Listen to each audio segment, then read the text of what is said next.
Hello, hi everyone. It's Tuesday, I'm back. I hope you're all doing good. We're playing more Ace Attorney, the Great Ace Attorney Chronicles. My voice has rested a bit since last time, so hopefully I can do okay. Um, I'll try to go on for a bit. I don't know if we can finish like the first part of this.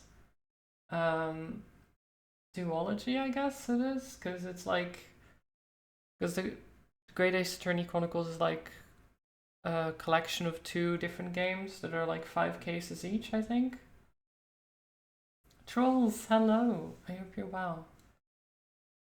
Um, and we're on case 4, so I think if I can get through this pretty quick, because we're at like the end of case 4. So maybe we can do case 5 as well, depending on how like long it is and stuff. I might go long. Who knows? I have the time after all. But yeah, let me go here. So there's the judge. The last thing that happened is that everyone,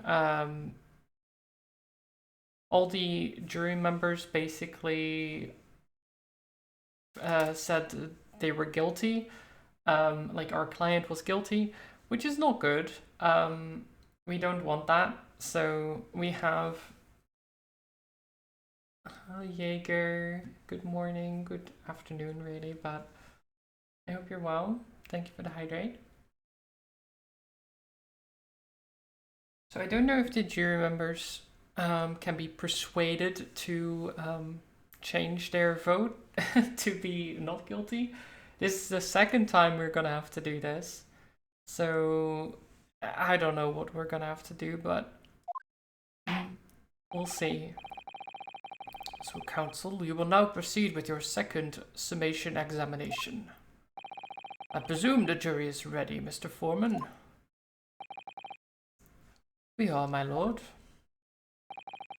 Very good. In that case, I must ask each of you now to state clearly and concisely for the court the grounds on which you find the defendant guilty of this crime.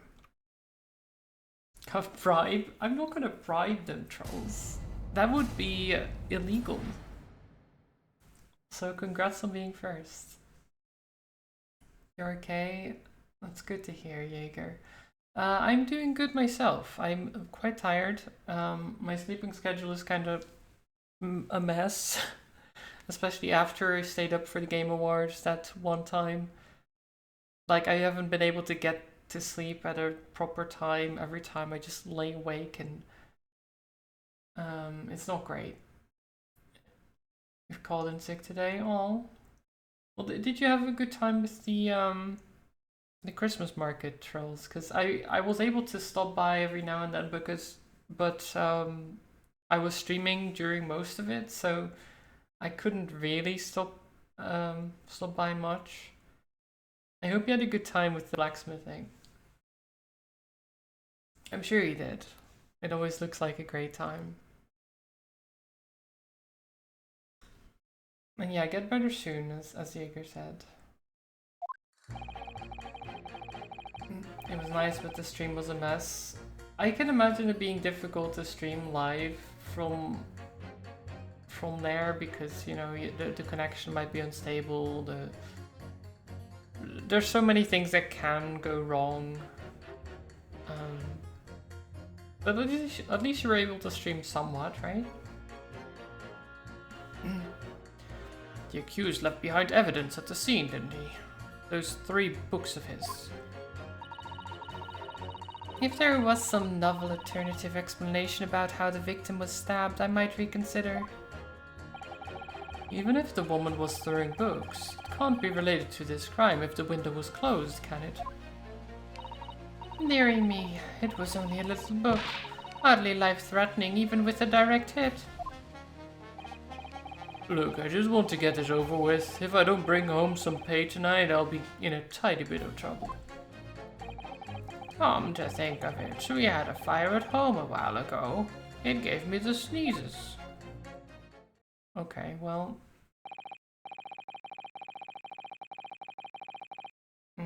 Considerably more tangible arguments from all members of the jury this time around, it seems.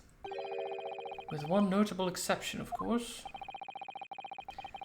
My learned student friend was unable to find a fault in the previous witness testimony. So the court must accept the fact that it was indeed the accused seen fleeing from the scene. And moreover, no one else was even at the scene to commit the crime. Well, if the eyewitnesses are correct, it would seem as if the conclusion is somewhat set in stone. I fail to see how it can be argued any other way. That means, I'm afraid, that during this summation examination, it's essential that you establish some other tangible explanation for the facts. But how? What would even constitute a tangible explanation here? Isn't it obvious? Who stabbed the woman and how? Those two details are all you need to provide. Simply give us a name and a method by which the attack was conducted. And there I was thinking this might be hard. Goblin, have a good lurk. And a wonderful day as well. Hope work goes well. Bribe. No, not bribing trolls. We can't do that. We have to actually, you know, provide the truth. Market is a part of me. Wait, what did you say? Market is a part of me at home today. 2 days social market following by working was too much for me. Yeah, that makes sense. That makes sense. No pressure then. Oh, whoops. Wrong thing.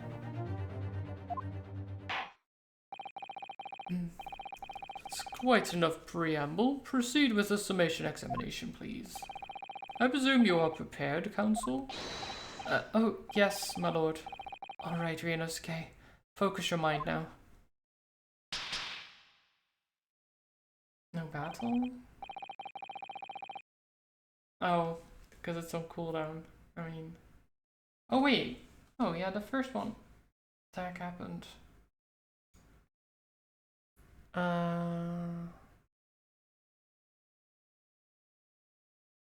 heck? Let's see, that's this one.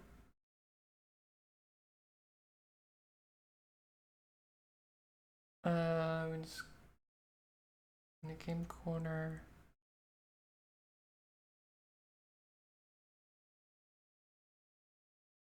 I'm just checking what's...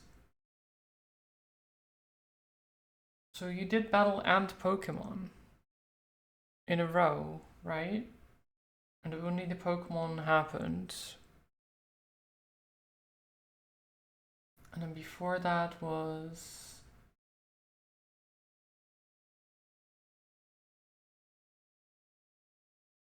The heck? Okay. Money found lying around. Cooldown check. So it did do a battle. I don't know why it didn't post the results. It just didn't tell you what the results were, trolls. Search failure 82.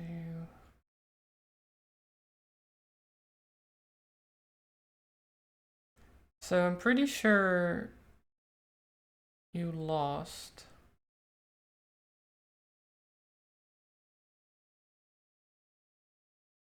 Green ground steel.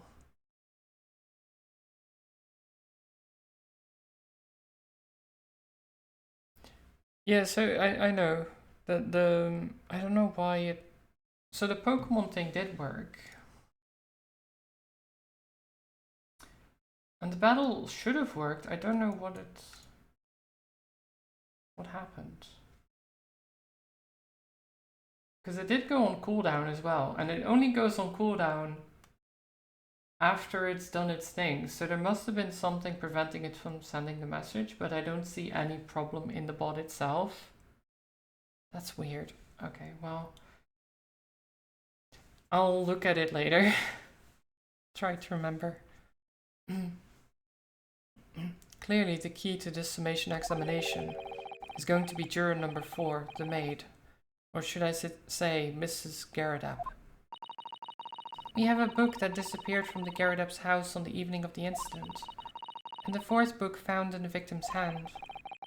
There must be a way to link the two. Yes, that's what we have to find, using every technique I've learned in my short career so far, whatever it takes. Don't forget to keep an eye on Mrs. Garridap and how she reacts, even to things other people say. Oh, yeah, true. Good point. Okay, what have we got? The accused left behind evidence at the scene, didn't he? Those 3 books. So let's press him a little bit, you know? But as we now know, there were 4 books, not 3. Well, what difference does it make? There's every possibility that the 4th book, in fact, belongs to the defendant's landlord. Yes, that's the part I have a problem with. Sorry? Well, at the point the woman was stabbed, this landlord fellow was at home, wasn't he? Enjoying a fiery scrap with his wife or something, you said. Why are we carrying a sword? It's not a sword, trolls, it's our friend's soul, okay? No, it's basically a keepsake. Our friend died, and it's his sword. And we're basically carrying on his legacy. Because he was supposed to be the lawyer here, not me.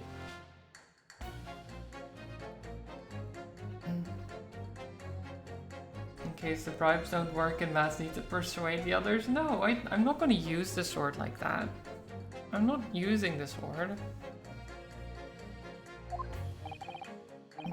Well, anyway, the point is, the fellow and his wife were somewhere else when it happened. I think that's what you call a strong alibi. So it couldn't have been the landlord who did it, which only leaves this Nipponese fellow.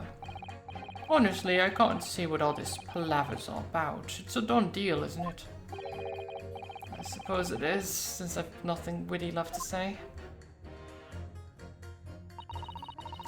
If there was some novel alternative explanation about how the victim was stabbed, I might reconsider it.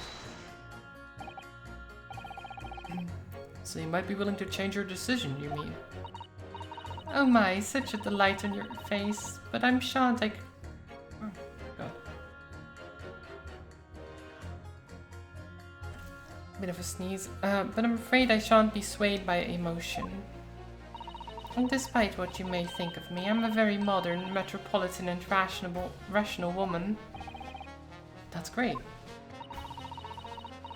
If one reads the morning papers, it's all forgotten by tea time, isn't it? So why read them in the first place? You see? Modern, metropolitan and rational thinking, wouldn't you say? And not at all extreme. As I see it, an overwhelmingly suspicious Japanese man has been implicated by an overwhelmingly strong testimony. So despite 1 or 2 minor puzzlements, I do declare that the man is overwhelmingly guilty. Modern, metropolitan, and rational logic, wouldn't you say? Overwhelmingly. Art Bubbler, hello. Welcome. I hope you're well. But us modern gals are always delighted to embrace new fads, you know? So I'd be only too happy to consider an exciting new theory if you could come up with one. I'd be happy to do that too, if only I could. Let's do our very best not to disappoint the modern and metropolitan young lady.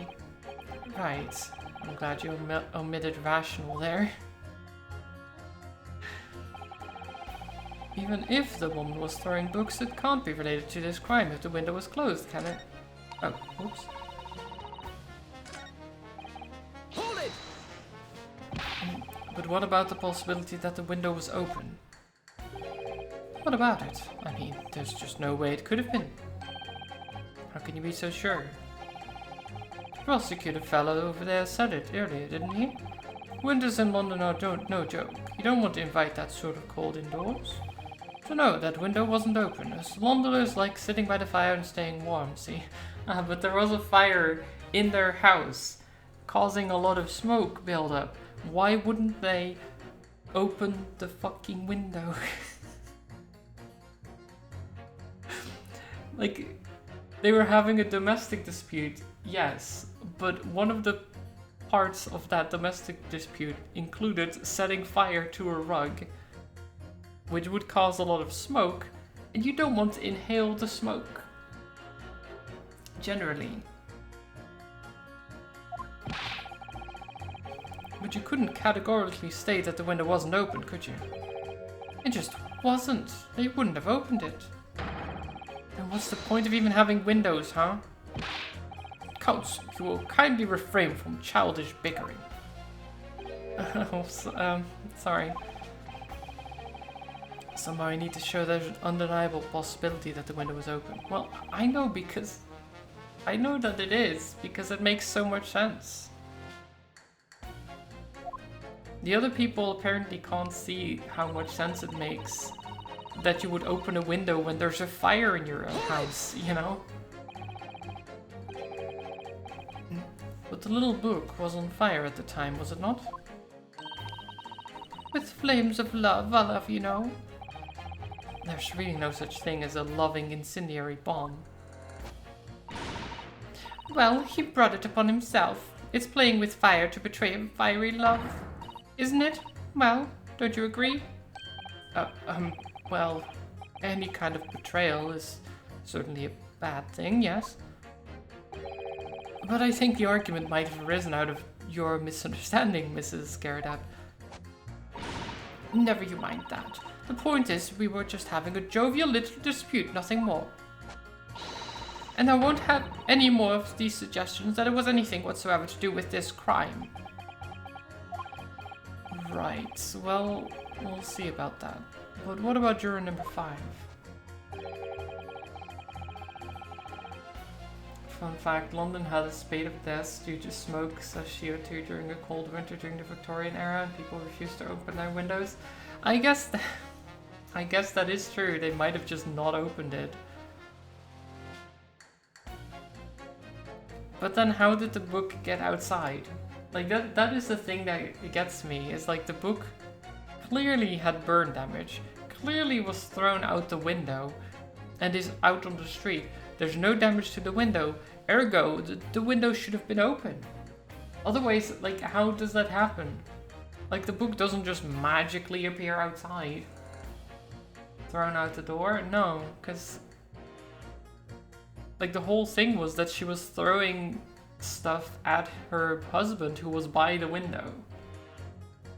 If she's throwing all kinds of stuff at her husband who's at the window, some of it gets flung outside, but the window isn't broken. That just means that the window is open. Why not? Magic is real, right? Sure, Jaeger.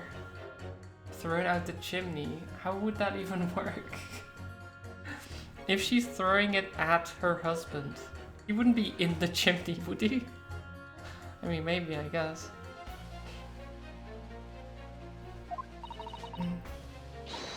It's almost as though he's used to it. What a gentle soul he is. Okay, let me just want to get this over with. Let's press him a bit. You just want to get this over with? How can you sit there and say something like that? A man's future's at stake here. Well, him and me both then, like I said before. What? I told you already, I'm a day laborer, aren't I? If I don't bring home some readies with me tonight, you'll find me floating face down in the Thames direct tomorrow morning. Oh my god. What? You heard me. My missus isn't one to mess about, you know? She can be fierce, believe you me. Another shining example of marital bliss, then. A situation like this cropped up the other day. It was, well, you know, it's funny, but I can't quite remember. Sorry? It was too frightening, that's the thing. Must have blocked it out. Helpful. I wonder if Mr. Bede will ever be dragged into the Thames by a scarf. Don't even go there, Mrs. Addo. There must be some way to jog his memory about this.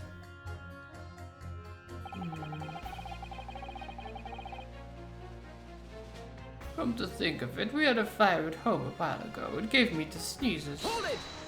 Sneezes. Does that have anything to do with your decision about the defendant's culpability in this case? Sorry, what's that? You'll have to speak up, lad. Could you tell us more about the fire? It was the last winter. My grandchildren baked me a lovely cake on my birthday. It had 75 candles on the top, it did. What a sight to behold it was. You put candles on a cake? Or was it some kind of devil worship? Of course not. It was an angel cake. To celebrate my birthday, obviously. It seems that's a common custom here in Great Britain, Mr. Naruhodo.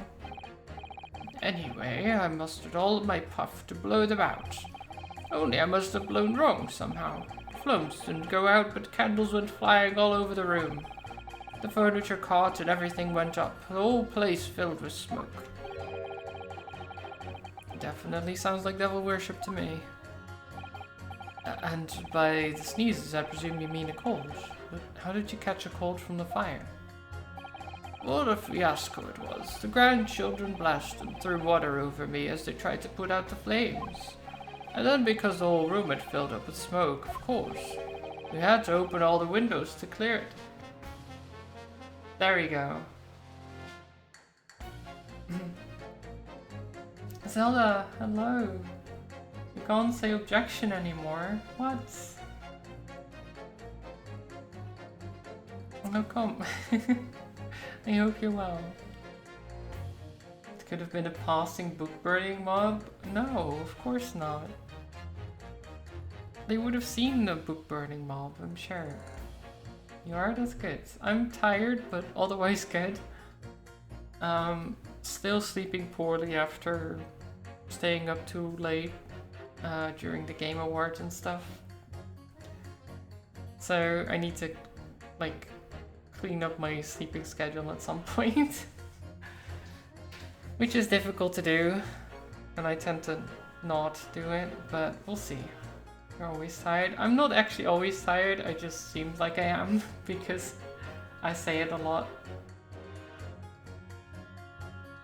I do love that Sven from Larian had armor on. Yeah, I mean Sven is just... He's so eccentric, I love him.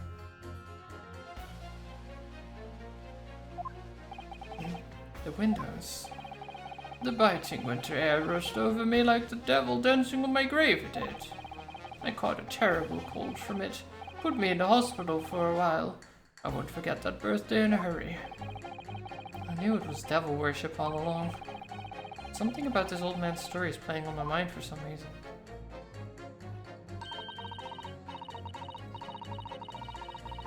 Wait, can't we have the, like, opening the window added to the testimony? You need to demonstrate who, apart from Mr. Natsume, could have attacked the young woman on the street, as well as how he or she could have done it.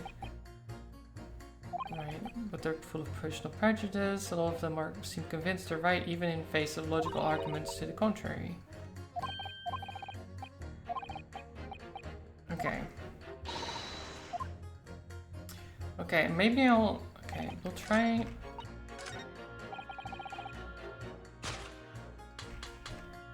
Objection! Boom. These two jurors' statements clearly contradict one another. They do? How exactly, counsel? Don't point at me again, I told you it wasn't me. Ah, what's that you say? Speak up, lad, speak up. Juror number 3, do you see? Me? See what, sir? Did you hear juror number 6's account of his birthday celebrations last year? It seems, despite being a Londoner, he once opened his windows in the middle of winter. Well, yes, of course, because it was an emergency. I mean, obviously, if the room was filled with smoke from a fire, then you'd be mad not to open the... Oh! Exactly. On the day in question, at the time of the incident, there was a fire in the Garadab household. And Mr. Garadab had the following to say about it. The whole place filled with smoke. Oh my! Oh.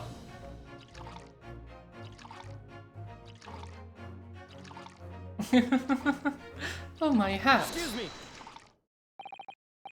Juror number 4, do you have something to say about that? God, how much tea is in there? Oh my god. Mr. Mrs. Garridab? Oh, dearie me. What is the meaning of this? How dare you imply that I'm hiding who I really am? It's imperative that you confirm something for the court. So please, it's time to drop the pretense now. What is it? When the fire started in your house that day, did you or your husband open the window? What? I beg your pardon, what are you insinuating? The room would have been thick with smoke after the carpet and the bookcase caught fire as they did. In a situation like that, it's inconceivable that you wouldn't have opened the window. And what if he did? Oh, all right then. Yes, you're right. My husband was frantically trying to open the window, which can't have been easy since I continued to give him a justly deserved book battering. Even though your house was on fire? Oh, you never stop throwing until the anger subsides. It would be terribly bad for the nerves to do so otherwise. Of course. I should have realized. That's a significant step forward, Mr. Naruhodo. You've managed to establish that the window was open. You simply must have that added to Mrs. Garridab's formal testimony. Or statement, rather, not testimony. Because they're not witnesses. Okay, and now... Objection! Hold it! Wait, did I... Wait, did I not...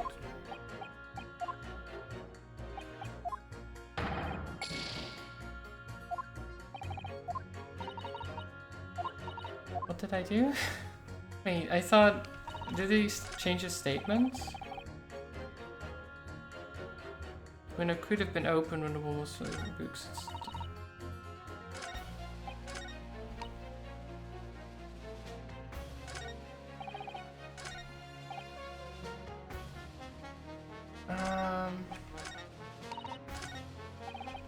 Okay, wait. Let me press this then, I guess. The fourth book found at the scene of the crime shows very obvious signs of fire damage. And the title of the book is The Lion's Pride. The same title, in fact, as the book that Mr. Garridab told us he had been reading. Well, I really couldn't say. On the day in question, did you or did you not throw at your husband a copy of The Lion's Pride that he had been reading?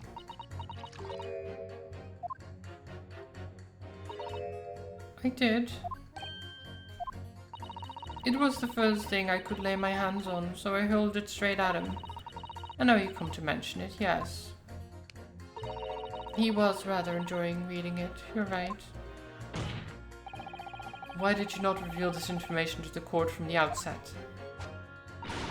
Because I couldn't, you insolent little man. I didn't remember. At times like that, you pick up and throw whatever you can lay your hands on, as you well know. I really don't. I barely noticed I was throwing a book, much less the title of it. What? Oh, did he have a recollection of his fight with his wife? Excuse me. Maybe? What is it, juror number 5? What is going on here? You know something? I've remembered what it was. The memory I'd blocked out. Oh no. Thank you for the hydrate, Zelda.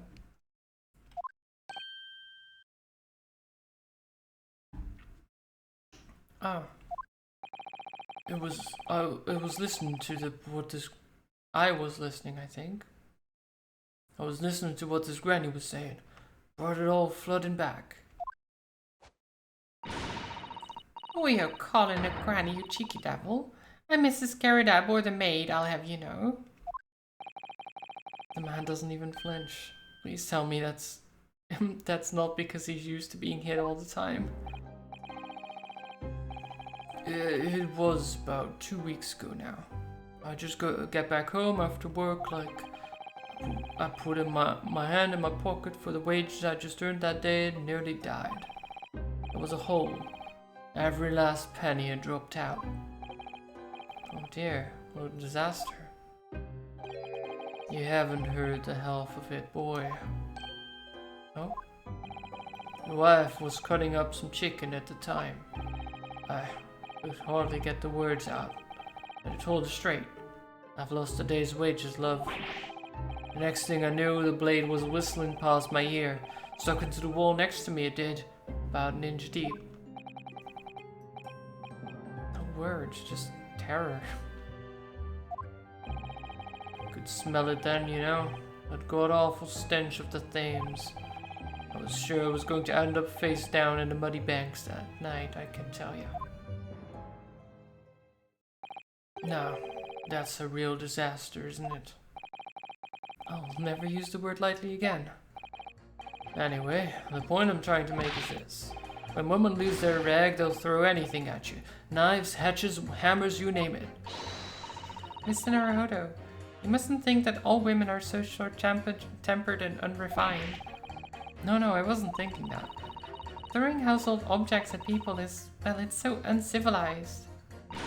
At least attack with honor, using a bow or the like. What, attack? Who are you going to attack? Never mind. Anyway, this man's words could be rather significant, I think. Alright, we'll come back to the bow and arrow thing later, if I dare.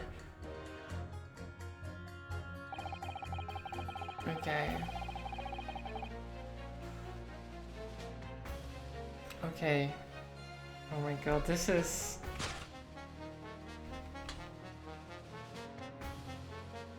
Objection! What are we doing with this far-fetched theory? I mean, it might be the case. I don't know. Those two statements clearly have a deeply significant connection. Good grief, you mean they don't contradict each other? Explain, counsel, at once. Juror number 2, do you think perhaps that this could be one such novel alternative? Oh my, whatever do you mean? An alternative explanation as to how the victim was stabbed in the back. What are you talking about? We've demonstrated that the fourth book, The Lion's Pride, that was found at the scene of the crime, originated in Mr. Garridab's room on the top floor of his house. Therefore, it's equally possible that some other object besides the book could have found its way from the Garridab household to the street below. What's that now? After all, Mrs. Garridab could have thrown any number of different objects at her husband. Isn't that right, juror number 4? What are you insinuating now, you little peepole? I'm beginning to think that ever since the true origins of the book came to light, perhaps she's had a feeling that might be what happened. Now you listen here, you Eastern Gala. As the foreman of the jury, I demand a straight answer. You give us this yarn about some other objects making its way out of the house, but what? What is it? I'm really taking a big gamble here. That was a bold accusation to make, but I haven't any real evidence to back it up. But I'm certain that at the very least this warrants further investigation. Alright, Mr. Foreman, I'll try to explain the defense's theory.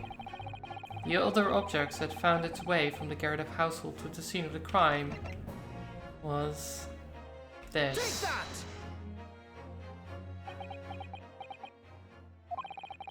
Juror number 4, Mrs. Garridab. What? What now? I must apologize in advance for this, but I need you to confirm something else for the court. This knife. Have you ever seen this knife before? Good Lord, counsel, what on earth are you doing? That's the weapon that was lodged into the victim's back, man.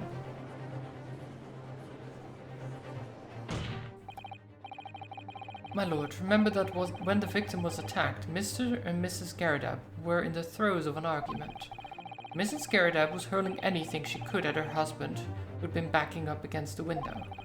A window that had been opened to clear the smoke, through which a book sailed to land at the crime scene. You can't seriously believe that. The book was found in the victim's grasp. Are you saying that it flew out of the window and across the street to land neatly in her hand? Oh, even my missus hasn't got aim like that.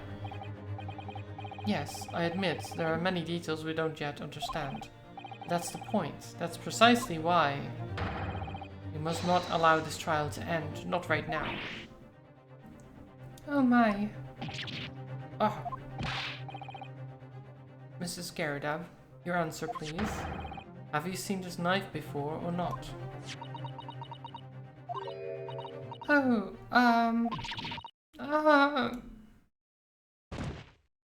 blood. Oh, she's dead. My lord, I wish to change my decision. I'm a woman of my word, after all. Thank you, madam. Yes, I agree. I certainly didn't see this coming, but I just don't think it would be right for this trial to come to an end with so many unanswered questions. Mr. Foreman? I'd have to agree. Not that I think the granny did it, mind. Yes, you know what, I'm not quite happy about this at the moment either. All together now, ladies and gents. Yay! We did it. Boom. We did it. Oh, congratulations, Mr. Narhodo. So, as a result of the defense's summation examination, a number of jurors' leanings have changed. 2 jurors called guilty against 4 now calling innocent. Accordingly, the opinion of this court is divided, and this trial will continue.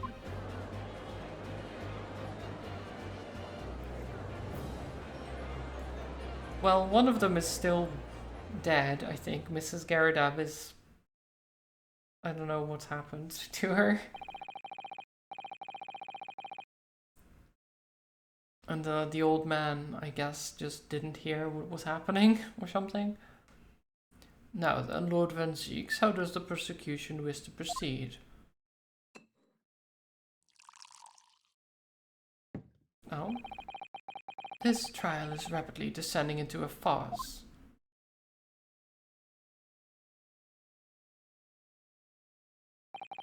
Like a corked wine, the first few sips are bitter enough. But what follows is so repugnant, it's good for nothing save the gutter. If I may, Lord Van Zieks. The defense has just put forward a credible alternative explanation for what happened. Credible? Is that your considered opinion, Mr. Foreman? The defense's argument is a joke to which I barely know how to respond. Well, let me start by insisting that you must all familiarize yourselves better with the relative positions of those places being discussed. What do you mean by that? What's his angle this time? It should already be more than apparent that between the crime scene and the Garridab household runs a rather wide street, Briar Road. Which means that the distance from the Garridab's household to the scene is some, 15 yards. Let me see, 15 yards. That's around 14 meters. 14 meters? Oh, that's a little farther than I'd imagined. And as you ladies and gentlemen of the jury rightly noted as having potential significance, the 4th book was found in the victim's clutches. In other words, the smoldering book wantonly hurtled by the lady of the house traveled some 15 yards to land on the opposite side of the road, neatly between the collapsed victim's fingers and thumb. Is that your final conclusion, my learned and deluded friend? No. And did the jackknife follow a near identical trajectory to plunge into the middle of the victim's back? This fantasy is somewhat stretching the notion of having a bad day for the victim, I think. Even those pathetic serialized detective stories have more believable plots. So, what I assume happened, because what the defendant saw was that a person collapsed next to him, or like, yeah, next to him. But what I assume happened is that that a book like fell near them. They start to pick up the book. They grab the book, right? And then as they're grabbing it, the knife follows and they get stabbed and then slump over, right? Because otherwise, like, of course it didn't land neatly in the hand. That doesn't make any sense. But it makes sense that if they see the book, they might pick it up. And that might still look like the person slumped over.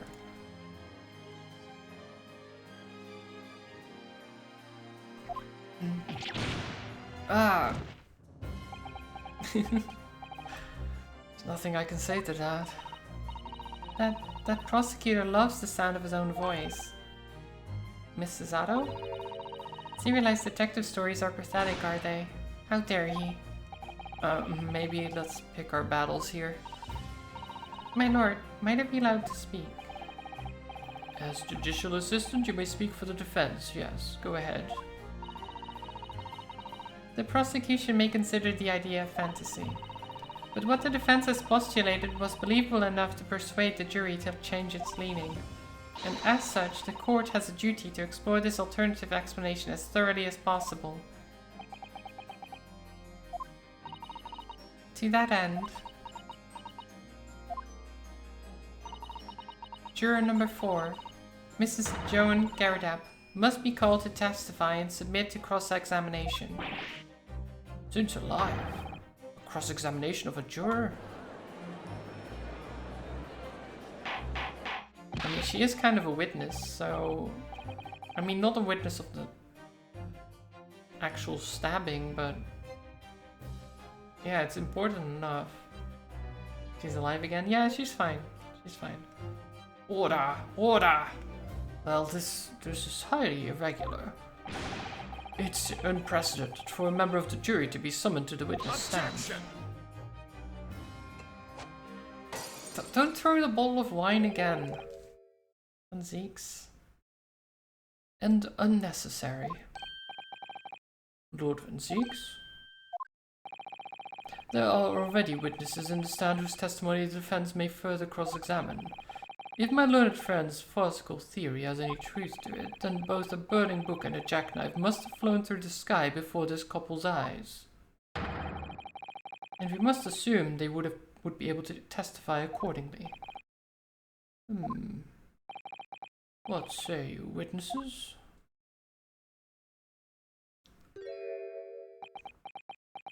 I don't think Rowley would have seen much of anything, but... Yes, sir.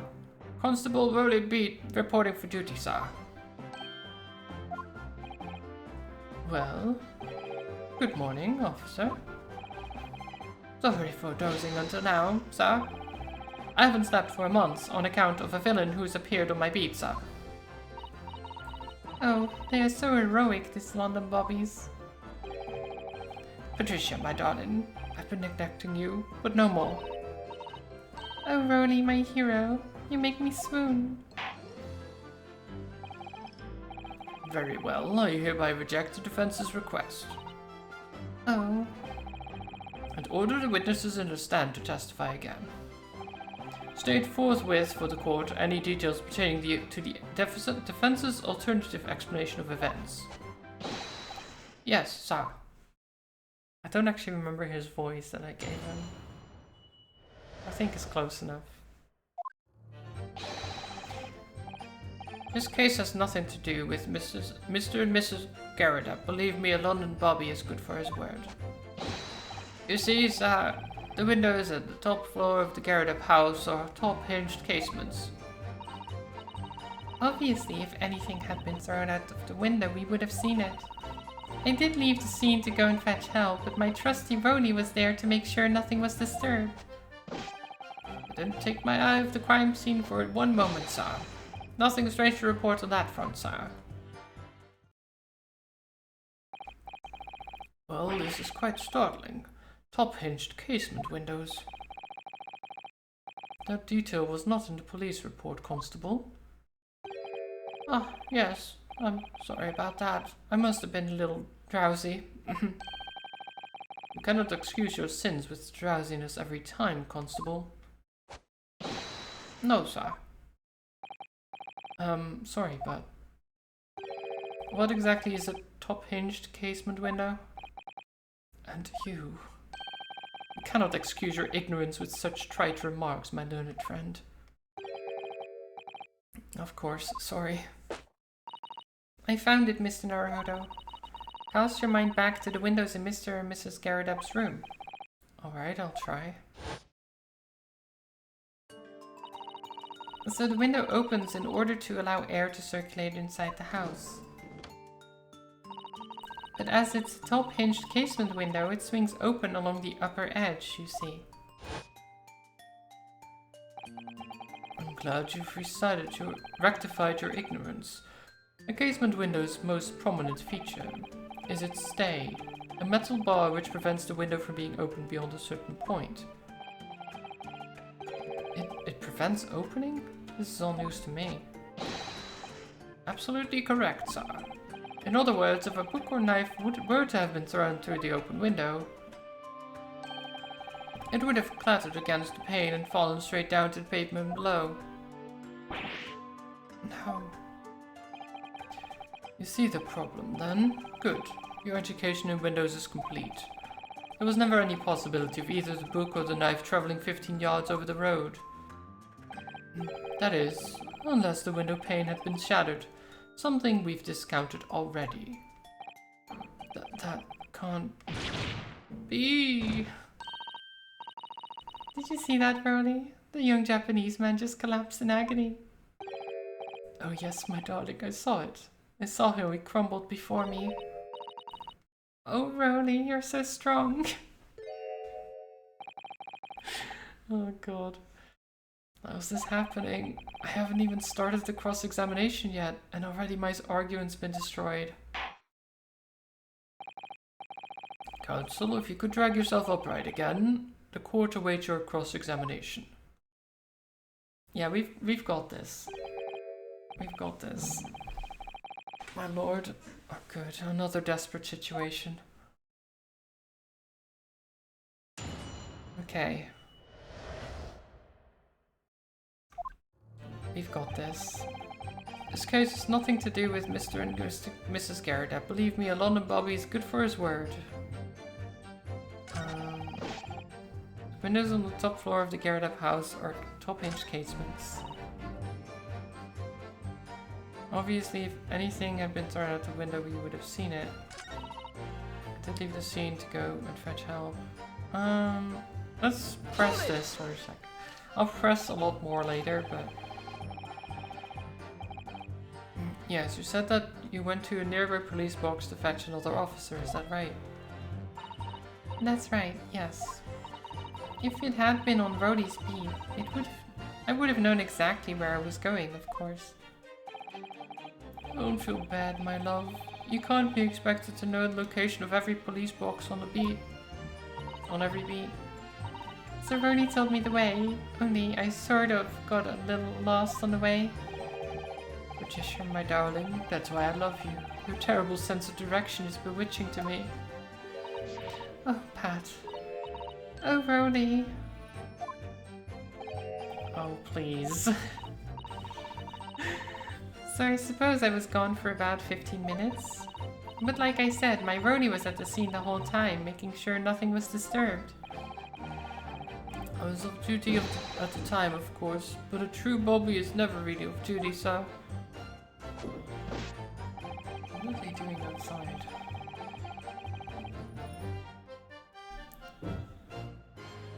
Oh well. I didn't take my eye off the crime scene for one moment. Hold it! Don't know about that. Nothing to report? That's correct, sir. I have my eyes wide open the entire time, never looked away for a second.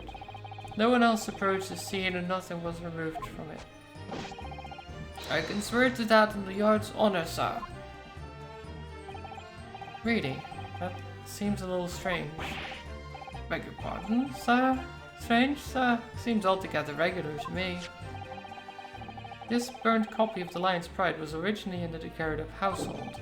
So the question remains, how did it find its way into the hand of the victim? Can you shed any light on that, seeing as you were at the scene of the crime the entire time?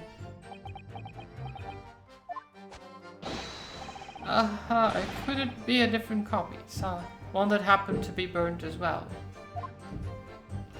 He has something in his mouth. It's the strap from his helmet. It's supposed to be on the chin, but he's got it in his mouth. I don't know why.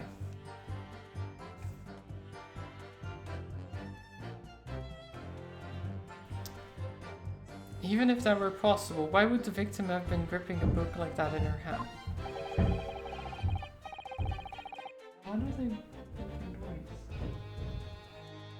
Like banging or something. I have no clue what the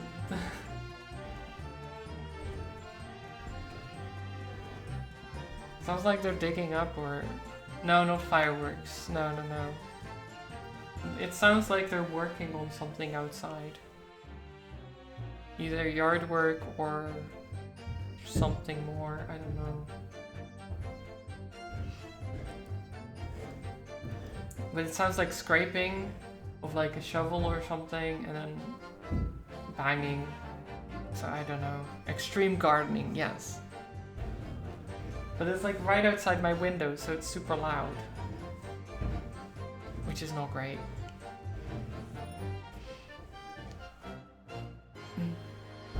As we can see from...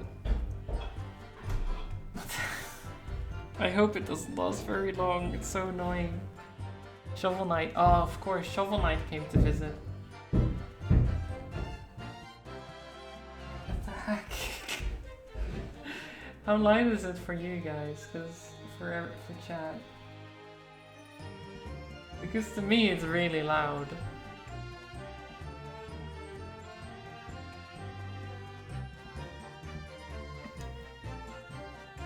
As you can see from this photographic print, she had a bag over her shoulder.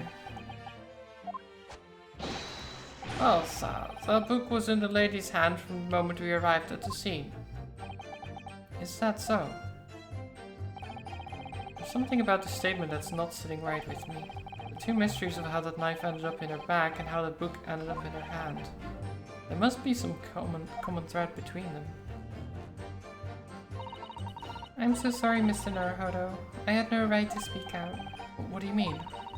I requested the cross-examination of Mr. Scaradab without consulting you. Even if the judge did deny me... Oh, I see. Well, I agree with you. We do need the testimony from Mr. Scaradab, if we are ever going to get the truth of this matter.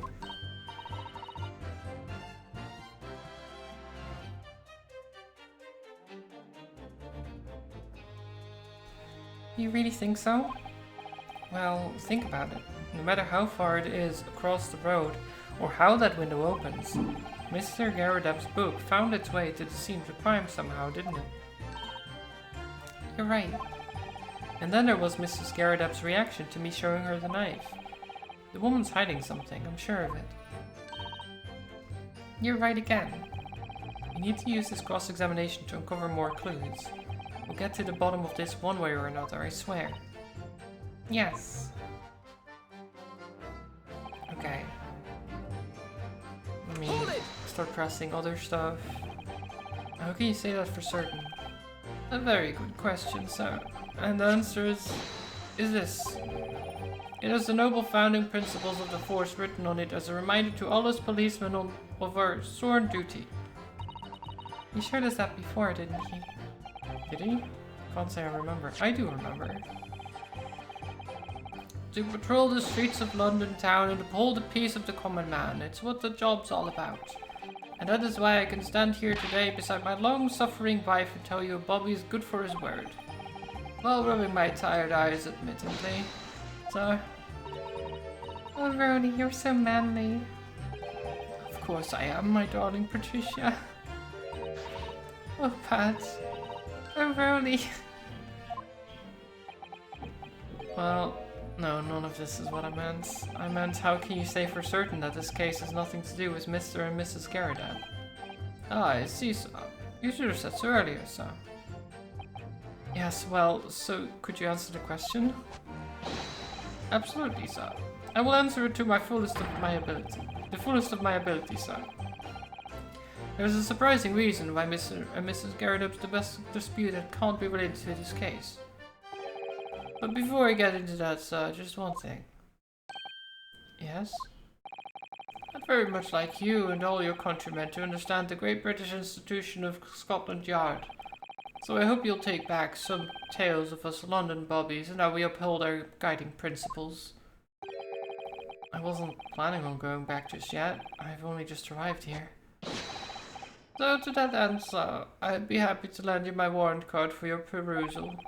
But I must warn you, you won't be able to get through it without shedding a few tears. Thank you. I'll try.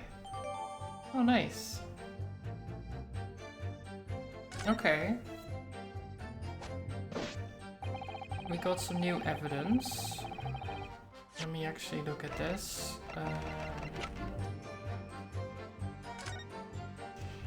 Okay, principles of policing. Item 1. A policeman will strive to preserve the peace within his allotted beat. Item number 2. A patrolling officer is expected to walk 20 miles around his beat every day for the furtherance of community relations. And then the Metropolitan Police Regulations. Item 1. Any crimes fall under the jurisdiction of the beat in which they are discovered. Item number 2. When a crime is discovered on his beat, a policeman must assist with initial investigations and help detectives. Okay. I mean, it makes sense. Nothing crazy about that. Hold it! By which you mean they don't open fully, is that correct? Yes, they're just there to allow a bit of air through the house, you see. So they're restricted as to how much they open. And therefore anything thrown out the window from inside the room would simply strike the pane and fall to the street directly below. For clarity, allow me to mark the map. Here is the location where the objects would have fallen. Yes, directly opposite the scene of the crime, on the other side of the rather wide road. Would it have been so hard for somebody to mention this top-hinged casement thing before? Well, I have another question for you, Constable. And what would that be, sir? How do you even know? Why would you have any idea what sort of windows Mr. and Mrs. Garrett's house is furnished with? Oh, well, sir, that's very simple. You see, I helped with the investigation yesterday. Oh? Excuse me! Do you have something to add, Mrs. B? Sorry? You look, well, delighted. Is there some particular reason for that? Oh, I was just remembering, that's all. We really were so lucky. Lucky? What do you mean? Well, of course I feel terrible for the poor woman who was attacked. Don't misunderstand me, please. But we were just so lucky it didn't happen on Rhodey's beat. It was so close, you see. Oh, I hadn't realized. Oh yes, that street, Briar Road. That's the boundary between Rhodey's beat and the next one. Isn't that right, my love? You think they're in a relationship? I think so too, Zelda. I think you're right. Constable B. Huh? Yeah, yes, that's right. That's the reason I was helping out with interviewing the occupants of the Garrett household yesterday. Their house is on my beat, you see, sir. That really was cutting it close then. Constable, I wonder if you could clarify something. If the Garrett Up household is on your beat, does that mean that the pavement next to it is as well? Outside Mr. Garrett Up's house? Yes, ma'am. The pavement on that side of the road is part of my beat. I see. I was unaware of that. Just think, if the woman had been attacked just on the other side of Briar Road, we would never have been able to go for that meal to celebrate our wedding anniversary. But that's the life of a Bobby after all. Extraordinary people are Bobbies, tirelessly working for the benefit of all Londoners. You know what I think? I think it was the good Lord's way of rewarding my roadie for all his hard work. Don't you think so, my darling? That must be it, Pat, my love. That must be it. Okay. I mean, if it did happen on the other side of the road, everything would line up. Right? Because then, if things get thrown out the window, they clatter down towards the pavement below, right? If that's where the victim is, the knife can easily stab them into the back if they're bending over to get a book, right? For example. But how can we prove that? I think perhaps we should make sure we have that information officially on record. And why were they moved? Because we know where they were found, and that was the other side of the road.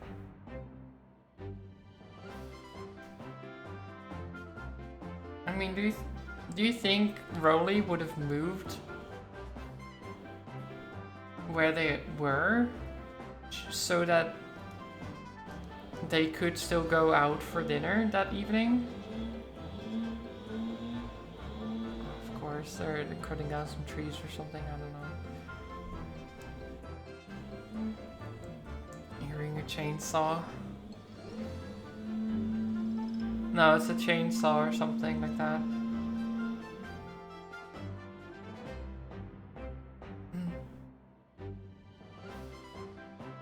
I'll take care of it immediately. Okay, case file information has been updated. The pavement where the victim was found lies just outside Constable Beat's beat, of course, the border of which runs down the middle of Briar Road. And now it's my turn, I think. Okay.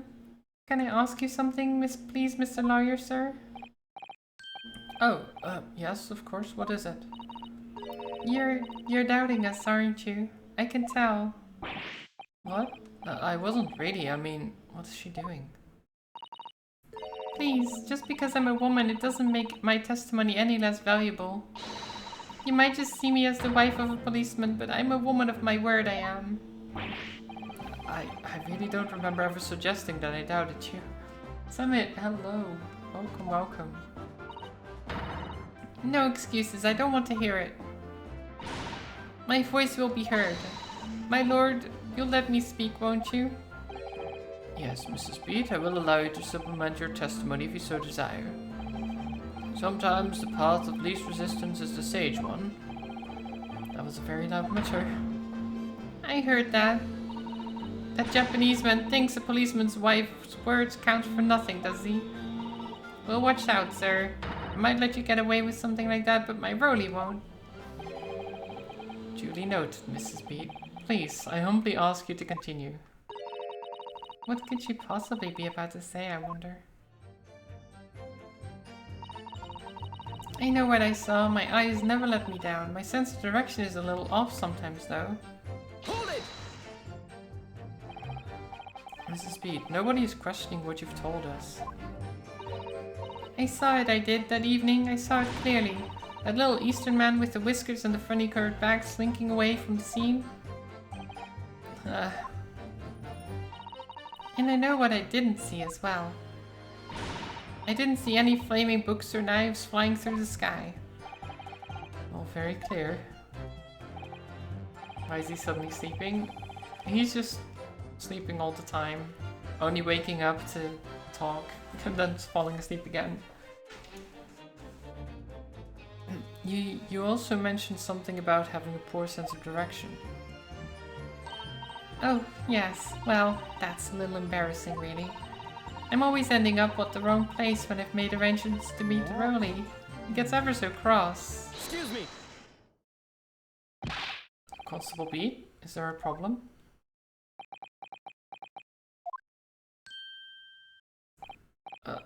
No, sir, no problem, sir. Did your wife's remark just now bring something to mind, perhaps? Oh, well, in a way, sir. Yes, sir. I was just remembering that the same thing happened that evening is all. You mean Mrs. Beat lost her way on the night of the incident? Well, you see, I sent her off to find a police box in the next beat over from mine. But she was gone a fair bit longer than what I was expecting. I thought she'd be back inside 10 minutes, but my darling was gone for a good 15.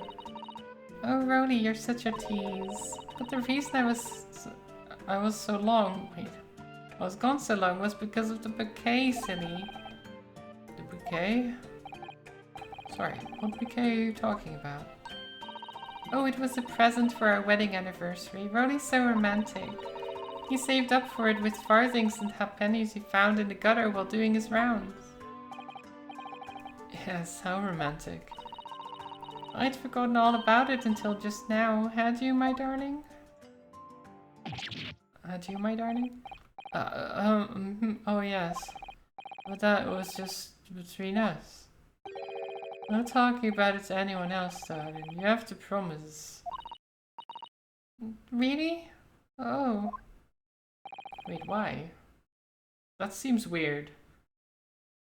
Why would the bouquet not be talked about at all? That's very strange, right? To say like, oh, you can't talk about the bouquet I got you. Why? Constable Breed looked very obviously troubled during that exchange. I'm afraid I can't offer any useful insight, Mr. Naruhodo. But I'm quite sure of one thing. You have to ask Mrs. Beat about the bouquet. Mrs. Beat, this bouquet you just mentioned, I'd like you to add details about it to your testimony, please. Oh, really? Yes, I'd love to. Van Zieks doesn't like this. What happened was I dropped my bouquet and ended up losing my way for a little while. Hold it! You mean you dropped the bouquet at the scene of the crime? Yes, that's right. I was so upset. When we ran over and saw it was a woman with a knife in her back, I was so shocked. I dropped the bouquet Rhodey gave me. It was in a dark spot where the streetlights weren't casting any light, so I didn't notice at first. And then you went to the police box to report it to the policeman whose beat it was on? Yes, and I came back to the scene together with the other constable, you see. That's when I spotted my bouquet again. But the funny thing was, when I went to pick it up, it was nowhere near the victim's body at all. In case you need reminding, Mrs. Beat, the victim is not deceased. I was all flustered for a moment before I heard a voice calling me from the other side of the road. Your husband, presumably.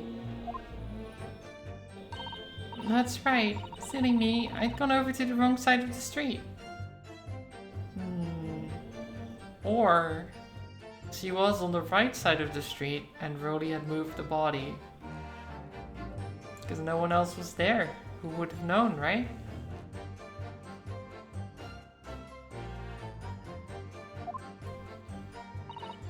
Although, I'm going to blame the bouquet this time. I can't think how it got there, I really can't. So the bouquet somehow moved from one side of Briar Road to the opposite. Curious indeed. Isn't it? But the worst of it is, I forgot to pick the bouquet up again when we left the scene. The beautiful rose Rhodey brought me, with that change from the gutter he spent so long collecting. By bouquet, do you perhaps mean this sorry solitary rose? Oh, yes, that's it. That's the bouquet Rhodey bought me for our anniversary, with old bits of change he found in the gutter. Maybe just call it a rose? Tell us, Lord Van Zieks, where did you come by the flower? according to the report by the police officer in charge of the crime scene investigation, it was found on the edge of the pavement in front of the Garretup household. In front of the Garretup's house. Yeah, that doesn't make any sense, right? If their recollection is so good, then she dropped the bouquet as it happened. How does it end up on the other side of the road? Unless the crime happened on the other side of the road and then was moved, right? That's the only way it makes sense. Although it wasn't noticed until the morning as it lay where the street lamps cast no light.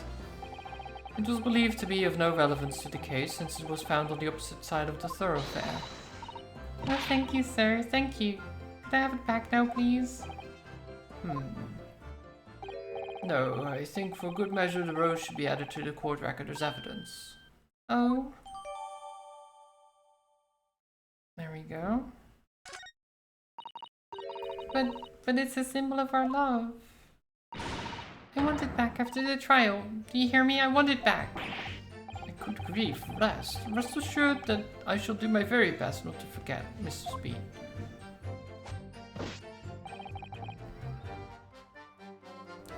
Okay, nothing strange to report on that front, so...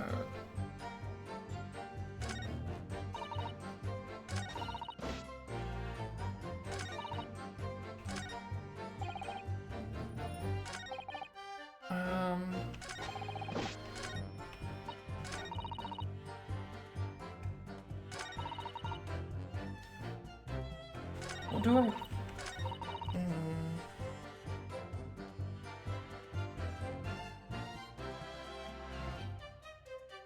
What do I press or present?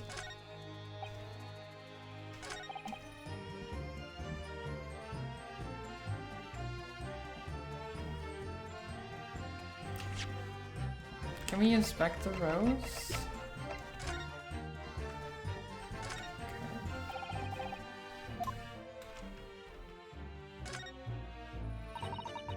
An English rose. It's such a beautiful flower. Oh, this is a rose, is it? I've never seen one before. Do you not take an interest in flowers, Mr. Naruhodo? I wouldn't say that exactly, but I do know 3 types at least. Gosh, 3? Yes, plum blossom, peach blossom, and cherry blossom. Perhaps you should consider branching out, learning some that aren't fruit tree based, for example. Hi, Wind. How's crime? We're trying to figure out what happened in this crime. Because it's a lot of weirdness going on, but I guess that's normal for Ace Attorney, isn't it? I hope you're doing well. In French, pink and rose are the same word, so you can buy une rose rose. Yeah. Rose rose.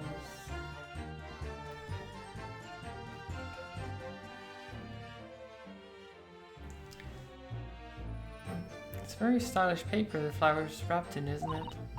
It's just an old newspaper, Mr. Naruhodo. Oh, I suppose it's because I'm not used to seeing English print. It looks so exotic to me.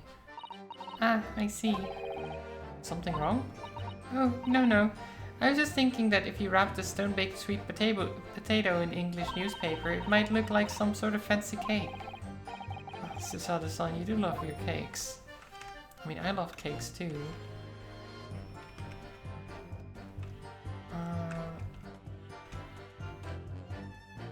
Okay, do we have any weirdness here? I don't think so.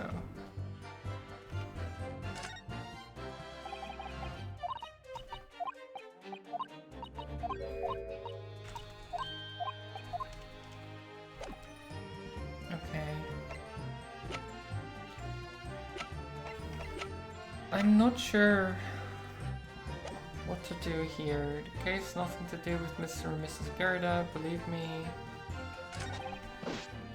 The windows on top of the Gerda's house are top-edged casements. If anything had been thrown out the window, we would have seen it. I did leave the scene to go and fetch help, but my trusty Rolly was there to make sure nothing was disturbed.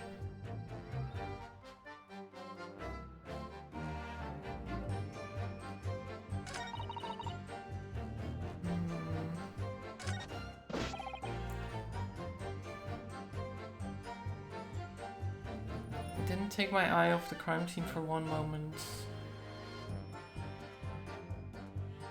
Oh, God. I guess we'll press this still. I don't think we have much to...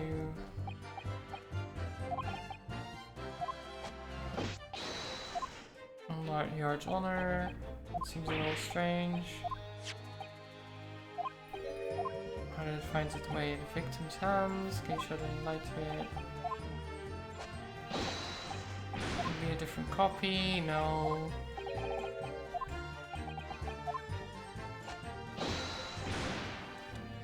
My book was in the lady's hand from the moment you arrived at the scene. Is that so? I don't know what to do with it.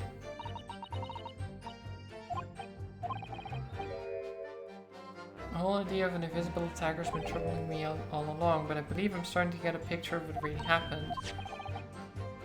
The fourth book that had no business being at the crime scene at the time made me sure that Mrs. Garrett was hiding something from us, but it's becoming increasingly clear that someone else has been hiding something from us as well. I think I may already be armed with everything I need to strike a decisive blow from here. It's going to expose the whole truth about this mysterious affair. Why didn't he pick up the rose? Because he hadn't seen that she dropped it. That's why he just told her not to tell us about it. Which he then did. Right?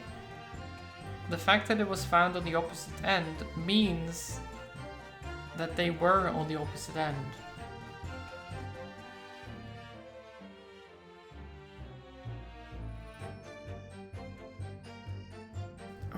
But how does that make... How would he have moved the body without,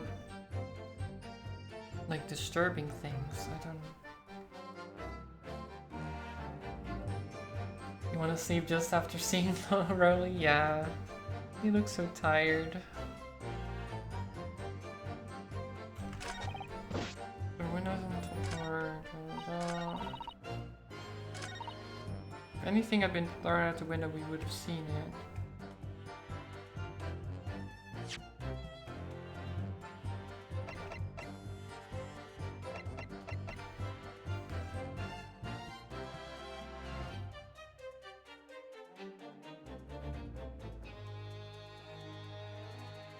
Aura, hello. I hope you're well.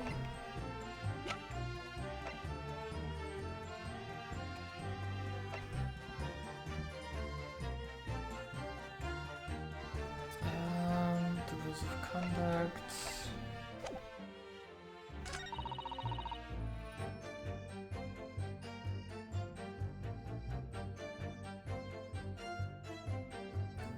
You've been here all along with quietly larking. That's fair. I hope you had a good lurk. I don't know what to do with this. Anything had been thrown out the window, you would have seen it. Put my bouquet and ended up losing my way for a while.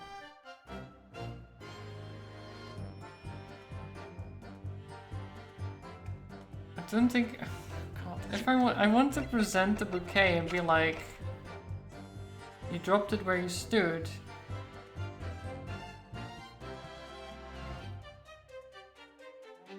Which was on the other side of the road. So how do we...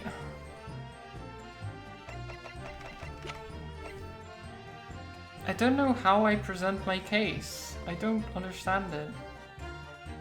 Because I know what happened, I just don't know how to get it across.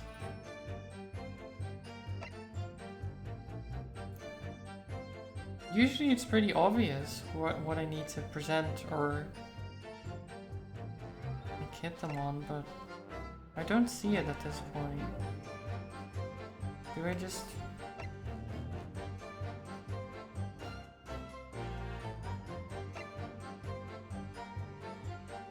I don't know, maybe I'll save. Oh wait. Let me save. Just because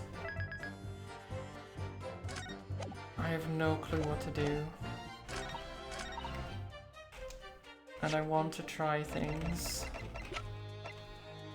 Objection! No, this isn't. No, okay.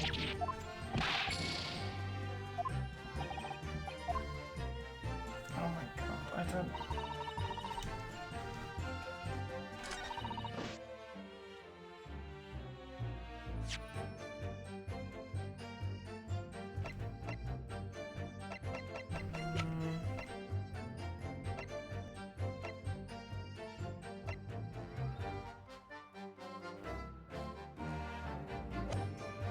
Hold it! I've already pressed this, right? Yeah, this is already...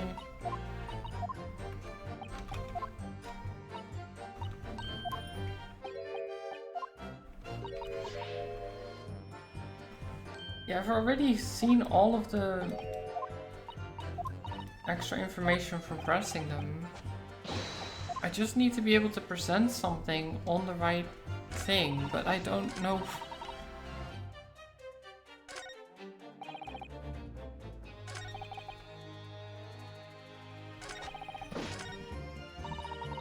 Obviously, if anything had been thrown out the window, we would have seen it.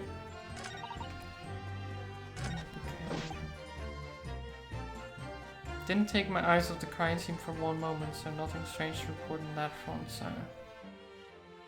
Oh my god, is it...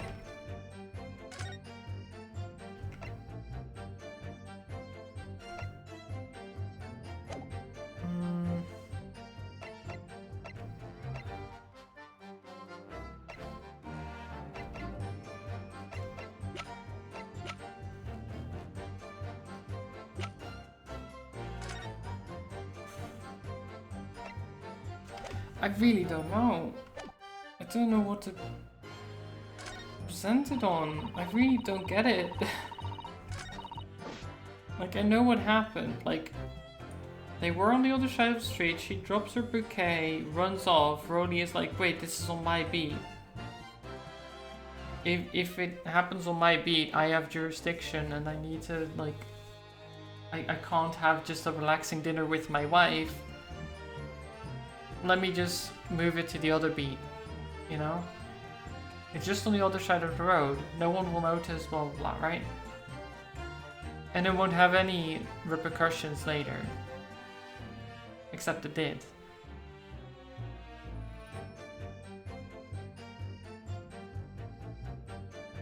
But the problem is, how do I prove that?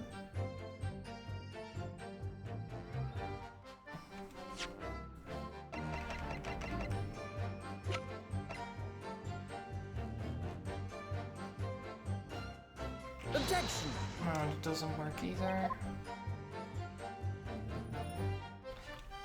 Because I'm like, if nothing was disturbed, how did this rose get to the other side of the road then? Right? That's what I was trying to think, but...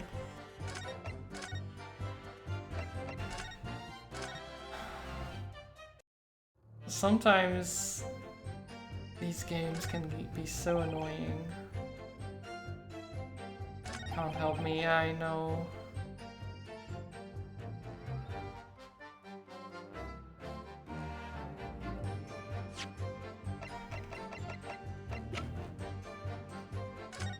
What if I just... Objection! No, okay, that didn't work either. I was like, good for your word, huh? Yeah, this book says that too, but I don't believe one word of it, Mr. Police Officer.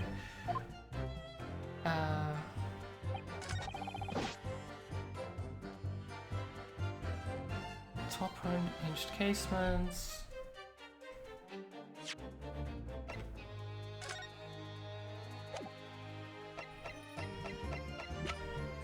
Alright, I mean, we can't really do anything with that. If anything had been thrown out the window, we would have seen it.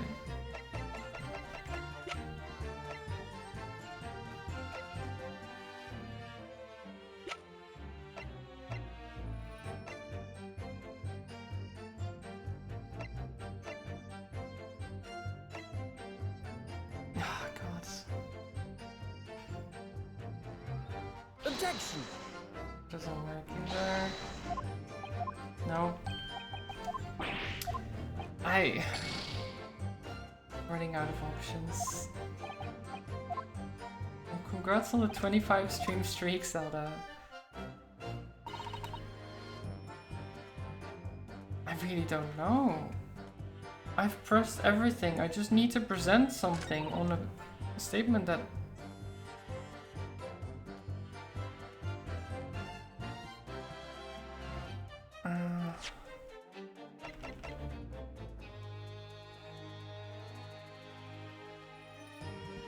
Objection!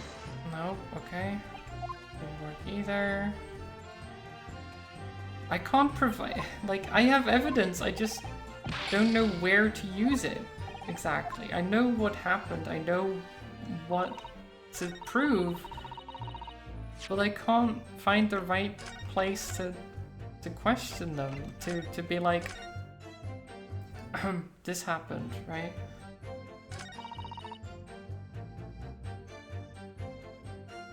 Like, this, for example, this statement where she's like, oh, my trusty Rhoda was there to make sure nothing was disturbed, and then be like, oh, but if nothing was disturbed, how can the rose be on one side of the road and the body on another? That doesn't make any sense. There's an inconsistency there, right? It just doesn't make any sense.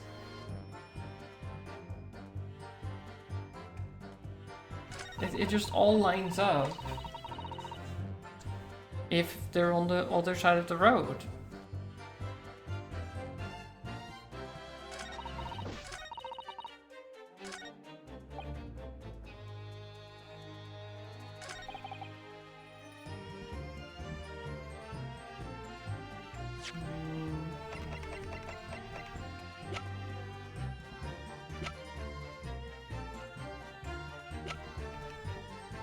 Objection!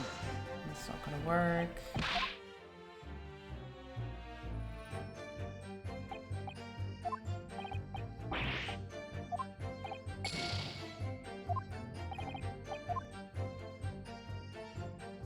I really don't know.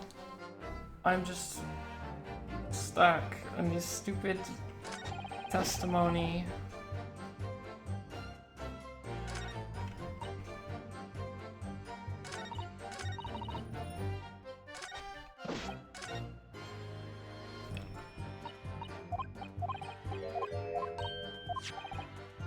Fourth book is no... someone else has been hiding something from us. I think it might already be armed with everything I need to strike a decisive blow. I'm going to expose the whole truth about this affair. I want to. I know exactly what happened. But I can't... Can't you talk to the jurors? Nope. No, this is it. This is all I have.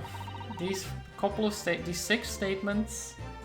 And then I can either press or present something, and that's it. That's all I have.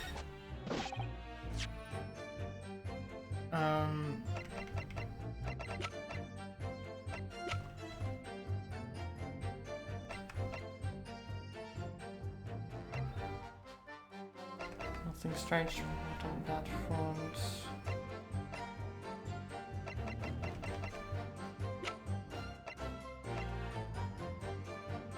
Objection! Okay, here we go. Finally, okay. I knew it had to do with the rose, but apparently I had to press him on the rose. There we go.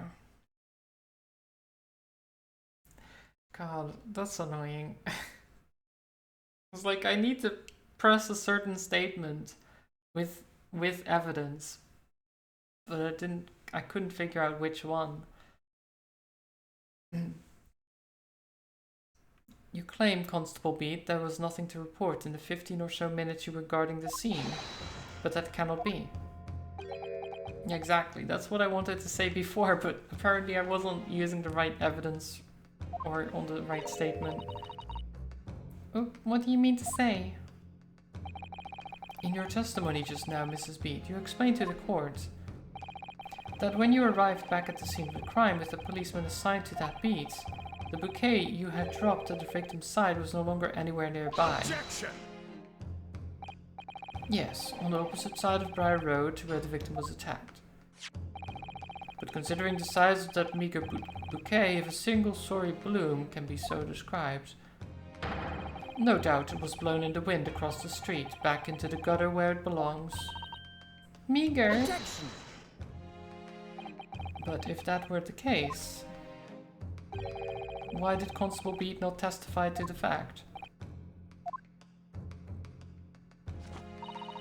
No one else approached the scene and nothing was removed from it. Constable Beat swore to that on Scotland Yard's honour. But the bouquet belonged to me. It has nothing to do with the case. That's why Rowley didn't mention it, I'm sure.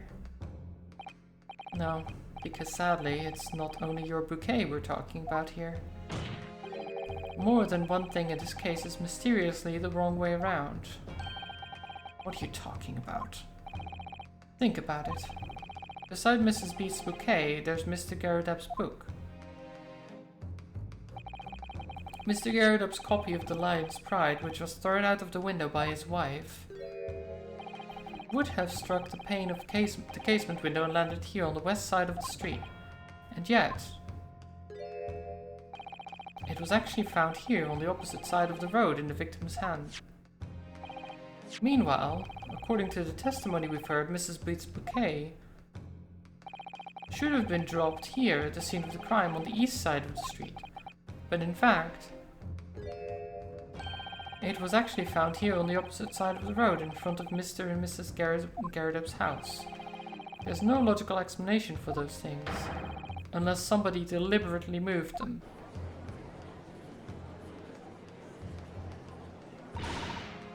What are you trying to say? The way you're talking, it sounds like you think my Rowley's done something wrong. Don't you listen to a word that scrawny lawyer says. Twittering on about books and bouquets, why should we care? It's nitpicking, that's what it is. Oh good, Mrs. Garrodeb's come around. You might call it nitpicking, Mrs. Garrodeb. But deliberately meddling with the scene of a crime is a criminal offense. It's called tampering, Mr. Naruhodo. But the person responsible for this tampering cannot admit to it, for a very subtle but compelling reason. Objection! Tampering? You've barely heard the term before. Tell us, my learned friend, who would possibly have had cause to carry out such an elaborate deception? Yep. All the evidence and all the testimony points to that one particular person. I must demand that you substantiate this conjecture. Who are you saying is responsible for tampering with the scene of the crime? Who? Take that! Obviously, there's only one person it could have been. Constable Rowley Beat. It was you. What? A policeman? A member of Scotland Yard? What nonsense! Why would my Rowley do something like that? There's no one straighter than my husband. No Bobby works more tirelessly for the people of London. Mrs. Beat, you said in your testimony that your husband asked you to go to a nearby police box to fetch the officer on duty. The 50 minutes that you were absent from the scene is the only opportunity anyone had to tamper with it. You're making it up. It's all nonsense, all lies. What about the Japanese man with the whiskers? I bet it was him. He did it. If that was true, Constable Beat would have seen him do it. Oh. And forgive me for pointing out, but when you dropped your bouquet, Mrs. Beat, it was after the defendant had fled the scene. Well... First you make accusations about the landlord and his wife, and now you incriminate a policeman as well. But your accusations lack one very important thing. You claim the crime scene was tampered with. But there's only one reason anyone would commit such a reckless crime, to hide something. That's right, he's right. My husband and I just happened to be there, that's all. So why would we have anything to hide? It doesn't make any sense. You've offered no motive for this alleged tampering. And until you do, your accusations are nothing but empty threats. Well, he did it because he wanted to have dinner with his wife. Mr. Naruhodo, have you managed to solve this mystery? think so. Counsel, you have made a very serious accusation against a London police officer. If you are mistaken, I'm sure I need not point out that your reputation as a lawyer will be irrevocably damaged. With that stark warning in mind, you will now explain to the court the motive for this alleged tampering. Yes, my lord.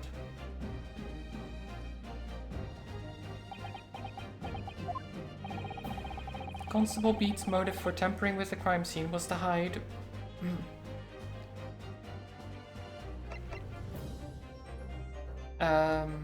where the victim fell, I guess?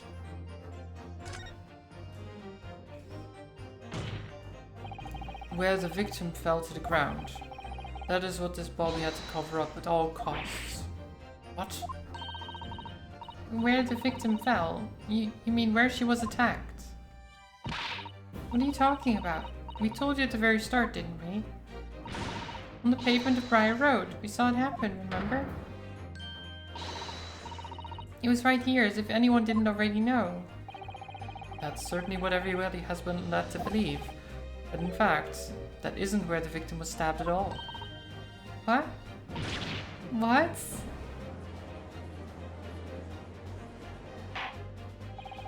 I'm beginning to wonder where this tumultuous trial will end, Counsel. If that's your assertion, then the court is dying to know, my Nipponese friend.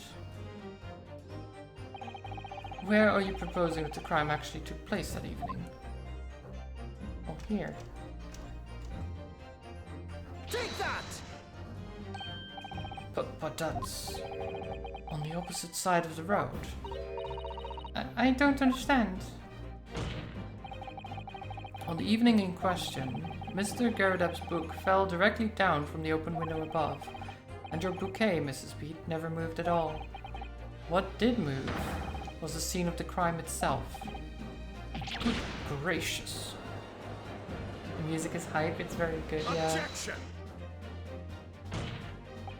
Perhaps you haven't been listening to the ample testimony the court has heard. But these witnesses both saw the moment the attack took place. That's right, I saw it with my own eyes.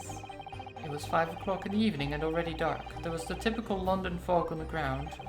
When you saw the incident unfold and ran to the victim's aid, that was actually on the west side of Briar Road. No, that's not true. It can't have been. Constable Beat then arranged for you to be absent for a while by sending you for help. And during the 15 minutes you were away, he transplanted the crime scene. He moved all the things shown in this print, the victim herself, the 4 books. He moved everything, in fact, to the pavement on the east side of Briar Road. Extraordinary. But the constable overlooked one thing. What did he overlook? The bouquet, I presume. Exactly. The prosecution told the court just a few minutes ago about the discovery of the rose bouquet. Lord Van Ziek said it wasn't noticed until the morning as it lay where the street lamps cast no light. Yes, it couldn't have been seen in the dark, obviously. Which is why it was only the bouquet that was found in its original position on the pavement on the west side of Briar Road. And that is the defense's theory about what really happened that evening. How do you respond, Constable Rowley Beat?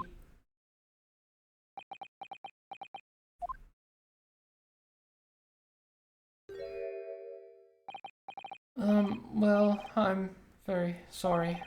I didn't mean to nod off again, but I haven't slept properly in a month. Did I miss anything important? Oh, Rowley. It isn't true, is it? What the lawyer said is all lies, isn't it? I know it is, because you're the most upstanding, righteous man I know. I had a dream. Terrible dream. All the things I did that night. Everything come out. Everything exposed. Only it seems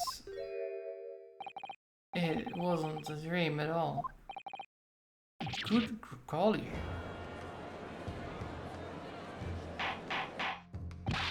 Order, order! What on earth is the meaning of all this? Oh, Rowley, why? Why would you do something like this? Moving a corpse is a criminal offense, isn't it? Wishing the victim dead should be one too. Constable, please explain yourself. Why would you do this? As a respected member of Scotland Yard, your duty is to protect the good people of London Town. I can't say so. What? I really am ever so sorry about all this. For damaging the yard's reputation. For everything. I have a possible explanation. For why, on that particular evening, Constable Beat felt compelled to move the scene of the crime. I can think of one reason. But how could you possibly know?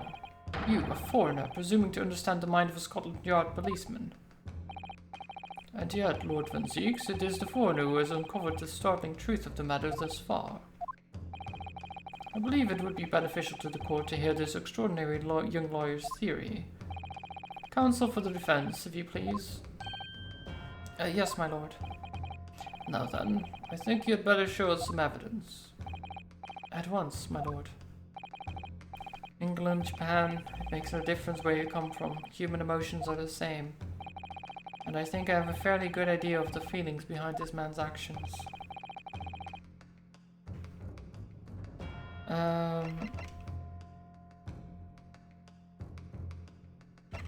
The reason for it. The motive. I mean, do I do the bouquet again, or do I... I think the bouquet. Take that! I realize that I'm a foreigner in this land, and I've only just arrived from Japan, which is why all this information about London's so-called bobbies is completely new to me. I have learned that, through honorable, patrolling the beat is the most demanding work in the world, for example. Keeping the peace, looking after the citizens on his beat in all kinds of ways. There's no doubt that young Bobby is charged with a great deal to do each day, certainly. But for Constable Beat, the day in question was special. Special? How? On account of this bouquet, my lord. Oh yes, it was our very first wedding anniversary. Constable Beat had worked so hard to be able to afford this simple gift for his wife, and was so looking forward to taking her out for a celebratory meal, when he and Mrs. Beat stumbled upon a crime along Briar Road. When he saw that shadowy figure through the fog collapse on the pavement ahead of them, what must have gone through the man's mind? But sir, just on that one particular day, I was looking forward to celebrating my wedding anniversary. Mrs. Beat puts up with a lot of... Who's Constable Beat? Rowley. This guy. Mrs. Beat puts up with a lot of being married to a bobby like me. I wanted to show my dear wife how much I care.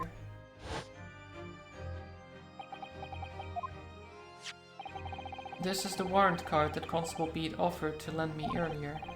Inside, among the rules for patrolling policemen, it says, when a crime is discovered on his beat, a policeman must assist with initial investigations and help detectives. Aha! Well, no, Constable is a title. It's a title for the policeman.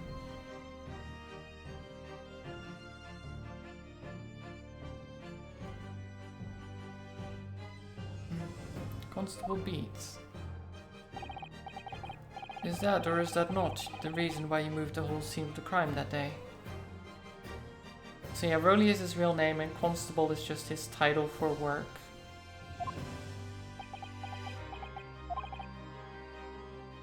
Yes.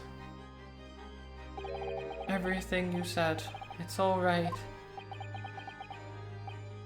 So that's it. It was all to do with the boundary of your beat. Oh. Exactly. Hello there. Hello there, Thrall. I hope you're well. To summarize, the incident actually occurred on Constable Beat's beat. Good gracious. Constable, do you realize the gravity of what you've done?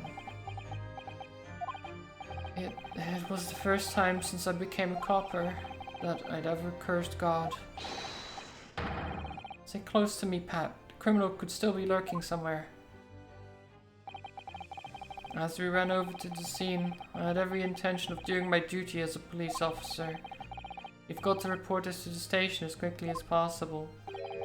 But then, it dawned on me. I realized where we were, where the victim was lying, and what that meant for me. When a crime is discovered on this beat, a policeman must assist with initial investigations and help detectives. Why here? Why does this have to happen here? Why tonight of all nights? Why?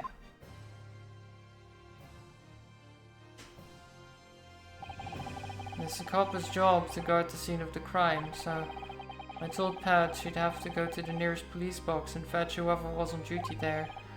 It was then, when I opened my mouth to speak, it just came out. I couldn't believe the words that were coming out of my own mouth. This is the next beat to mine, Pat. You'll have to go to the police box that covers it. Turn right along Meerschaum Street and then...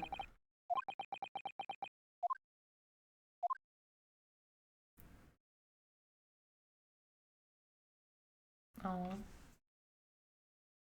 I'm doing good, Tarl. A bit tired, but otherwise good.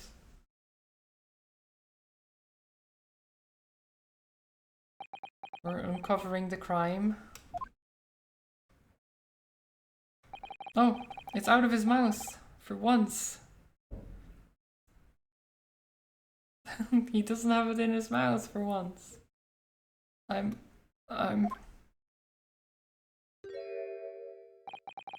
sorry. I'm so sorry. Oh, Constable. I just wanted, just that one night, to take my Patricia out for dinner. No, he didn't kill anyone. He just moved the body.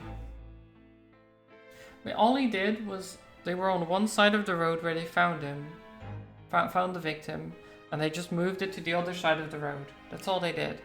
And he thought it wouldn't matter because, I mean, it's a murder, right? What, like, things were pretty obvious. The only reason he did that is because the crime scene happened on his side of the beat, which means he would have had to stay there and help with investigations instead of going to dinner with his wife for his wedding anniversary. So he moved it to just have that one night where he could, you know, have his wedding anniversary.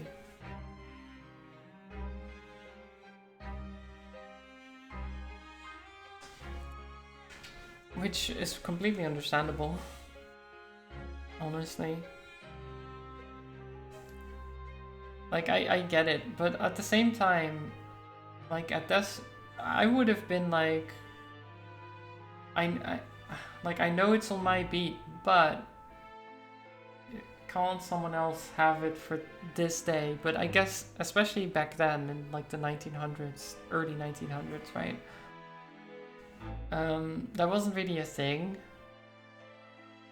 Not really, at least. It depends, but...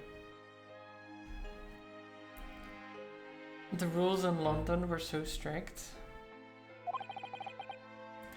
Just that one night. You knew that if the incident was on your beat, your evening of celebration would be ruined. And so you decided to move the entire crime scene outside your jurisdiction. Just across the street to the east pavement of Briar Road, which falls under the neighboring beat's care. You see, I thought...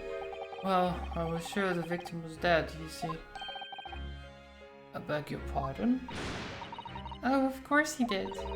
Otherwise, my Bernie would never have left the poor woman on the freezing cold pavement. Ah, I see your meaning now. I bet God got me in the bag for my sins, didn't he? That's why I missed the rose I bought for Pat. Oh no, Roni, that was all my fault. I should never have dropped it in such a dark place. I'm so sorry, Rolly. And can you tell us, Constable, how many books did you move from the one side of the road to the other in total? 4 it was. Yes, definitely 4. 3 of them dropped by Mr. Natsume, and the 4th being the one that fell from the window upstairs in the Garrett household, of course. But what made you place that book in the victim's hand? When all the others were scattered haphazardly around, I mean. Oh, well, so that's because that's how I found it. Oh, you found it? What do you mean? When we first ran over to the scene, the victim was already holding the book. So when I moved everything, I made sure it was still in her hand. Sure, it was this book, The Lion's Pride, that the victim was holding. Oh yes, no doubt about it, sir. Interesting. Okay.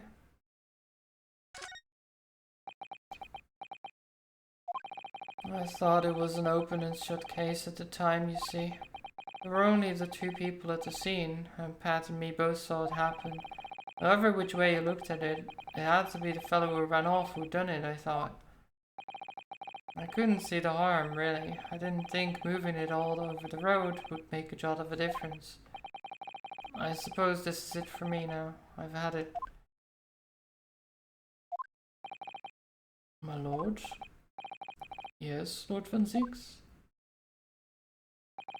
I believe that concludes the cross-examination of the witnesses. Constable, you may withdraw. Yes, sir. Mr. Prosecutor, sir. What will become of my Rolly? What will happen to him? For now, you are free to go home. The police will contact you in due course. Please don't punish my husband. This was all my fault. It's all because I'm always moaning at him for coming home late. Leave it now, Pat. Let's go home. I'm tired. All right then, my love. One last thing, Constable. Sir, let this be a lesson for you. In a criminal investigation, every detail matters, however insignificant it may seem to you. Yes, carve that lesson into your mind. And never again make the mistake of tampering with the scene of a crime. Never again, sir? You mean to say? Leave now. The trial is not yet over. Sir. So the prosecutor seems to at least be like, no, you'll be able to still investigate cases, just don't do it again. Which is very nice of him. Well, quite a startling revelation, I must say. Whoever thought of a third party transplanting the entire scene of a crime like that? Indeed, my lord. Nevertheless, there are some immutable facts here, principally that the accused, Mr. Suzeki Natsume, is the only person who could possibly have committed the crime. No, I disagree. Now that we know the true scene of the incident, there is someone else. Another person who could be responsible for the knife in the victim's back. Forgive me for being presumptuous, but I believe the prosecution is probably well aware of this possibility already. Lord Van Zieks, is this true? Very well. Name the person if you will, and if further investigation is warranted. The prosecution has no objection to the trial continuing. Have a good lurk, Zelda. Take that! There we go.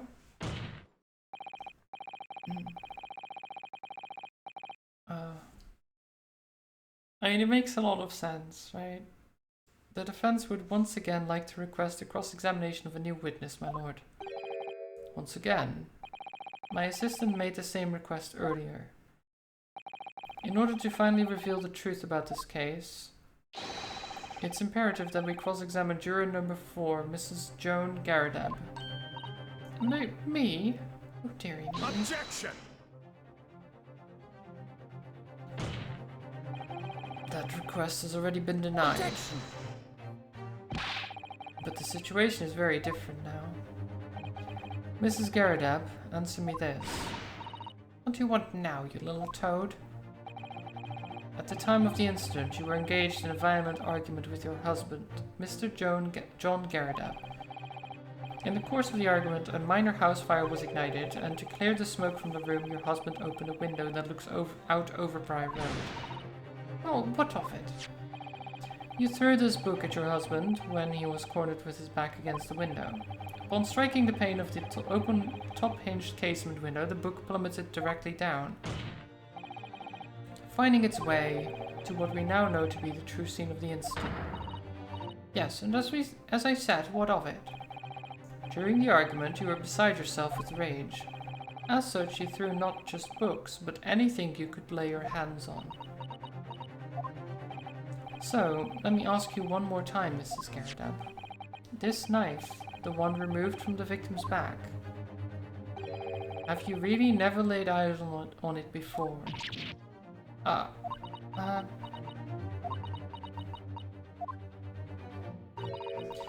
don't recall it. Seriously? Am I supposed to remember everything I picked up and threw at my husband? And anyway, the man over there in all that regalia said members of the jury needn't testify, didn't he? Conveniently, yes. Objection! No, I have no recollection of saying that at all, juror number 4. Uh-oh? Make no mistake. You jurors are not special in any way. You are not immune to the judicial process. If you know something about this knife, madam, let the truth come out. But that's just a common or garden knife. It could have come from anywhere. We have several like that at home. If one went missing, how would you expect me to know? What's that? Are you joking? What are you saying? Please, Mrs. Garadab. Now you listen to me. I refuse to believe all this nonsense. I couldn't bear the thought that I'd injured someone. You hear? I couldn't bear it. Oh, the poor woman. So, yes, I want evidence. I want to see hard evidence if you're going to insist on this being my fault. You're going to have to prove to me that I threw that knife, if that's what you think. Come along now, chop chop. Do your worst. Well, Mr. Naruhodo? If I had evidence like that, believe me, I would have thrown it at her already. And take the stand, juror. Uh-oh? The prosecution does not object to the defense's request to cross-examine this woman.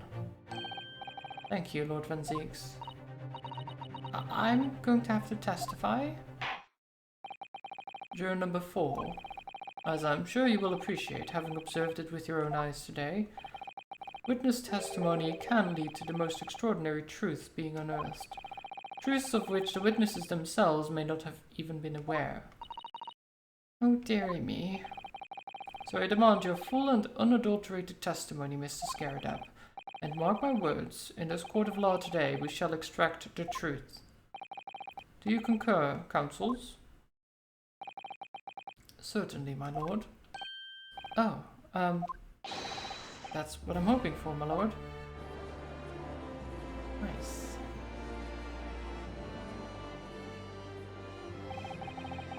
This is such a strange feeling. For the first time since arriving in this country, it actually feels real.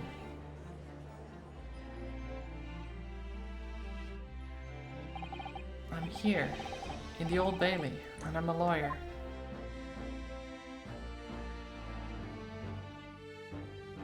Nice. Witness, state your name and occupation. Oh, yes. My name is Joan Garadab. And I'm, well, I'm a juror and such like.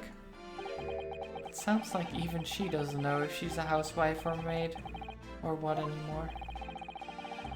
The court has decided your testimony is required in order to clarify matters in this case. Do you understand, madam? Yes, my lord. You will tell the court everything that took place in your household on the evening in question. And I warn you, do not attempt to hide the truth. Oh, dearie me. Chin up, Joni. Nothing to worry about. Oh, I didn't know you were here, John. Oh, nice. Wasn't only you in the room that day, old thing, was it? Rather think I ought to testify as well, don't you? But what about your knee, dear? Don't you worry about that. Hardly notice it. I'm not the sort of chap to leave a comrade to face disciplinary action alone. Oh, John. I presume you are Mr. John Garrideb? Yes, sir. Former second lieutenant of the 3rd Regiment of the 4th Northumberland Fusiliers, sir. Seen my fair share of action and now living the quiet life, as it were. A quiet life? Were you not engaged in an incendiary battle with your spouse on the day in question? Ah, well, yes. Quite. I believe this may represent a first in the proud history of the British court.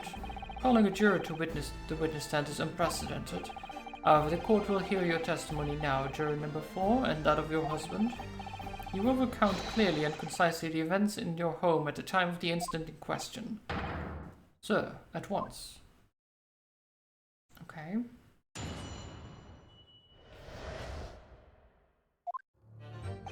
Yes, on the day you're referring to, the wife and I did have a bit of a skirmish. Can't recall the reason now. Knocked a candlestick over and set fire to the carpet. Soon headed out, though, and got the window open. Meanwhile, I was picking up whatever I could find to throw at him. Plenty of knives around our place. Can't say I'd noticed 1 or 2 went missing, I'm afraid. If that bally thing in the victim's back really was one of ours, you'll have a job proving it, I think. Okay. Sounds as though it was quite the battlefield in your household that evening. Although an entirely one-sided assault, it seems. The enemy caught us on the hop, sir. Had no choice but to dig in and take defensive measures. To be honest, if the enemy had kept shelling us for another minute, we'd have been toast. Of course, a veteran such as myself is only too aware that on every battlefield you are just a gnat's whisker from death at any moment. Are we still talking about a marital quarrel here? Well, I must say that I'm dubious that this testimony will shed any light on the origins of this jackknife. In combat, one's focus narrows such that the surroundings are barely noticed. These witnesses may not be able to offer anything more than they have already testified. This may be a dead end. And Zeeks may well be right. Well, whatever the chances, we only have this last cross-examination to uncover the truth, Mr. Naruhodo. I'm afraid so. Well, this case is long. Very well, counsel. Begin your cross-examination.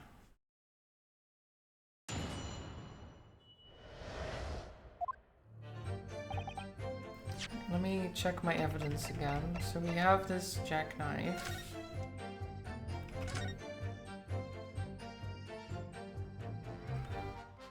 That has the tip missing.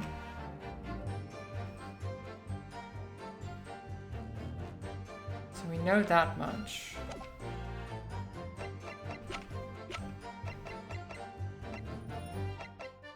That's the only thing I really have pertaining to that. Okay. Let's press some stuff and see what happens. The reason is what you told us yesterday, I believe. Yes, that's right. If I remember correctly, it all started because of a note that was tucked into the pages of a book belonging to Mr. Garrideb. A rather passionate note, in fact. Mrs. Garrideb found the note, discovering her husband's little secret. And she gave him a mighty number of slaps across the face for it too. What a sordid state of affairs. Hell on earth. I say, when a chap says he can't recall such things, it's common decency not to drag it all up. And besides, half of it was wide of the mark anyway. Unlikely story. These waters run very deep. God. You have to do some volunteer work? Have a good one then, Thrall. Good luck with the volunteer work. I hope it all goes well. Okay, knock the candlestick over. The fire also spread to some items of furniture, didn't it? Bookcase, my armchair, anything of mine, really. Just so happens there was some bath water around that evening, so I sloshed that about to put it out. Most precarious situation you put yourself in. Ours is a 3-story townhouse on the west side of the street where the water main isn't connected yet. Have to draw water from a public water pump during the day if you need any, you see. Oh my goodness.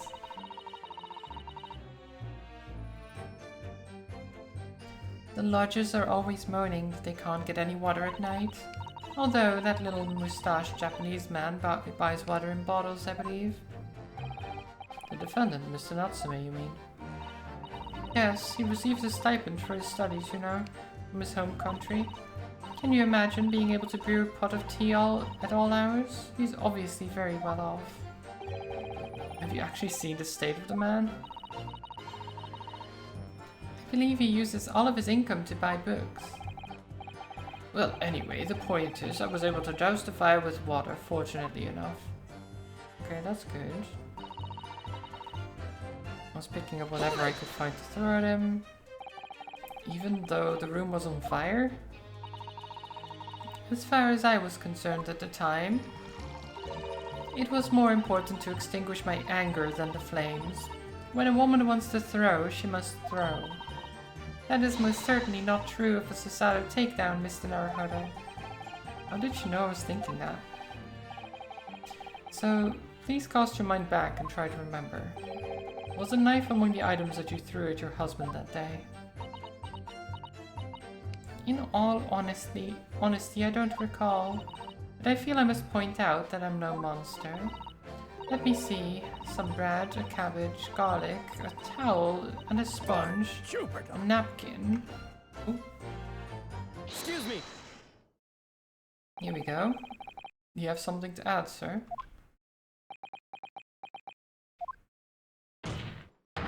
Mr. Garadab? Don't shout. Shoot. Sorry, I beg your pardon? Did your wife's remark just now bring something to mind? Nothing of any significance, no. Just that the barrage of projectiles the old thing launched in my direction was somewhat more solid than she implies. Books, bricks, and the fire poker I seem to recall. Ouch. And the woman's aim is uncanny. She'd land a direct hit with every... Ah! Good grief, woman. We're not at home now. This is a court of law. Oh, dearie me. I'm so sorry, dear. What are you even doing with a teapot in here? Honestly, John, I would have never thrown such things at you, obviously. Well, take a look at this, then. How do you suppose that happened, Your pipe, sir? Had this thing in my hand as usual at the time of the onslaught. Knocked it clean out with one of her soft projectiles, she did, yes. And when I went to pick the thing up, it was broken in two. I'd like to see a sponge do that sort of damage. I see, your pipe was broken. It would have never been sent flying unless it was hit by something pretty solid. Anyway, I've managed to bandage the thing up for now. You are one to exaggerate, aren't you, dear? I wonder what we should make of this account. It's significant. Oh no, it could be important. That's insignificant. It's definitely important. The defense believes Mr. Garadeb's remarks just now to be of great significance. Objection! This war veteran's words only tell us one thing. Betray fiery wife and pipes, as well as hearts, may be broken. Sentimental wisdom, perhaps, but hardly worthy of adding to a formal testimony. Indeed, common sense, one might say. Might one? In that case, would you at least permit us to examine the pipe, sir? Well, I don't see why not. Oh, dearie me, there you go again, trying to ingratiate yourself with a young lady. Very well. The court will accept the gentleman's pipe as evidence. Okay. I hope I didn't speak out of turn, Mr. Naruhodo. I was just feeling rather disappointed for you that your request was turned down. Oh no, it's fine. Thanks to Susato-san, we have some new evidence to work with. Okay, well, let's look at it. Pipe. What's this? There's a small nick out of the bowl here, look. It appears to have been made relatively recently. And see how there are little scrapes and dents all over it? It's clearly a well-loved pipe. Yes, you're right. It seems to me recently that being well-loved goes in hand with getting some battle scars. This particular nick is catching my eye though, because it's clearly new. It looks to be in a sorry state with that bandage around it, doesn't it? But for some reason it feels slightly ominous to me, like it's trying to shout out a warning. Perhaps because it's the same blue as Mr. Garadep's dressing gown.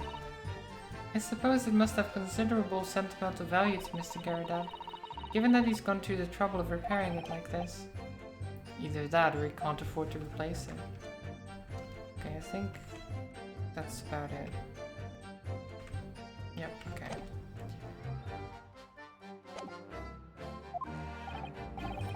Thank you for that rebuttal, Mr. Garadeb. Now, if we could return to the crux of the matter, what can you tell the court about the knife used to attack the victim? Okay, let me press this as well. Would you care to elaborate? Nothing to say, really. Rather partial to a spot of carving, you see. Pipes and whatnot, fishing tackle, you know, that sort of thing. It's a passion we both share. I like to carve little wooden trinkets too. And then there's my leather work. Sorry to say, we're always losing knives about the place. And we have a dozen of the things. They sell them at the market sometimes, 20 for the price of 19. Needless to say, I snap them up. John prefers to use 2 knives at meal times too, instead of a knife and fork. Now, Joan, we don't want people thinking I'm some kind of savage. Go again with the scaldings.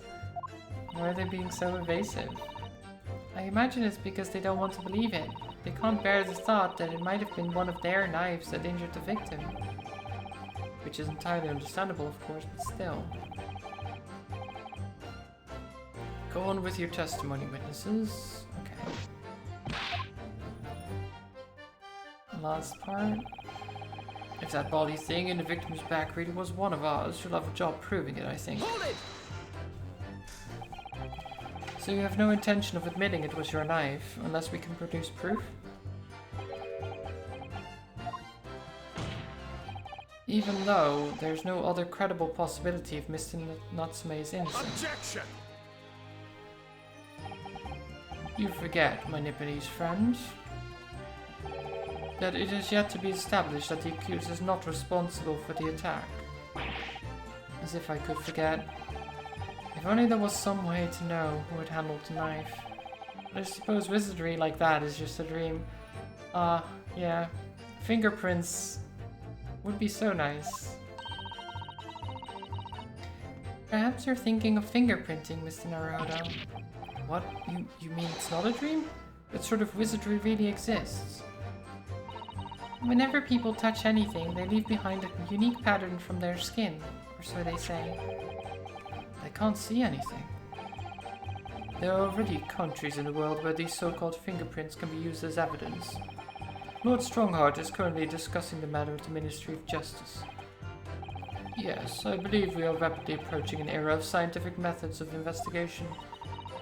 But for now, we shall have to find an alternative method of proving our assertion.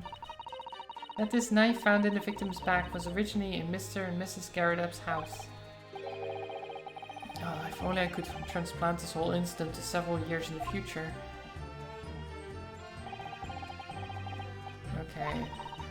What do you think, Miss Naruto? Well, I think we've heard all this before, to be honest. Can't say I'm particularly confident that we'll be able to prove anything new from this testimony. But in this cross-examination, it's absolutely essential that we establish how this knife came to be at the scene of the incident. Yes, I know. I'm sure both of them must be feeling very worried.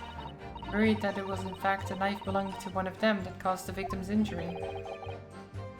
If we could even find a tiny shred of evidence in support of that theory, it would clinch this trial for us. Okay. We've got this. Maybe. I don't know. I don't know what to present, but there's something I can do here.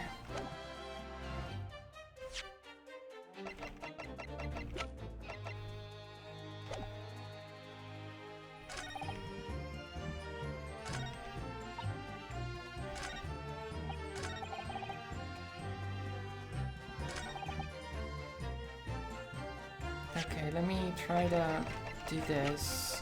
Objection! Nope, okay.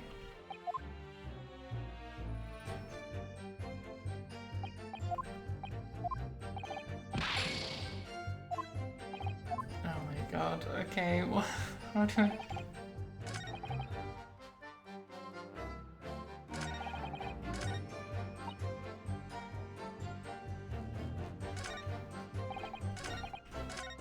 Oh shit, I'm pressed too far.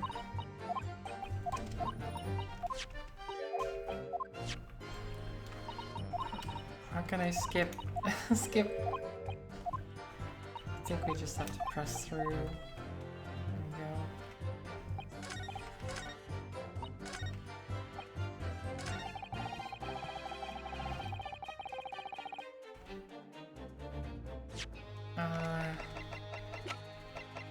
Objection! No, that doesn't work either. I need to do something with the pipe. Oh god.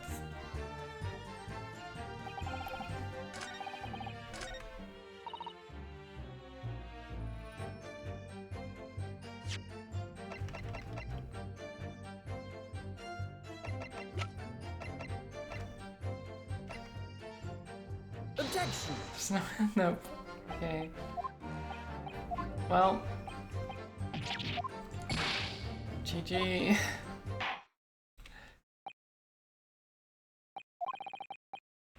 Oh god. Why is it so difficult to figure out what piece of what I need to do here? Like the previous cases I had no problem with it. And now I'm just struggling with it for some reason. Can't recall the reason now. We know the reason, but that's not important in this case. Knocked the candlestick over, set fire to the carpet, soon had it out though and got the window open. I was picking up whatever I could find to throw at him.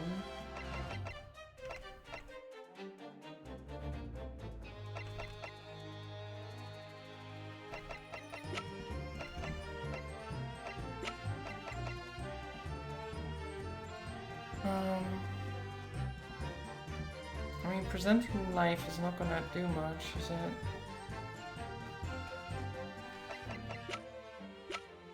Presenting the book.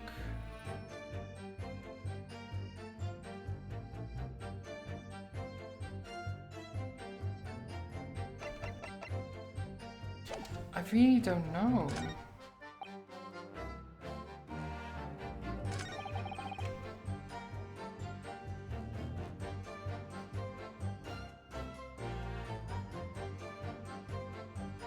What do I do?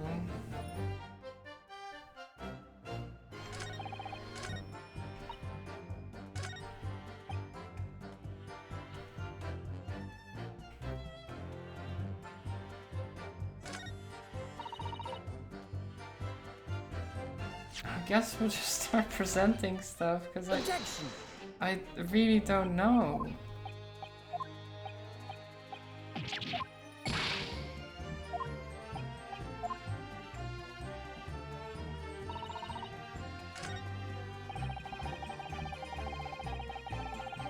Because obviously it makes sense that she recognized the knife, because otherwise her reaction would be like that.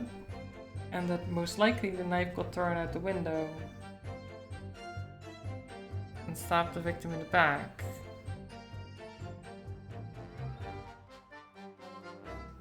And I think the nick on the pipe might have been caused by the knife as well, but how do I...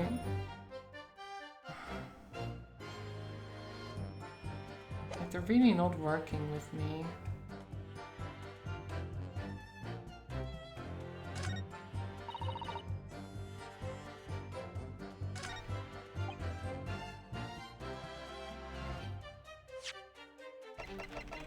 Objection. This is all right. No, okay.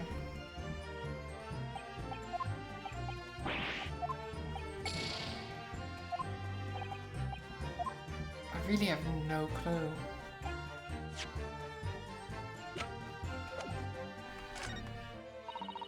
Is it what has to do? Apparently fell to the floor during a domestic dispute. Yeah.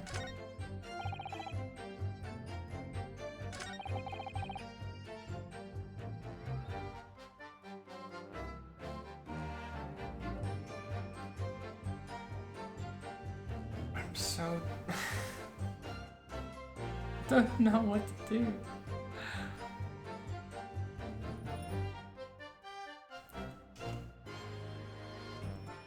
Can't recall the reason. I've already pressed them on everything, so that's not gonna help.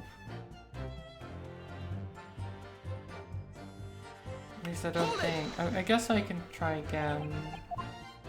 She told us yesterday. It's the notes. Little secret. Slaps across the face. But I don't have the note with me or anything, so...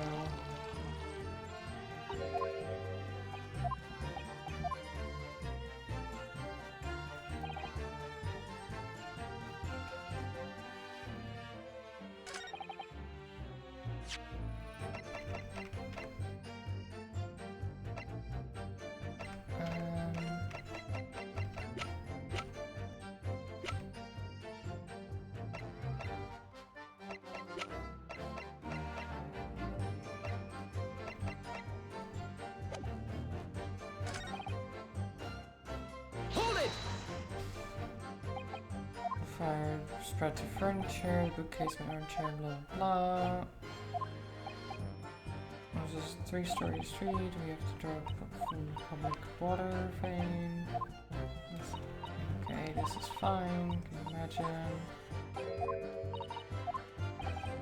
I was able to douse the fire. Okay. Picked up what I had to find to throw it at him.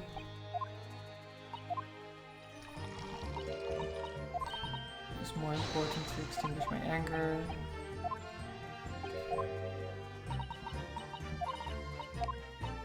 Okay. Bread, cabbage, garlic, a towel, sponge, napkin. It was really only soft items I was throwing, and I was really most restrained. The majority of them barely hit John. He's my husband after all.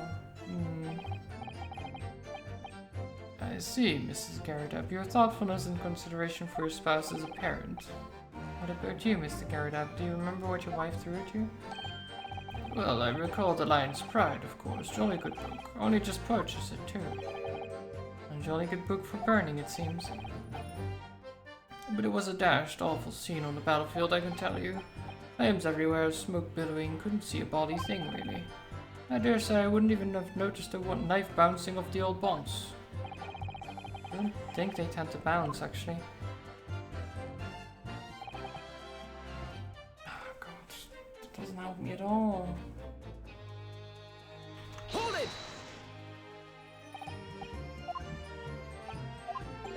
I don't like carving. lot of knives around.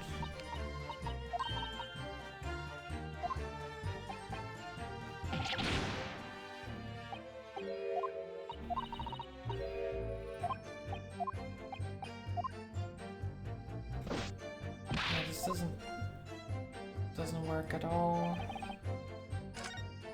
Oh, well.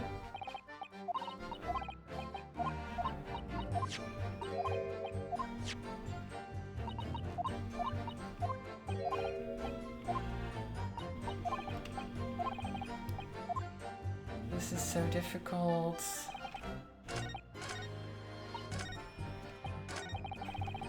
Hold it! I can't logic it in like where I press people. I don't know how to like what part of their testimony is linked to what evidence. It's not obvious. It's not like a thing of like, oh, this evidence clearly proves something. That what you said is a lie or not true or something like that. That's not the case. You have no intention of omitting a sure knife, unless we can produce proof. Objection! There's no other credible possibility. You forget. It has just to be established. Another fingerprinting thing.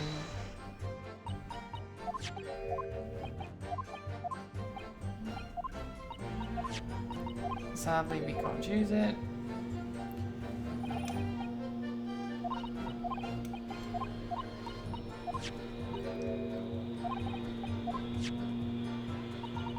How did I come to be at the scene of the incident? Can people just not do yard work outside with a chainsaw? Would be nice.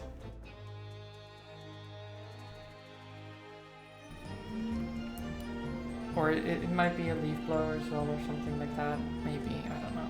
It's something like that. Either way, it's loud, and I don't like them being loud.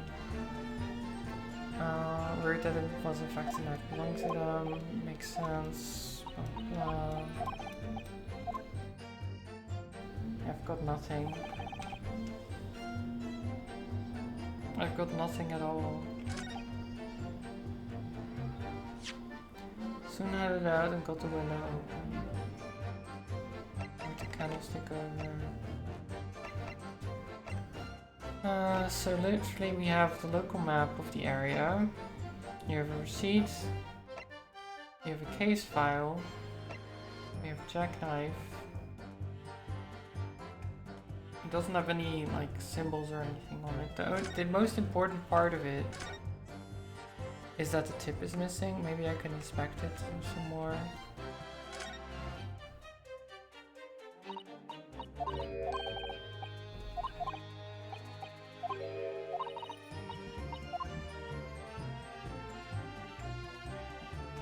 Yeah, there's nothing else there.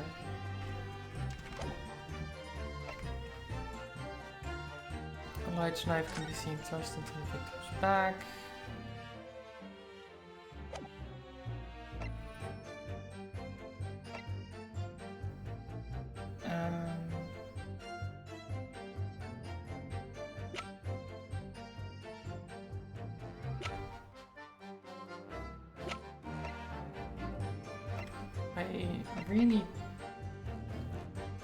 The only thing I can think of is either presenting the jackknife or the pipe. But I'm not sure. Like, the pipe makes the most sense, but what do I present it on? I mean, just throw the pipe at him again. I don't know. But it... Well, bonk. So what happens if we fail, actually? I declare that no further examination is necessary. Are you ready? And they all do guilty, basically. Guilty! Yep. Guilty. Guilty. Guilty. Guilty. Just curious what happens. Guilty.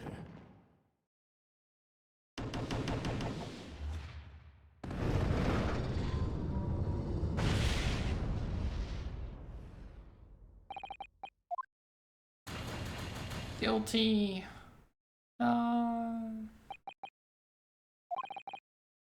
Court is adjourned. F.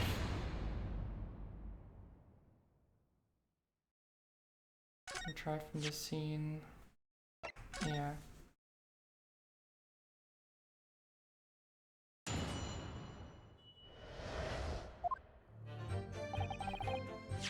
Do I still have the pipe? No, okay. So I'd have to... okay. Hold it! I'll just basically tap through.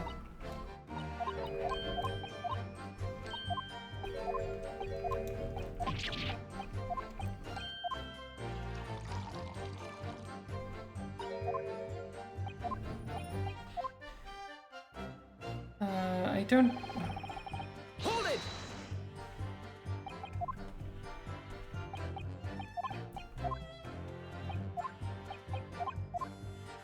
Public water pump thing.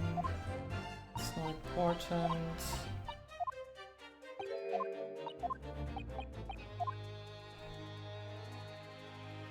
Hold it!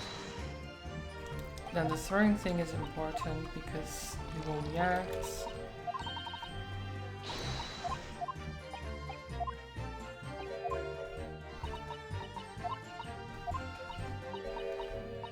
By Jupiter! Excuse me! And then he claims the pipe thing. That the pipe got hit by something and broke.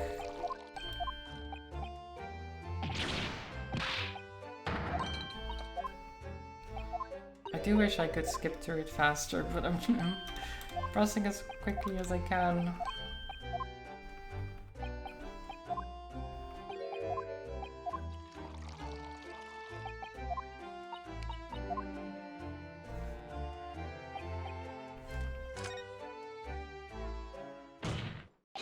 Objection!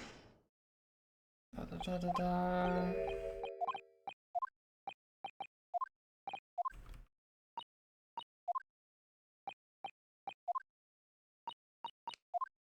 Okay, pipe is now evidence.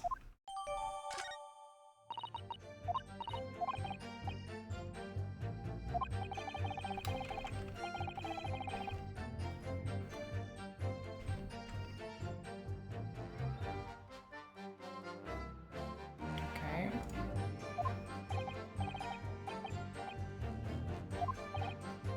Details about the victims and attack.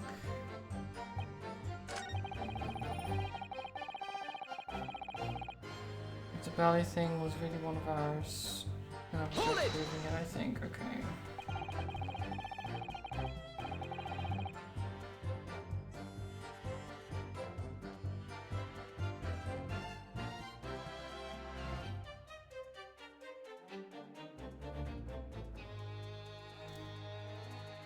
I must be missing something. Objection! Maybe there's something in the pipe that I've missed. Or, it's broken, it's chipped.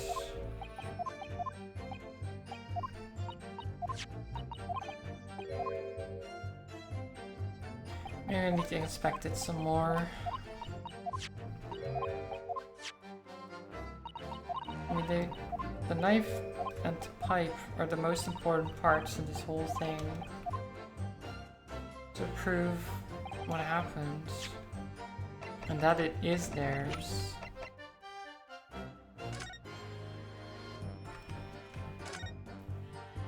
So this is just a bandage. But it hasn't been broken. There's the chip part.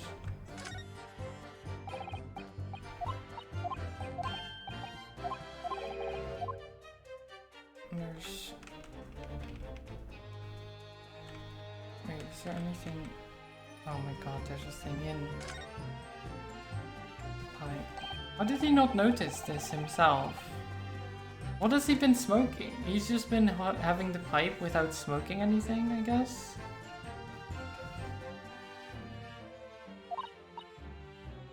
Something trickled aside just now. Yes, I saw it. Something stuck in there, I think. Let's turn it over and give it a shake. What's this? It's a tiny fragment of metal. Looks like the tip of a blade or something. Tip of a blade? Surely it couldn't be. Okay. Okay.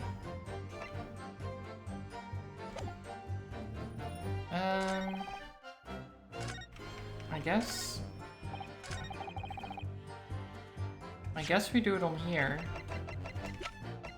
Objection! There we go, okay. Mr. Garrett, could I ask you to take a good look at this, please? Can ask, but I can't see a bloody thing. Can't? Used to call me Dead-Eye Deb back in the regiment, of course, but that was some time ago. Even when I'm trying to enjoy a large print book by the fire these days, I struggle to tell a B from a D and a P from a Q, to be honest. Oh, he does, dearie me. It's rather wearing being asked about every other letter and every other word. You must be very dizzy. What's that even? What is that? A tiny scrap of metal. Yes, almost certainly from the tip of a blade. And what may appear at first to be just a tiny scrap is in fact a crucial piece of evidence. Interesting. And where did the defense come by this evidence? It was lodged in the chamber of Mr. Garredeb's pipe. My pipe, you say? By Jove, I wonder how that got there. And what precisely does this fragment of metal signify, Counsel? Are you suggesting that it is in some way related to the matter of the stabbing on Briar Road?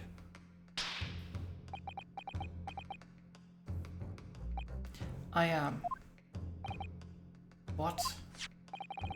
When put together with another piece of evidence already in the court record, I believe this tiny fragment of metal will unravel the whole truth of this case, my lord. Oh god, his burnt garments as well. You appear to be rather confident in that extraordinary statement, Counsel. Very well then. Present the pertinent evidence to the court. It's the knife, of course. Take that! This is the knife that was found on the victim's back. If you look closely, you will see that there is a small piece of the tip of the blade that is missing. A common issue with the inferior blades sold at unsavory street markets. Criminals who use them regularly leave the tips lodged in their victims' bones. And what of this particular knife?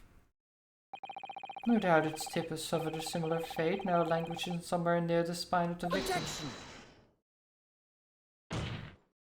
No, that's not the case. The tip of this particular knife's blade is the very fragment of metal we discovered in the chamber of Mr. Garredeb's pipe. Ah, good grief, Lord Van Zeeks. I don't believe it. Knife from the crime scene, and this fragment of metal, are a perfect match. Golly gosh. Order! Order! Is this some sort of Eastern sorcery? This is no magic, my lord. This is a miracle. A miracle? So Van Zeeks has figured it out, has he? Counsel, explain this extraordinary coincidence at once. Yes, my lord. The crucial point we have to ask ourselves here is, when did the fragment of metal find its way inside Mr. Garredeb's pipe? Something that was clarified for us in the most recent witness testimony. I had this thing in my hand as usual at the time of the onslaught. Knocked it clean out with one of our soft projectiles, he did, yes. Would never have been sent flying unless it was hit by something pretty solid. Oh, dearie me. During the argument between these two that occurred just as the victim was on the pavement below, Mrs. Garredeb flung this knife at her husband. However, the knife missed Mr. Garredeb, instead striking the pipe in his hand at the time. which caused the tip to break off, of course. Good lord. Yes, and that is when the tiny tip of the blade found its way inside Mr. Garrideb's pipe. The chances of that are 1,000,000 to 1. And yet there's no other credible explanation for how the tip of the blade ended up in your pipe. Then, after losing its tip, the knife ricocheted off the pipe and flew out of the open window. Ah. In short, this knife, which fell from the window of the Garrideb's household, is the very same knife that struck the victim in the middle of the back on the street below. Oh gosh, oh dear, oh no. Objection!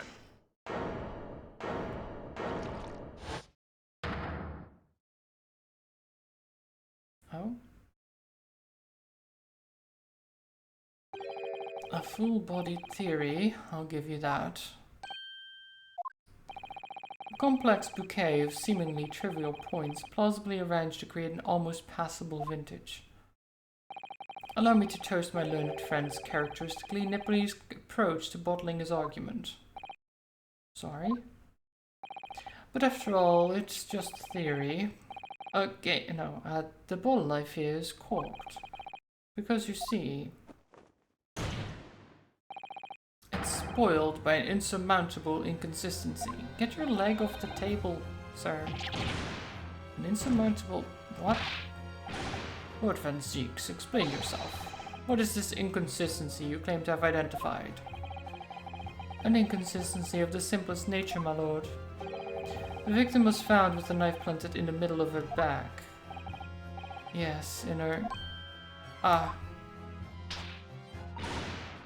That's right, you silly little man. Now, Joan, old thing, what are you getting so excited about? Let us consider the basic facts of the case once more. The victim was walking along the pavement before being stabbed in the back and falling to the ground. If the knife that struck her had fallen from above, there's no possible way it could have planted itself into the victim's back. Well, I already know why that is, because she has the book in her hand. She went to pick it up. And while bending over, gets stabbed in the back, which is completely plausible, sir.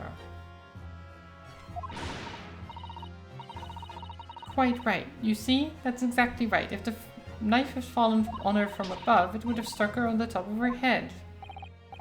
Well, it's lost for words. Look, I knew it. I never liked this theory in the first place. I don't know though, what really did happen? It would appear the defense has made a rather spectacular blunder. No, there's no blunder here. If a theory has even one inconsistency, it cannot stand. Your theory, my learned friend, is history. No, it's not. We were so close, I could see the truth. I was so sure we were on the right track. But now the way has been blocked completely. By just one simple inconsistency. Or in other words, we simply need to eliminate that one inconsistency and the theory will stand. Mrs. Otto. You mustn't worry, Mr. Naruhodo. You were just caught off guard, that's all, and your mind went blank. But if the path you are on is indeed correct, then a way will present itself. The key to this is the court record, I'm sure. All the information you need is there. Seems you have nothing to say, my Nipponese friend. Well, your silence speaks volumes. A tacit acceptance that your theory is fatally flawed. Objection! Actually, no. This inconsistency doesn't mean I was on the wrong track. It means that I need to sharpen my mind and dig further for the truth. It's a test. Yes. If the knife fell on the victim from above, there's no way that it could have hit her in the middle of her back. Under normal circumstances, that is. What are you implying? Counsel? There is a piece of evidence in the court record that can explain this inconsistency. That can explain how the knife that fell from above could have pierced the victim's back. We already have the answer. Goodness. Utter madness. Surely this must be the last time. Counsel, present the evidence of which you speak. This is the last inconsistency, the final piece of the puzzle. If I can successfully make sense of this, the truth will be laid bare at last. It's the book. But do I... Yeah, I'll present the book. That makes the most sense to me. This, the fourth book found at the scene. This is the final piece of evidence the defense will present. The burnt book. Is that not Mr. Garridup's book? Yes, and to understand its significance, we have to consider how it came to be at the scene in the first place. The photographic print clearly shows the book in question, and the victim holding it in her hand. As we all know, it was the police constable that put the book between her fingers like that. Quite so, as part of his wholesome transplanting of the crime scene to the opposite side of the road. That's true, however. As part of his testimony, Constable B made an extremely enlightening statement on that point. It was already in the victim's hands.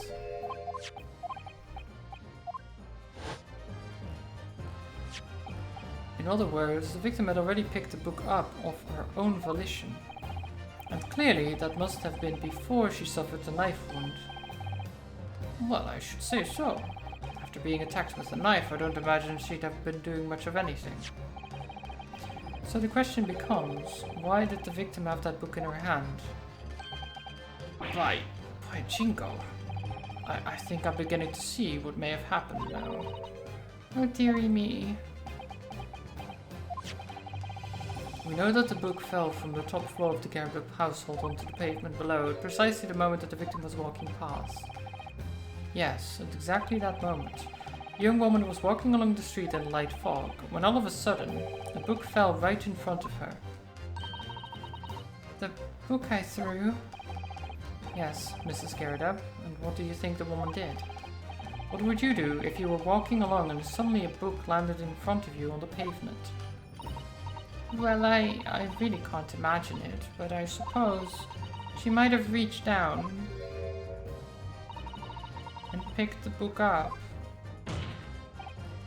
Yes, that is exactly what the woman in fact did. She picked up the book. Oh heavens.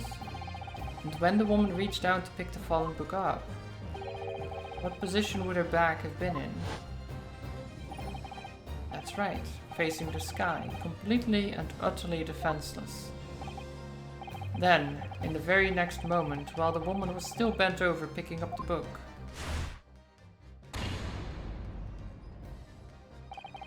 the next object fell from the room above, the jackknife, straight into the middle of her back. And at the same time, walking by chance directly behind Miss Green, was the defendant, Mr. Suseki Natsume. Well, I never. It appeared to Mr. Natsume that the woman simply collapsed on the floor. In the dark and the fog, he didn't see the knife falling on her from above. And from the other direction, the constable and his wife saw no one but the victim and her apparent attacker. There never was a real culprit to run from the scene in the first place. No, this was nothing more than a series of unlikely events that culminated in an unfortunate accident. And that is the real truth behind this case.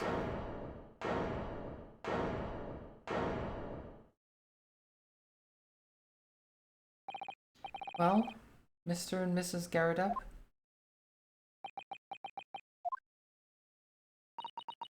The very first time you showed me that knife, I had my suspicions. I wondered if perhaps it might have been something like that.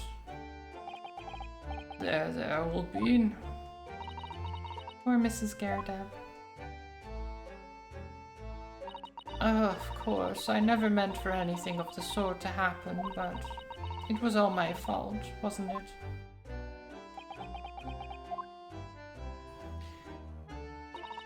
I take my full responsibility. I let my anger get the better of me. I threw that book and I threw the knife as well. John, my dear. It's alright, I know. I'm ever so sorry. Truly. I'm sorry.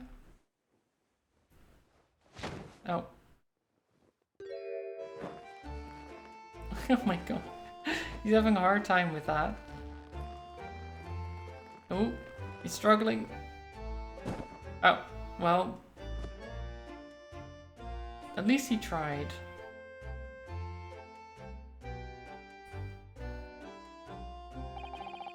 Lord Van Zeeks, what news of Mrs. Garridab? She's been taken to the infirmary. It would appear that today's events has left her in an especially flustered state. However, I believe she will recover in due course. There's no cause for concern. Yes, unbeknownst to themselves, they caused what could have easily been a terrible tragedy. They shall have to prepare themselves for the consequences of their actions. There is some good news, however, my lord. I have just had word from the hospital where the victim is being treated. Her condition is improving steadily, and the doctor believes she will regain consciousness soon. It's strange. We've been talking about the victim all this time, but we've never once met her. How wonderful. That woman is out of danger, it seems. Yes, that's good news. So, Mr. Suseki Natsume.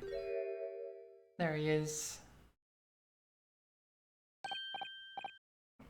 Yes? On behalf of my fellow countrymen, I would like to take this opportunity to beg your pardon, sir.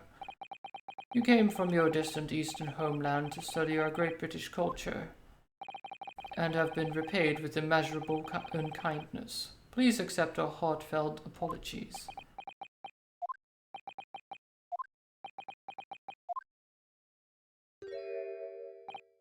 No, it is me who should be begging your pardon. Oh no, Mr. Natsume. That evening, when the young woman just collapsed on the pavement before my eyes, I jumped to the wrong conclusion again in my confusion.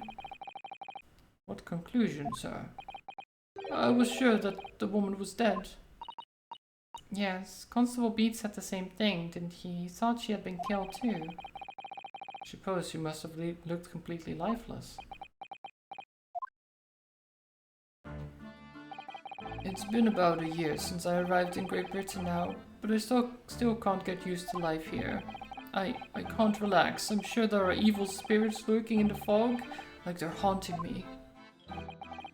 Poor Saseki-san. His imagination really has got the better of him. Yes, poor man. So what had happened? I thought the young woman had been taken by the fog spirits. I should never have dropped my books like that and run away.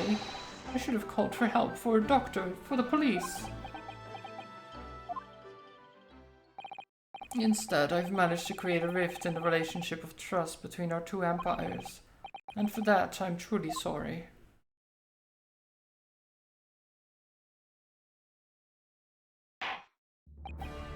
One could indeed say that some sort of mischievous spirit has been at work here, I think. One that created a chain of unfortunate mishaps. We were befooled by this spirit and led to false conclusions. But thanks to Lord Van Zeeks and our young lawyer here from the east, that chain has now been broken and the spirit exorcised. I heartily commend you both. Oh. Now then, ladies and gentlemen of the jury. Yes, my lord? In concluding this trial, I must ask one last time for your decisions regarding the defendant's culpability. Are you ready to present your findings to the court? As the foreman of this jury, I can assure you we've reached a fair and just conclusion. I do declare the truth can be extremely cruel at times. Well, I didn't suspect the woman next to me, that's for sure. Sitting in for the old bead while she's out of action, you know, but I know what her decision would be. Does this mean I'll finally be able to get out of here and start work? Well, it's about time. I say, I'll have a corker of a story to tell the grandchildren when I get home, won't I? Oh god. I mean, sure took a while. 3 hours. And I was on the last part of the trial as well. Jeez. Ladies and gentlemen of the jury, I hereby demand your final decisions. Mr. Foreman. Not guilty. Not guilty. Not guilty. Not guilty. Not guilty. Not guilty. Boom.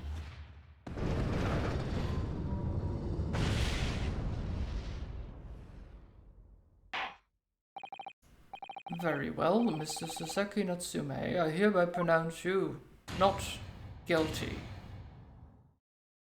Yay! I did it. I did the thing. Fireworks. Still crazy to fire off so many fireworks inside, but I'm sure it's fine. And finally, Mr. Natsume. Yes, Lord Sir. You are now a free man once more. It is my hope that you will continue to further your education in British culture, and may never again be brought before me. Oh yes, sir, of course. On my life, I swear I'll never set foot in a courtroom again. I'm transported to tears. Thank you, counsels. Court is adjourned. Nice.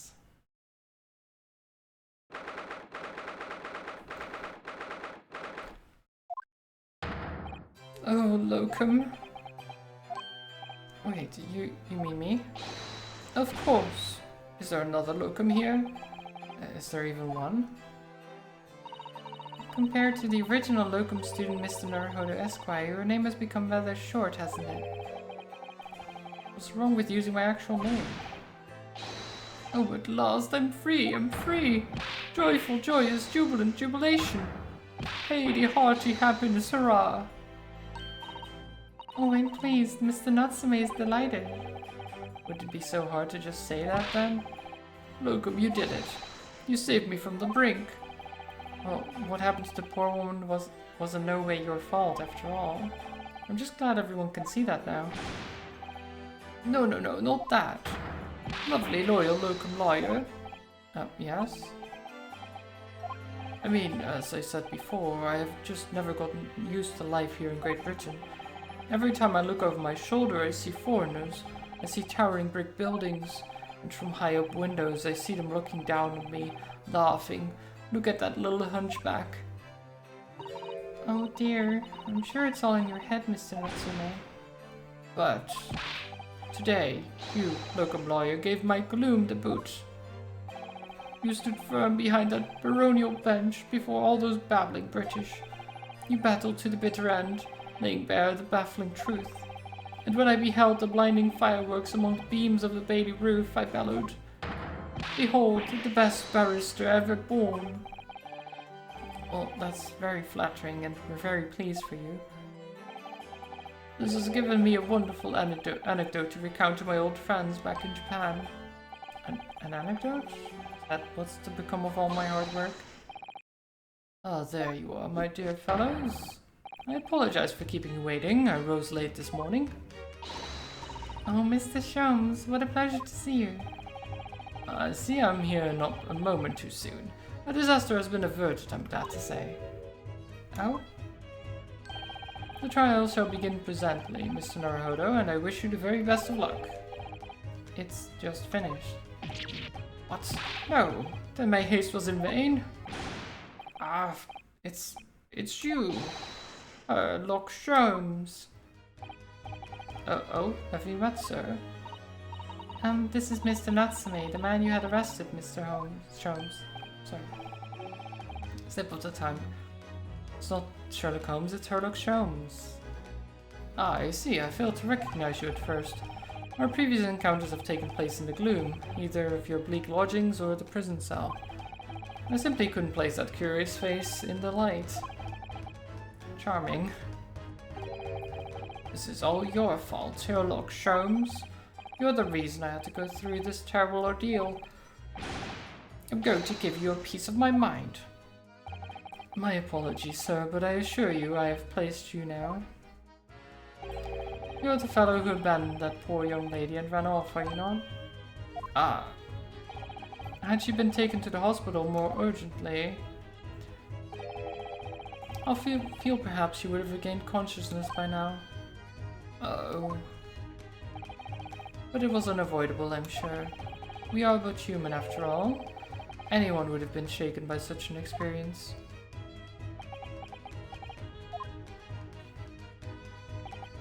I do feel very badly about how I behaved. Well, never mind. Now then, what was it that you wanted to say to me, sir? Nothing. Priceless. Oh, I'm really sorry, but that was quite priceless. Poor Sasaki-san. Still, on the bright side, you've had an extremely entertaining experience without paying a penny. And it would seem you were not even found guilty. But there's no bright side. Whatever do you mean, Mr. Natsume? Even after this, I'm still cursed by the spirits and now by the Reaper. Ah, Lord Van Zieks. I haven't forgotten, you know, what facing that man in court means. Even if you're not found not guilty, you're still doomed. It will be alright, Mr. Natsume. Hmm? If the Reaper appears trying to make trouble, I will protect you. Yeah. Oh no, don't throw me. With the perfectly executed Susato takedown. Much as I like being turned on my head, a bit of warning might be nice next time, Miss Susato.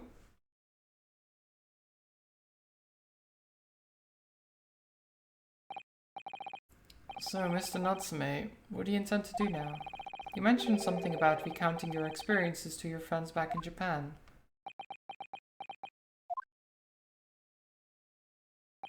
Yes, I intend to return to my homeland soon. Oh. It has already been a year since I arrived here in Great Britain. I have visited universities, libraries, bookshops. I've been honored with the tutelage of professors. I've learned so much about the wealth of literature here and the city it has shaped. And I've come to realize that it's my calling to sail home and tell my fellow countrymen about it. That's very touching, Mr. Natsume. Or, in perhaps less veiled terms, you wish to withdraw halfway around the world to escape the terror of the Reaper's curse. That's not it at all. The more I learn of literature, the more of the strange feeling claws at my inside. I feel compelled to return to my roots and attempt to pen a work of my own. I see. A work of literature by Sasaki-san could be an interesting read. And what about Miss Susato and yourself, Mr. Naruhodo? Sorry, what about us? Will you return to Japan alongside your moustached compatriot? Why would we? A week has not yet passed since we arrived in London, and only now does it feel as though we have finally found our feet. And you are accommodated in a hotel at present, are you not? That's right, but we need to find lodgings before it bankrupts us. I've calculated we can only afford another 10 nights before our entire budget is exhausted. Well then, you could take my lodgings. Oh, the windowless room? But what it lacks in windows, more than makes up for with the floor, ceiling and walls. Great. And of course, I'd be happy to leave behind the accursed evil spirit. Oh my, an evil spirit? Oh yes. It tries to suffocate you while you sleep. It's an infallible wake-up call. We'll think about it if that's alright. Perhaps I can offer a more welcome alternative. Would you consider taking lodgings with me? Really? Well, a vacancy has conveniently presented itself, though it's up in the attic, I might add. Are you sure it isn't just a storage loft? I spoke with the landlady this very morning on the matter of price, and Iris is cleaning the room as we speak. You must come at once. I presume you have no luggage to speak of? Oh, this is simply wonderful. What an honor to be invited to taking lodgings in the great detective's office, his attic. I'm too overcome for words. So suggesting we look elsewhere out then. Then settled. Iris will prepare a welcome dinner this evening. And you must come too, Mr. Natsume. I insist. I don't know what to say, but thank you. And yes. Wonderful. Then I'll go and complete the paperwork for your formal release, Mr. Natsume. It shan't take long. Somebody's happy. Locum, I knew that you wouldn't let me down. I'm truly delighted to have met you here in London. Likewise, Mr. Natsume. It's been a privilege meeting you too. It's a shame that we're going to have to say goodbye so soon. Well, I've come to realize that I belong in Japan. But Locum, we'll meet again one day. Yes, I'm sure. And hopefully by then I'll be a successful lawyer. Hopefully by then I'll be a successful author. Well, my dear fellows, our carriage appears to have arrived. Shall we go, Mr. Naruhodo? Yes, Mr. Sholmes. I have little doubt Mr. Natsume will be released in time for dinner this evening. Nice. And so, with Soseki-san's innocence successfully established, we rode with Mr. Sholmes to what was to become our new home, 221B Baker Street. Or 212, 221, 221B.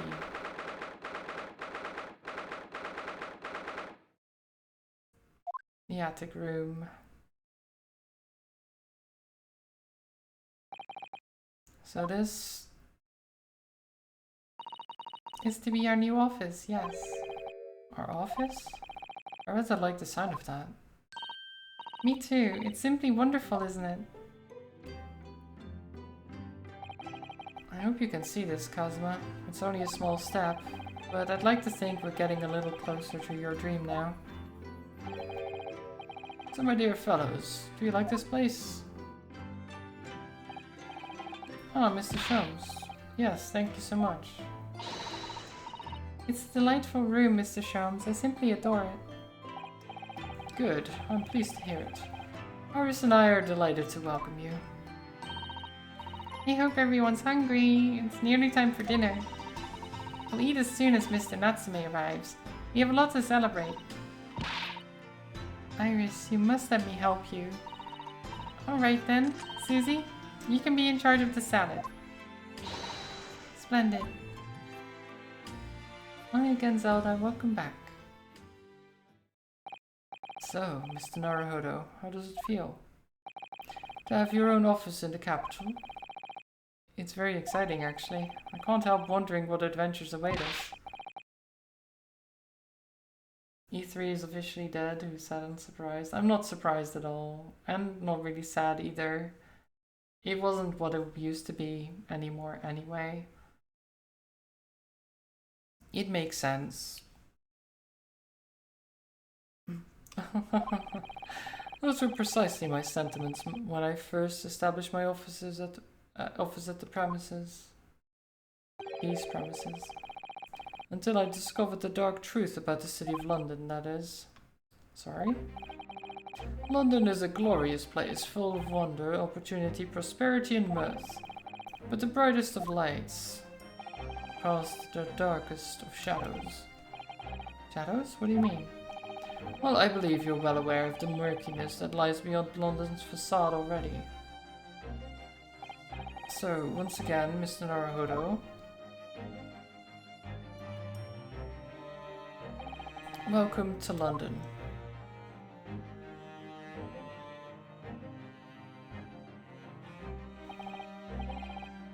Of course, at the time, I had no idea of the significance of those words when Mr. Sholmes so casually spoke. But it wasn't long before my turn came to lift the facade and see the true depths of the murk that lay behind it.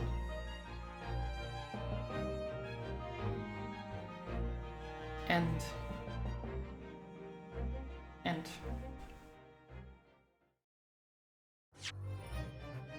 Okay. And that was episode 4. And yeah, that is going to be it. Episode 5 is the next one. And last one of this part of Great Ace Attorney Chronicles. There's 2 parts. So, The Adventures of the Unspeakable Story. The Hound of the Baskervilles. A hound it was, but not such a hound as more to be seen. Okay. Sholmes's cry reading that, pierced but through sure. the thick wall of fog around us. Wisps of vapor flowed over the pistol as I cocked it, and I waited breathlessly in the stillness. The silence lasted for what seemed an eternity, until, at last, it appeared. From the shadows of the cloud, an enormous beast sprang out upon us. A hound it was, but not such a hound as any mortal has ever seen. Its eyes glowed with a smoldering glare. The whole of its ox-sized body was outlined in white-hot flames. Its rumbling pant and hideous howl, so terrified was I that I began to tremble with fear. "Look well, Wilson," Sholmes declared, gazing upon the mystical beast. "For this is the diabolical hound of the Baskervilles." Doggo, yeah, I'm sure it's a very nice doggo. Even if it breathes fire and stuff. Our first 2 months in London passed by in a flash.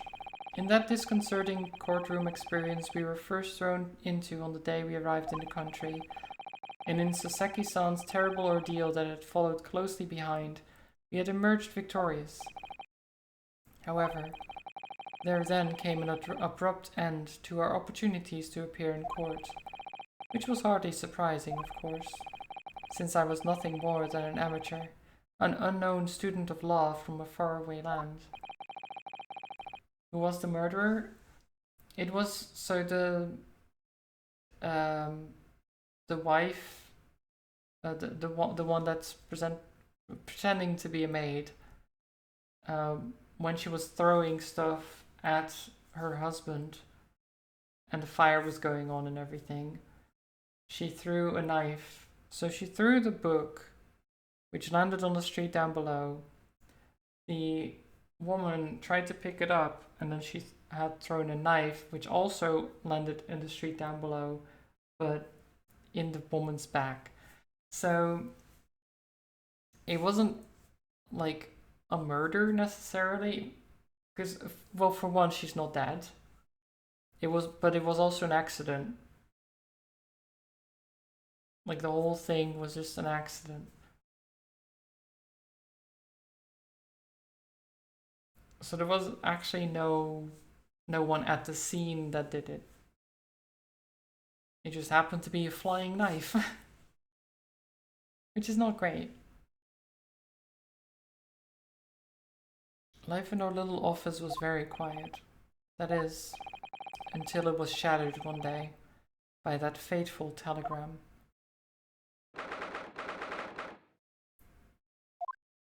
I wonder what their office looks like now. Because it's been 2 months. They would have set up by now.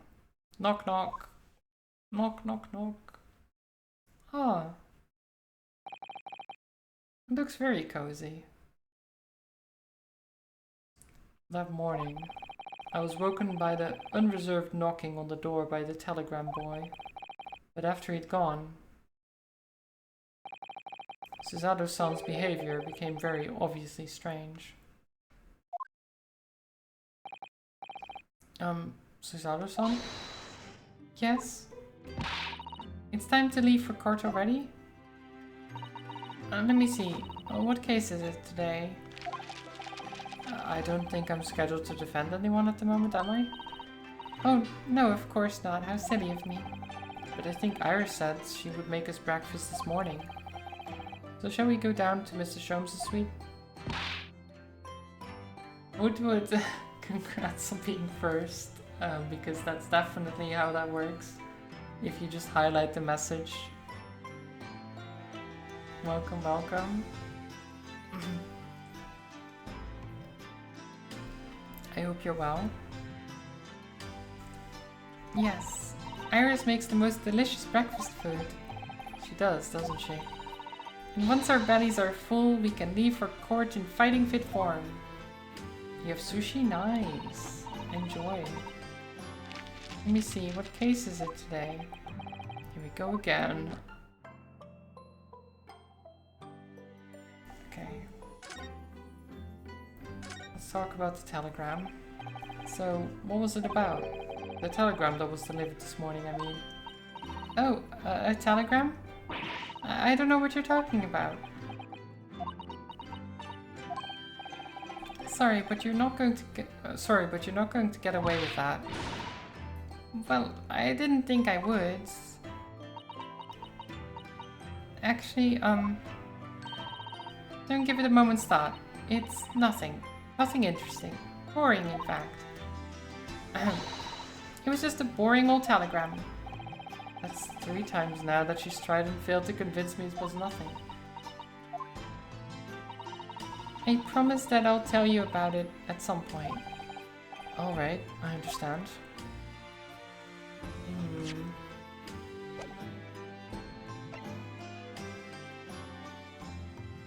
I've never eaten sushi either, Zelda. I wouldn't know if it's good or not. I have no clue. I would be willing to try it at some point, but I've never had it, so I don't know.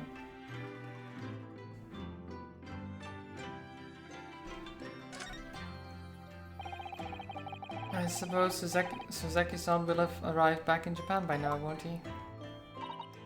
Yes, I should think so. He left immediately after that terrible ordeal. There's vegetarian sushi if you ever want to give it a try. Specifically the raw fish deal. I mean, that's true. What did they put on them? Algae? Definitely algae is... or at least I can imagine that being a thing.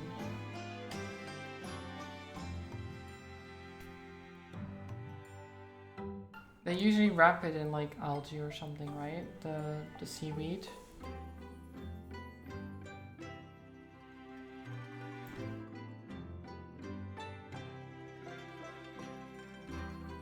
So there's a bunch of stuff that I don't actually know. Let me try it.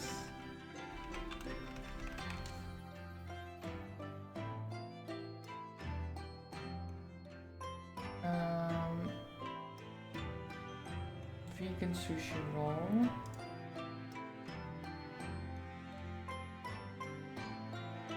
White rice. White sugar, salt, avocado. Interesting. Don't know why avocado's in there. Sesame seeds, cucumber, green bell pepper, zucchini. I guess it depends on the like recipe, but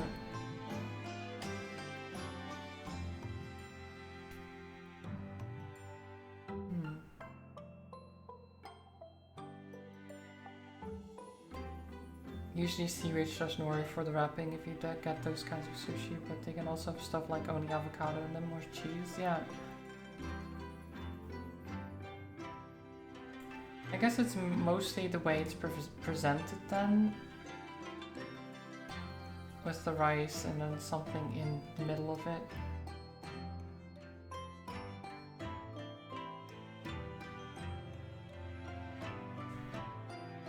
Okay.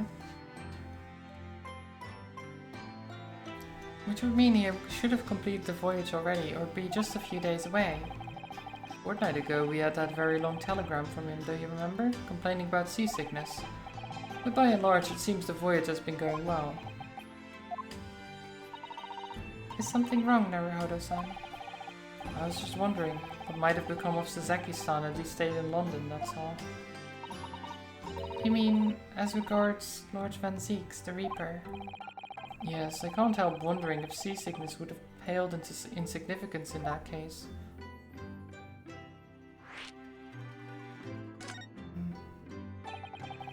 what is it they say? That no one who stands in the dark can be saved from the Reaper, right?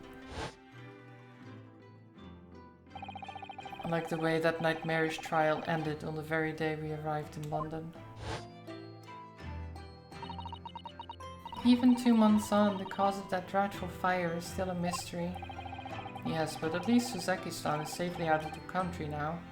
Presumably that means that the curse of the Reaper can only take effect within the confines of the city of London, perhaps.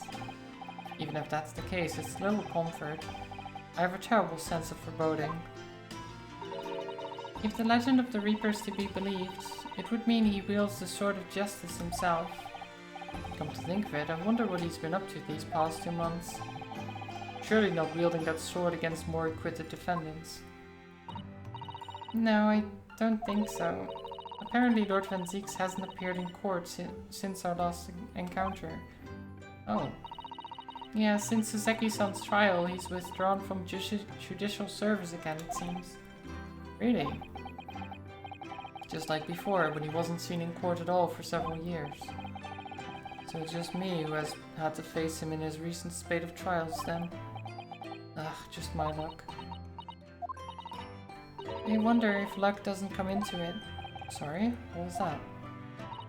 Oh, nothing. Never mind. What? Okay. Sure. Let's go to Sholmes' suite then.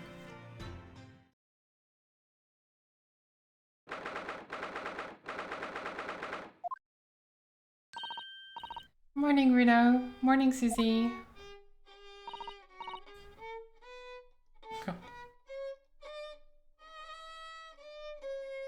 The violin.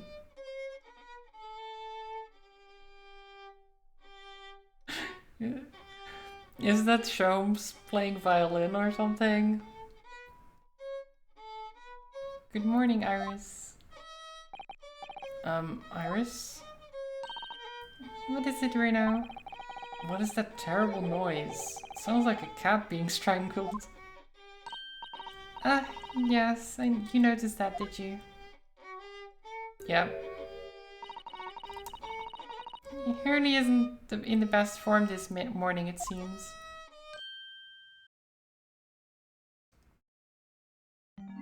Oh. Hello. Hello, Mr. Sholmes? Good morning. Good morning to die, perhaps. Wow. Something happened, Mr. Sholmes? You look miserable, and the way you were playing the violin before. My analytical mind is dead. Music is dead. The world is dead. Well then. Damn this plunged existence.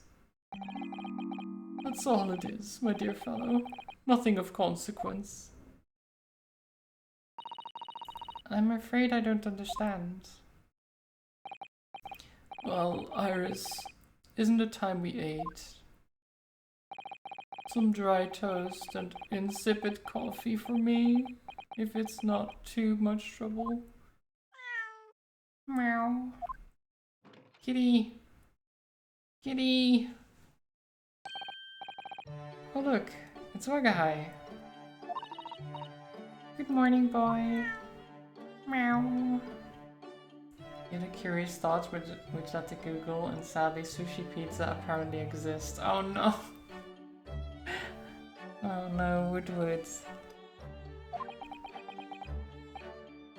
There must be some sort of tiny door for cats to use. But how did it get there? Well then everyone, time for breakfast. Oh wonderful. Let me help you, Iris. It would sure indeed be a fine day to die. Oh, I knew something looked different. Something's missing from Mr. Sholmes' desk. Ah. Did it get stolen?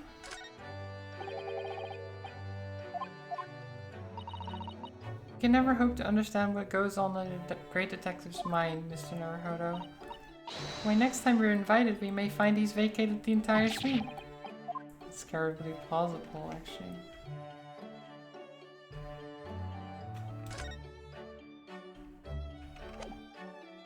Okay, fine. We'll talk to you about the missing machine, because I'm curious. Mr. Sholmes, I don't like to pry, but your desk looks rather empty today. Well done, Mrs. Sato. Your observational skills do you credit. Oh, no, Mr. Sholmes. They pale into insignificance when compared to yours. You'd struggle not to notice, wouldn't you? You mean Hurley's Great Analytoscope? That's at Windy Banks now. Sorry? It's at a Windy Bank? No, Windy Banks, the pawnbrokery. Pawn? What? You mean you've pawned that enormous machine of yours? It has some considerable value, you see, quite undeservingly. But isn't it a very important machine for your work? I do wish you had consulted us if your situation had become so desperate. I should have gladly passed what little income I have to you. Dear madam, things are far from desperate. But the pawnbroker has your wonderful machine. How can it be anything but desperate? Making use of a pawnbroker is quite ordinary here in London, I assure you. It is? It doesn't sound ordinary at all. It would seem that neither of you fully understand how pawnbrokering works. Oh. What's to understand exactly?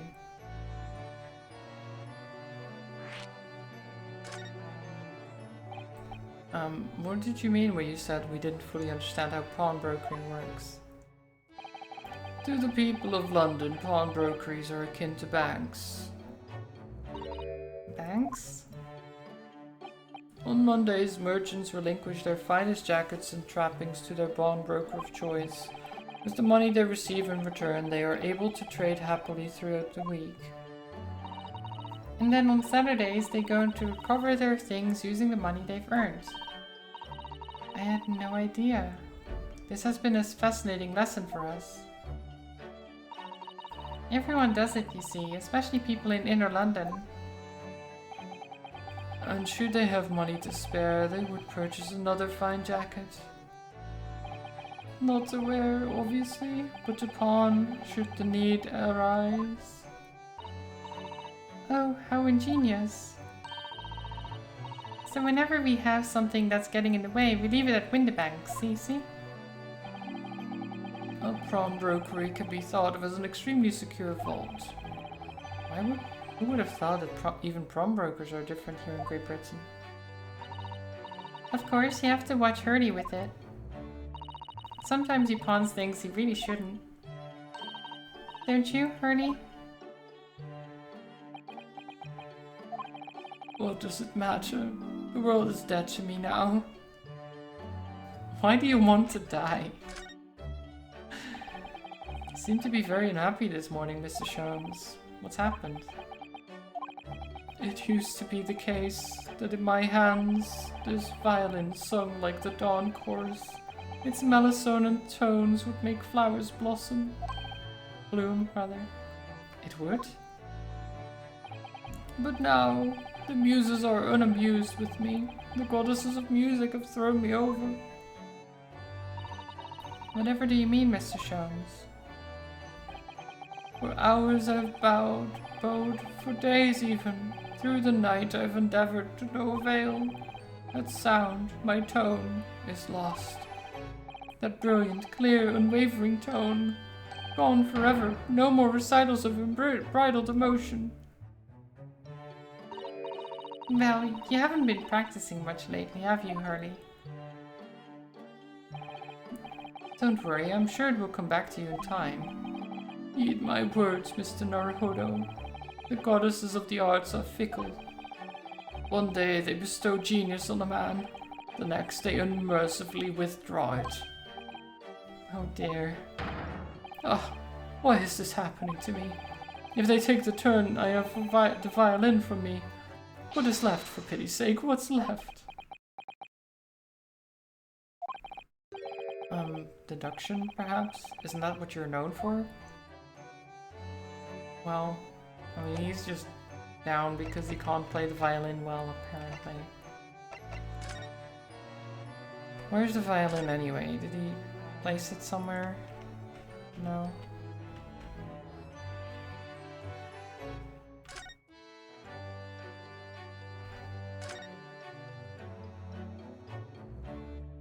Let's talk about the cat. Mr. Natsume's cat seems to have settled into his new home then. Oh, it's Mr. Natsume's cat, that's why, okay. Oh yes, and I've become very attached to little Waggy. It would appear his previous owners completely forgotten to him. Cats are unfeeling creatures. Their mews as empty as the hearts of the muses. Aww. If Mr. Natsume had no intention of taking Waggy back to Japan, I wonder why he kept him in the first place. I expect he would have taken him if he could. But pets are strictly forbidden aboard steamships in our experience. And for good reason. Terrible things can happen if the rules of passage are not obeyed. Well, I don't mind, because Waggy is adorable. Meow. Yes, he really is. Oh, yes, what about the door? I don't remember seeing that tiny thing in the main door before. Where did that come from? Oh, you noticed. You're very observant, Runo. Look, I use this. It's my latest invention. What? What is that? I call it the cat flapomat. Gosh, a machine for making doors just for cats? That's right, you can make a cat flap for a little furry friend like Waggy in seconds.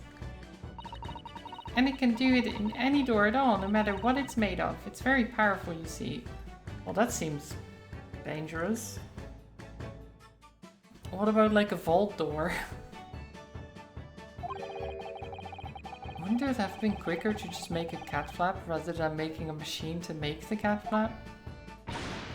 Well, yes, maybe. But now I can make cat flaps anywhere I like. Oh, I think it's wonderful.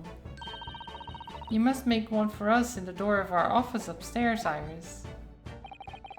She really knows how to come up with unconventional inventions, this girl.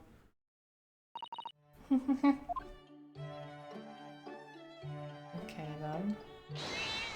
Meow. Oh, what was that? Bug eye? Oh my god. Cat!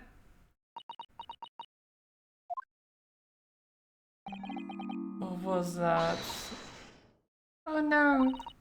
Bug-eye is tangled up in your violin. I think he thinks it's a toy. No. What's he doing to it? Oh dear, Mr. Shrum's precious violin. Why should I care? What? I shouldn't be surprised. If the cat is a more accomplished musician than me, than I now. Oh. Mr. Shrums really is in poor spirits, isn't he? Well, anyway, I'll put it back where it lives, shall I, Hurley? Out of the cat's reach, if possible. Maybe we should assess the damage.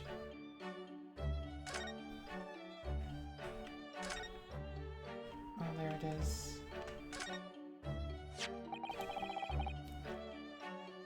So this is the violin, is it? It's a Stradivarius, one of the finest violins in the world, made by the renowned Italian luthier Antonio Stradivari. Oh, I see. Doesn't really look like anything special to me. Okay, the thing is super expensive then. And it's damaged by the cat. Amazing. Amazing. I happened upon it covered in dust, languishing in a pawn shop down a nondescript back alley. The broker had no idea of its value, so I was able to purchase it for a mere 55 shillings. Oh, okay, never mind. well, I mean, it's still worth a lot, but it wasn't worth a lot to him, necessarily. How honorable of you. And until today, it has been my faithful companion in every great Paganini-inspired performance I have made. I ask you, is there a reason to live in a world devoid of music? To tolerate this blanched existence? No. There is none. Let's go to Austria to fix the violin, yeah. Mr. Sholmes. What, dear madam, what? My thoughts are preoccupied with fancies of release from this dull routine. Well, it's about the violin. It looks very different to normal, don't you think? Hmm? What do you mean, Mrs. Otto? Is it not a Stradivarius? Is it a different violin? Is that why it sounded awful? Like someone replaced his violin with a different one? Oh, Susie's right. Yes, the tone of the wood is completely different. And that's not all. I'm sure there was no crack here before. Wait, it's not even the right size, is it? What's this? Is it actually a bike? No, it's still a violin, Woodward.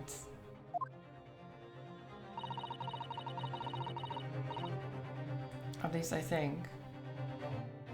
I'm terribly sorry to have to tell you this, Mr. Sholmes, but that instrument isn't a violin at all. Never mind, okay, it's a different... Then what? Is it just a guitar? No, it's not a bike, Woodward. I believe it's an entirely different instrument called the viola. Oh, okay. Well, that's closer to a guitar. Not closer to violin than a guitar is what I meant. That makes sense. What? Oh, Mr. Sholmes, are you alright? You're right. You're quite right. This is my faithful Stradivarius. So what pray, is this piece of stringed flotsam? Not your faithful performing partner, then. Closer to a bike, if you ask me. No, Woodward. It doesn't have wheels. How is any closer to a bike? I see what must have happened. You do? This is just a simple mix-up. Sounds like Iris might be able to tell us exactly what happened if we ask her. Wait. Did he take the Stradivarius to the pawn shop? I hope not.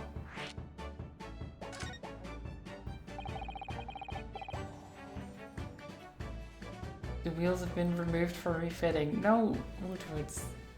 It doesn't even have a frame where the wheels could be. It doesn't make any sense. What did you mean by a mix-up? Well, you see, this violin... this viola, I mean... was at Windybank's until last week. At the pawnbroker's? Not Mr. Sholmes' beloved musical partner. Because it was a bike before. It's not a bike. No. Chat, don't try to gaslight me. It's not a bike. There is a proverb from the East with which you are no doubt familiar, my dear fellows. Always let a beloved child travel. Yes, indeed. So you sent your beloved violin to the pawnbrokers in hope that it would experience personal growth? Oh, what a wonderful idea. Last week, I pawned my great analytoscope in order to release my precious instrument. But it would appear Mr. Windybank mistakenly furnished me with this tawdry fiddle instead. But my ears cannot be deceived by the hollow timbre of this piece of timber. No, but your every sense was deceived by the fact that it just had strings. Pshaw, what a fine state of affairs this is. And why I always say, Mr. Naruhodo, never trust a pawnbroker. They will try to fiddle you every time. You know, someone who's a bike virtuoso? I'm sure they are. Have you ever tried riding it? How can you know? I'm pretty sure it would be obvious to tell if it was a bike visually. But earlier you told us that you could think of a pawnbrokery as an extremely secure vault. Come, Mr. Naruhodo. Dilly-dallying will get you nowhere. Sorry? Crunching your toast with that vacant aspect, pressing your coffee so obtusely. Are you not a little embarrassed by your own conduct, considering the urgency with which we are faced? You must visit Mr. Windibank's brokery at once. That's right, isn't it, Mr. Sholmes? Precisely. Mrs. Addo, without a moment's delay. But I haven't finished my bacon and eggs. My dear fellow, surely you do not still intend to crunch your bacon with an increasingly vacant aspect, to fresh your egg ever more obtusely. Alright, say no more. Let's go then. Maybe it's the telephone. No. No. Why all these other objects? Why isn't it just a violin or a viola? That seems more obvious. Don't worry, Bruno. I'd be happy to heat it up for you again later. Oh, thank you, Iris. As it happens, I am rather curious to see what a British pawnbroker's looks like. Well, oh wait, we can go to Baker Street? Interesting. Let's just go to the pawnbrokery.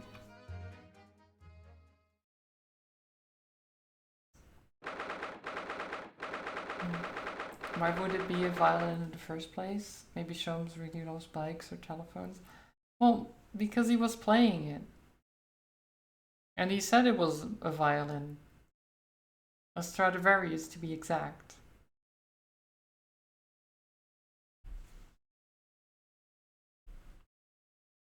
You can play a bike. Well, yeah, but he said it was a violin. Pretty sure he would know what his instrument is.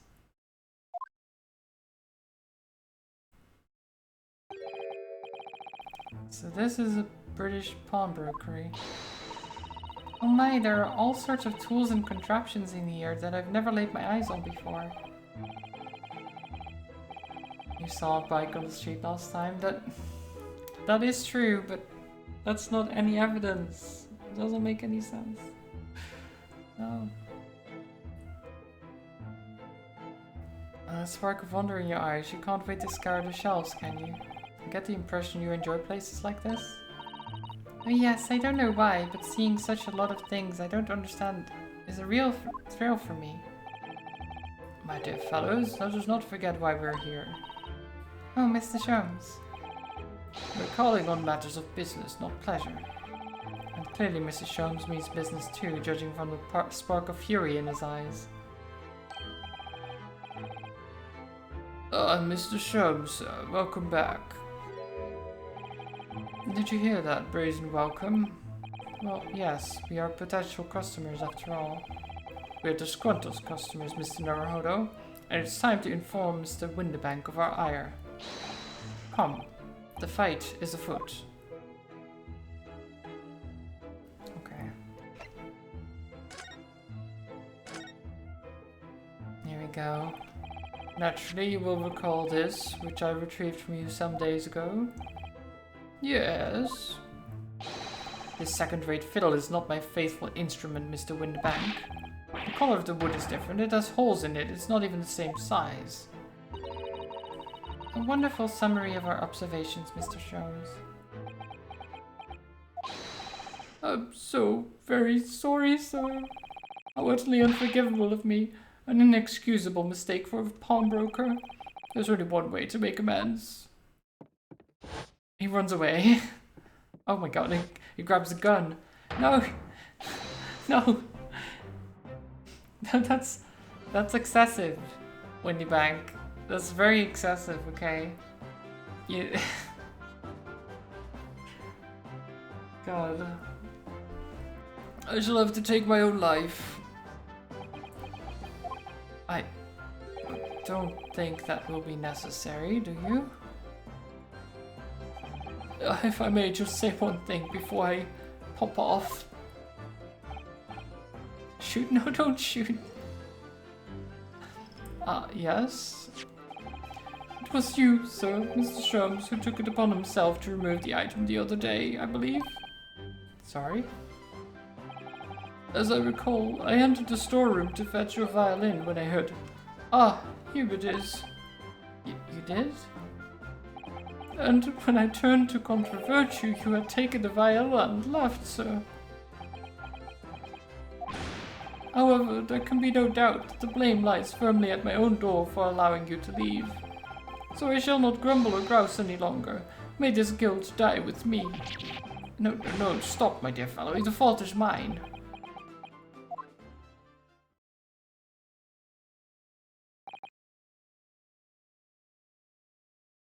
You wanted to say shit but censored? Oh, okay, I see. Phew. It would appear that the fight is over. I do humbly apologize, Mr. Winterbank. Evidently my questionable disposition precipitated this tragedy. Well, you wouldn't be Mr. Herlock Sholmes without that questionable disposition now, would you? I do believe you may be right, sir. It's either laugh or cry. It's either laugh or cry, I suppose. You are, it must be said, one more of my more challenging customers. I needn't remind you of the peculiar collection of items you've brought through my door in the past. Oh, peculiar items? In the extreme, ma'am. For example, the unpublished manuscript of an eponymous work, the novels of Herlock Sholmes or some such. Oh my, a new fully fledged novel? And unpublished? A story I've yet to read, you mean? Forgive me. Wait, before you die, you must tell me more. What? We don't need to know about that, but sure. I must know more, tell me everything. Oh, Susanna sounds really fired up now. She accepts that he's dying, yeah, it's fine. Is there really an unpublished story under this very roof? Well, one day the gentleman here brought in an old metal chest, you see. I should like to entrust this to your care for a while, Mr. Winterbank. For a chest like that, 1 shilling, sir. Not a farthing more. It houses something of very great value indeed. The latest manuscript, recounting the adventures of one Mr. Herlock Sholmes. I beg your pardon, a manuscript? You wish to deposit a manuscript? Indeed I do, for I am confident it will be quite safe here. And that was that. As such, Mr. Sholmes' latest tale of otherworldly mystery lies dormant in my storeroom. Mr. Sholmes, is that really true? Do I sense that someone doesn't want to talk about this? I continue to pay your fee, do I not? Then kindly continue to store my belongings securely. Of course, sir, of course. They're safe and sound with me, I assure you, on my life. This is all very strange. It is. God. Could I ask you something? Oh, a gentleman from the east, I see. Yes, that sable suit. I suppose I could offer you 6 pence for it. Without wishing to offend, the tone is somewhat dull. Sorry? Aha, but for your splendid attire, ma'am, 5 guineas, no less. The colours are exquisite, the design exotic. Eastern artistry at its finest, may I say. Oh my, 5 guineas, you say? How interesting. Why do I feel as though I've suffered some sort of defeat here? Actually, I was hoping to ask you about your business. I've heard it said that pawnbrokeries are used rather like banks here in London. Yes, sir, indeed. Many of our customers utilize the establishment as you describe. I appraise their items and offer them a proportionate loan and 2 months of secure stowage. If in that time they repay the original sum to me plus the agreed interest, their items are happily returned. But what happens if they don't pay the money? Then the items are offered for sale in my shop, as you can see on the shelves behind me. So you never sell items before the 2 months have passed, then? That's right, ma'am, that's right. Which means some considerable responsibility rests on my shoulders. Should a customer's precious belongings be lost, the only recompense is for me to end it all. The very idea, Mr. Winterbank, is an absurdity. One should never talk of one's demise so casually. Says the man who was telling us all it was a good day to die only this morning. And let us not forget that I've already helped you take measures to ensure such a tragedy never occurs. Oh, what sort of measures? I engineered a simple device which Mr. Winterbank has installed here in his shop. I call it the red-handed recorder. Is that not so, Mr. Winterbank? What was the deep sigh about?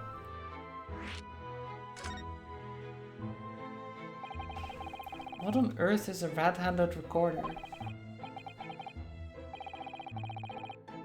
Use your eyes, my dear fellow. There are two just below the ceiling. I can see what appears to be a camera attached to some sort of timing device. Very astute. It is indeed a camera, furnished with some 100 pieces of celluloid film. And every 30 minutes precisely, the camera automatically records the appearance of the shop. Here, I have an example I can show you.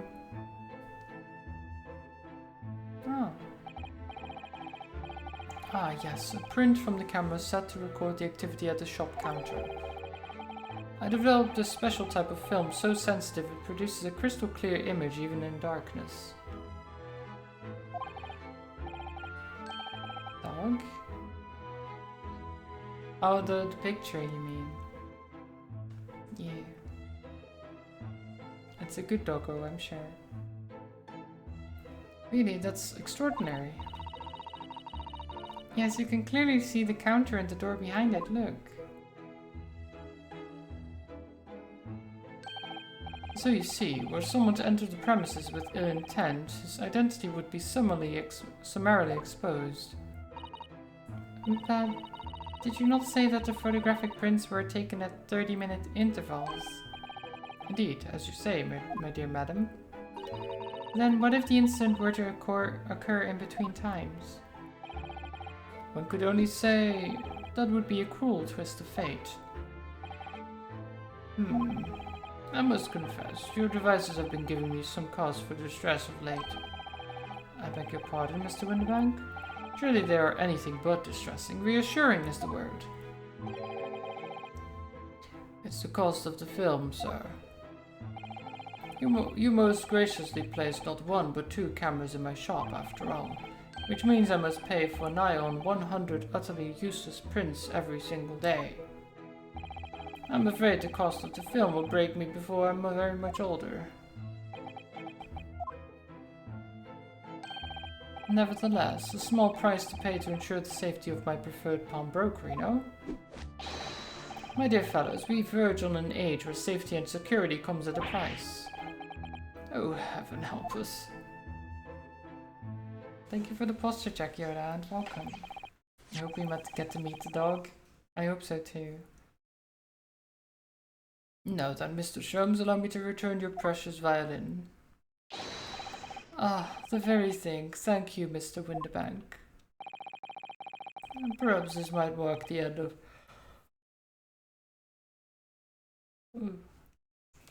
Perhaps this might mark the end of the peculiar items you tried to pop, because if anything were to happen to one of them, this would be the only answer. I really think you ought to stop waving that gun around. Someone could get hurt. Sleepy mess. Yeah, I'm tired. I keep yawning. Fear not. Sorry? I've only loaded a single bullet, so no one but myself could possibly be harmed. That's not really what I meant. Good day to you then, Mr. Winterbank. It's been a pleasure as always, Mr. Sholmes. So, Mr. Naruto, now we can explore at last. let's look around a little bit.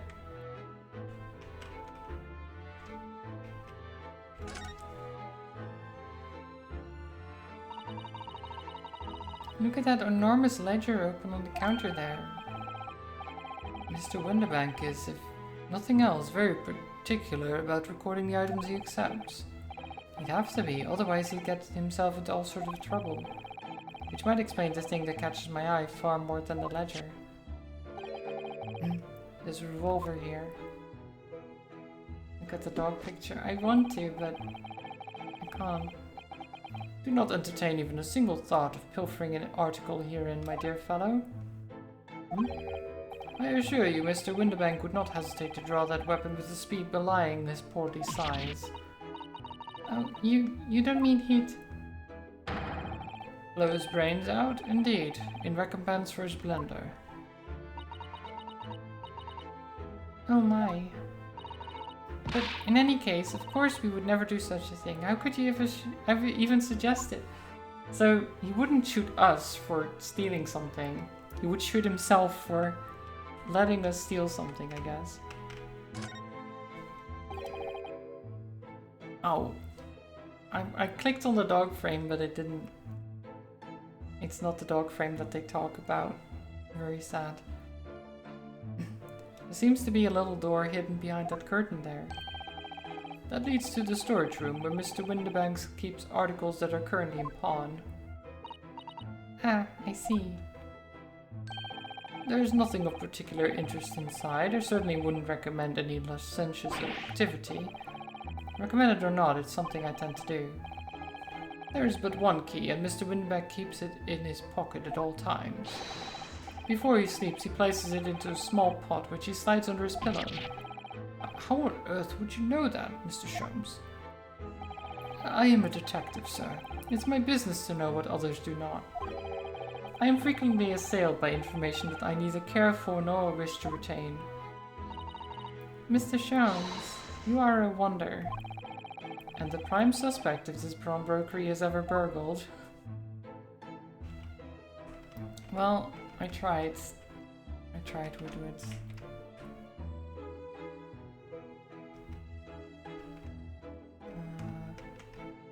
Clocks and stuff. Look at this. What could this lovely big shiny box be? That, my dear madam, is a music box. Oh, that's a music box, okay. Surely you have such things in your own country? Oh my, yes, but I've certainly never seen one so large before. Shall we listen a while? Oh.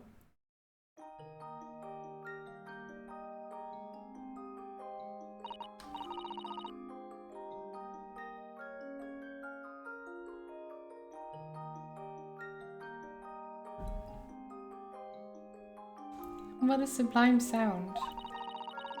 It's like the music of angels. I've never heard anything like it before in my life.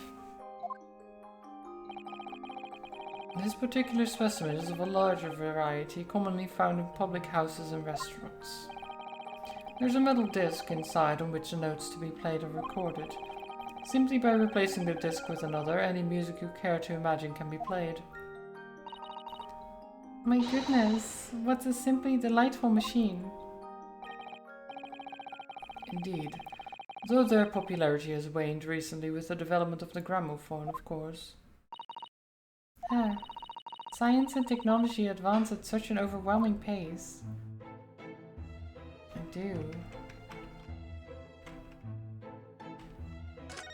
Shelves.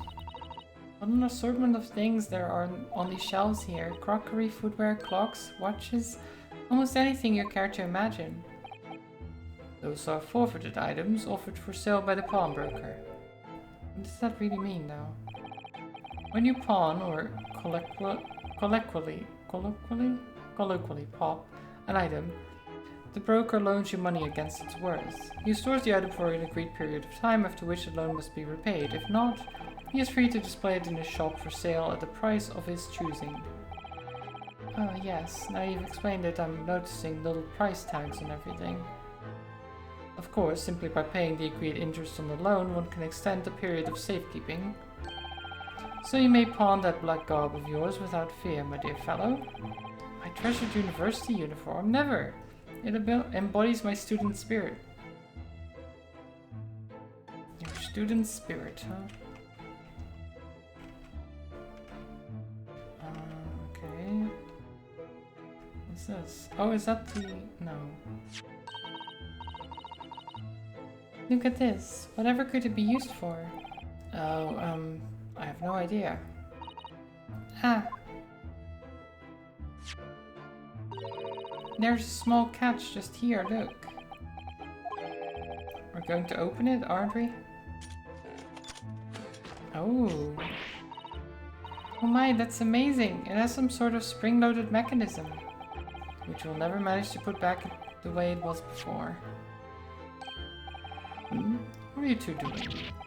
What? Us? Nothing. No, nothing at all.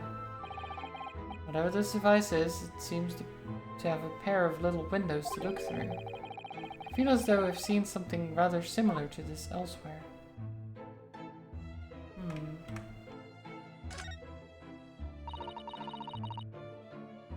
What do you suppose this rather enormous machine does? Allow me to enlighten you, my dear fellows. What you're looking at is a stereoscope. A stereoscope? Fascinating. It is aptly named, I assure you. Look through the eyepieces and see for yourself. Oh, I should be delighted to. Excuse me a moment while I have just a look.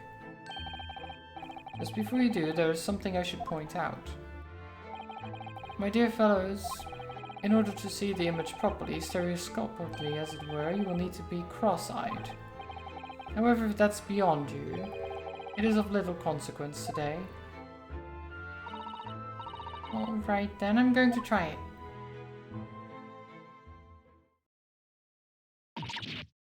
Ah! Mr. Naruhodo, you must see at once. Oh, alright then. So I need to be cross-eyed, like I'm trying to look at my own nose. Oh. What the? I don't believe it. It's just a photographic print, but it seems like you could reach out and touch it. Yes, the sense of depth is startling, is it not? Stereoscopes are one of London's many fads. They are often found in little stalls in the park. People queue for hours to see them. Why? Why are people meddling with such black magic? It's no magic, my dear madam. It is, well, far too complicated to explain at present. We shall save this lesson for another day. Oh. No black magic, huh? A likely story.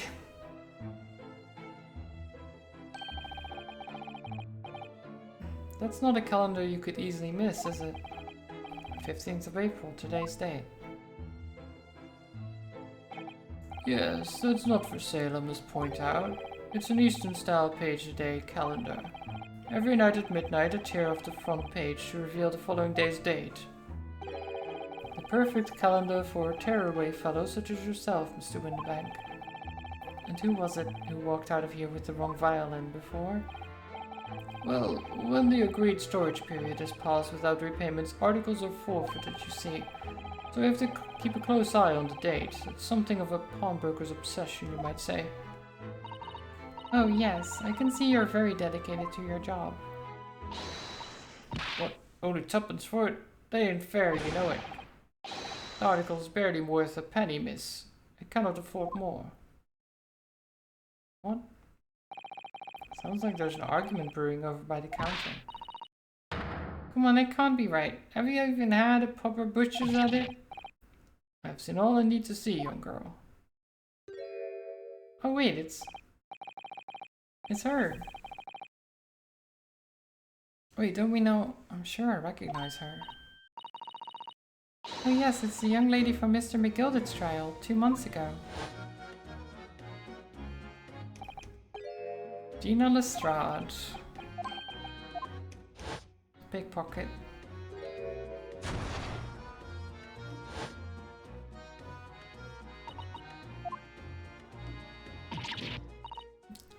Gordon Bennett, you lot. Hello, Miss Lestrade. I hope you've been well. Oh, what? You remember me then, do you? Well, I remember being completely surrounded by smoke, that's for sure. And so, what are you doing in here? Down and out like the rest of us? Nothing to eat? Come to pop that black weasel? Sorry, coat? Have you? What is it about the black uniform that makes everyone comment on it? Ah, good day. Unless I'm much mistaken, you would be the young pickpocket who stole our experimental smoke grenade launcher. Ah, Mr. Sholmes. So, you have something of value to pawn, do you? Allow me to see the article, and I shall negotiate with Mr. Windibank on your behalf. Pull the other one. I don't need no help from some stuck-up D. Get out of my business, go on, or I'll make trouble for you. As you wish, Miss Lestrade.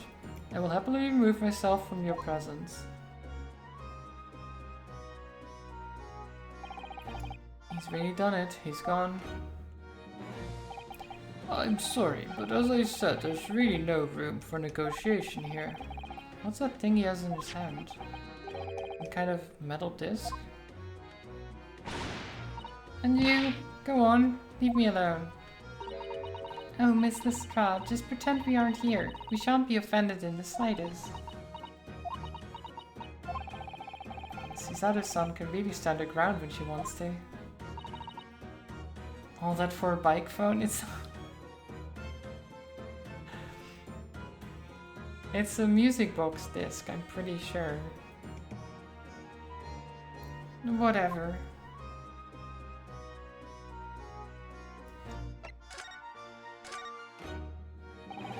Somehow, I didn't really think you were the sort of person who'd use a pawnbroker, Mr. Strad. Yeah, well I am, alright. I'm a Londoner, just like everyone else. That's the problem, is it? No, not at all. It's just that, well... Oh, I get it. I know what you're thinking. That thing probably doesn't even belong to her. Probably got it on a dive, didn't she? Yeah, I can see it written all over your Chevy Chase. Well, I might have been thinking something along those lines. You're not going to deny it, Mr. Naruhodo. Alright, then I'm just going to come out and ask you straight. Do you pawn things that you steal from other people? Well, I don't know how best to answer that, really, Suppose, sometimes. You're not going to deny it either, Miss Lestrade. But not this time, alright? I swear. That thing belongs to me. The disc that Mr. Windibank is holding? Perhaps you should see what he has to say about all this.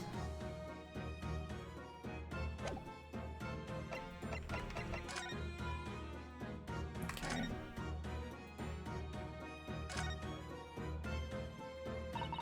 Mr. Windibank, what exactly is this metal disc that Mr. Strahd brought in? It seems to have hundreds of tiny little bumps on its surface. Ah, this is a music disc, you see, for use inside a music box. In a music box? What, you don't even know what a music box is? Tuh, the Eastern Lord ain't too savvy, eh? I know what a music box is, I've just never seen one of these discs before. The small protrusions on the metal disc encode the tune to be played by the music box. You simply insert the disc and set the machine going, and beautiful music plays. It's so incredible. Tell us, what tune is on the disc? Well, I'm afraid I couldn't tell you that. There are so many different types of music boxes, you see. British-made, German, Swiss. I have no way of knowing what particular machine this disc was made for. Ah, I see. And that's it in a nutshell. I wouldn't have any customers for an item like this, even if the young lady forfeited it. Really, I'm already offering more than I should at a penny. That's a packet of lies. He told me he did. He said it was, well... He? Who? Never you mind. It just ain't right, that's all. The disc's worth good money, I know it is. Well then, you'll have to try your luck at another pawnbroker's, won't you?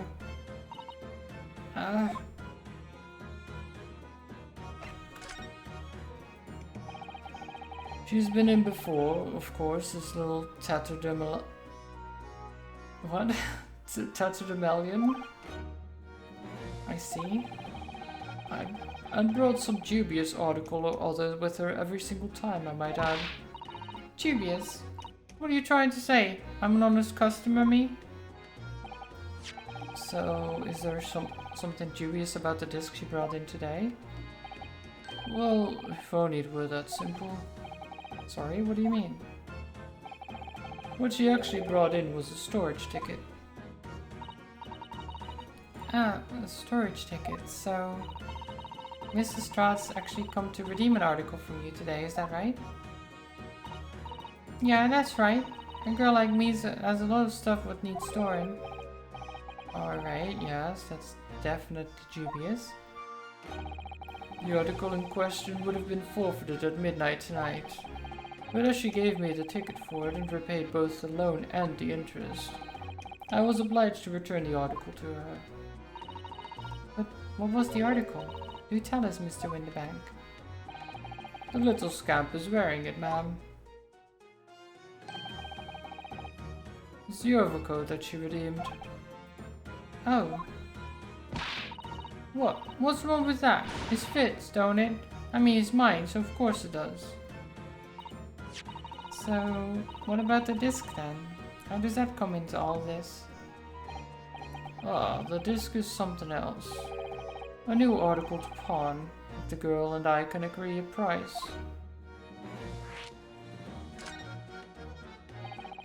I'm confused. I thought you said that Miss Lestrade brought in a storage ticket today. It's really quite simple. Yes, the child brought me a storage ticket and the money owed on it, as you say.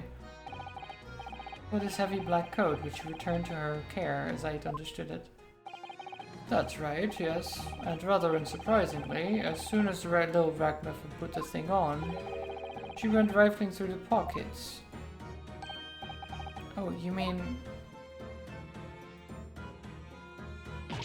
What? Don't you know it's rude to stare at a lady? Ah, I see. So it came from the pocket of that overcoat, did it?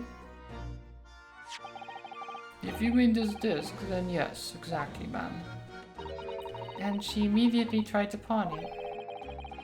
Quite a high price as well. This is all rather suspicious, I think. Give it up. I'm just trying to pawn something like anyone else would. Miss Lestrade, may I ask who deposited the overcoat here in the first place? Well, me. It doesn't really appear to be your size. Me old man? It's me old man's, ain't it? Is it Miss Lestrade? Yes, this is definitely all rather suspicious. Okay. Out of my way, please. Oh. Hello. Who's this picture postcard English gentleman?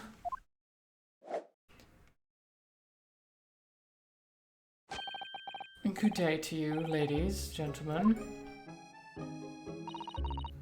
What's your problem, eh? There is no problem, as long as you remove yourself. I have a matter to discuss with the proprietor. And if you intend to make a problem of it, I shall see you outside, little girl, for the hiding you deserve. Look, ain't it obvious? I ain't done talking with him yet. If you think you're such a gent, you should know how to wait in line. Well, you are an impudent little brat, aren't you? As well as a pickpocket. Eh? Who are you? How do you know who I am? The question is, how do you not know who I am? You haven't the courtesy even to remember the faces of your victims, it seems. What? You mean from you? Broker. Yes, sir. I believe this filthy pocket thief has just redeemed an article from you now. Yes. The article in question belongs to me. I demand for it to be returned at once. Oh my. Ah, that's a lie. What are you trying to pull? Give me back my overcoat, you wastrel. And needless to say. Any music box disc, too. No, you can't have it. You just can't. It's me old man's. Or it was. Now it's mine. Goodness, Mr. Naruhodo. This is a very awkward situation. You just want to know where Herlock's violin is? Well, he's already got it. He's already gone. We didn't even need to get involved in all this.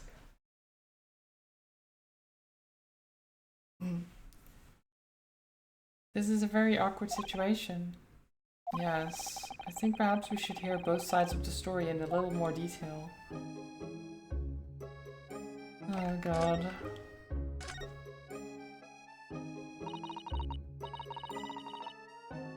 Miss Lestrade, is what the gentleman is saying. What do you think? It's all lies, ain't it? Obviously. I swear in my life, I ain't never laid eyes on that dandy before. Let's hear it now, you little ragamuffin. You stole it, didn't you? That ticket you brought in here just now. No, I swear it. I swear to God. It was barely an hour ago. I was walking along the street, minding my own business, when this little gutterling ran into me. I knew at once what had happened. I have been robbed yet again, I thought to myself, those wretched pickpockets. Yet again. Oh yes, as you can see, I'm a man of impeccable style. This isn't the first time that I've been targeted by these backslum scoundrels. Now then, relinquish my overcoat. Come along now, Miss Lestrade. Give the good gentleman his coat back. If you're going to cause trouble, I shall have no choice but to call the police. Hold on. Why is everyone thinking it's me? Just look at this dandy cove, and you think I'm the dodgy one? I'm sorry, but no one's going to believe you. I believe her. Well, what about evidence? Yeah? Where's your evidence that I've stolen something, eh? Come on, let's see it. Oh, I have evidence, naturally. You what?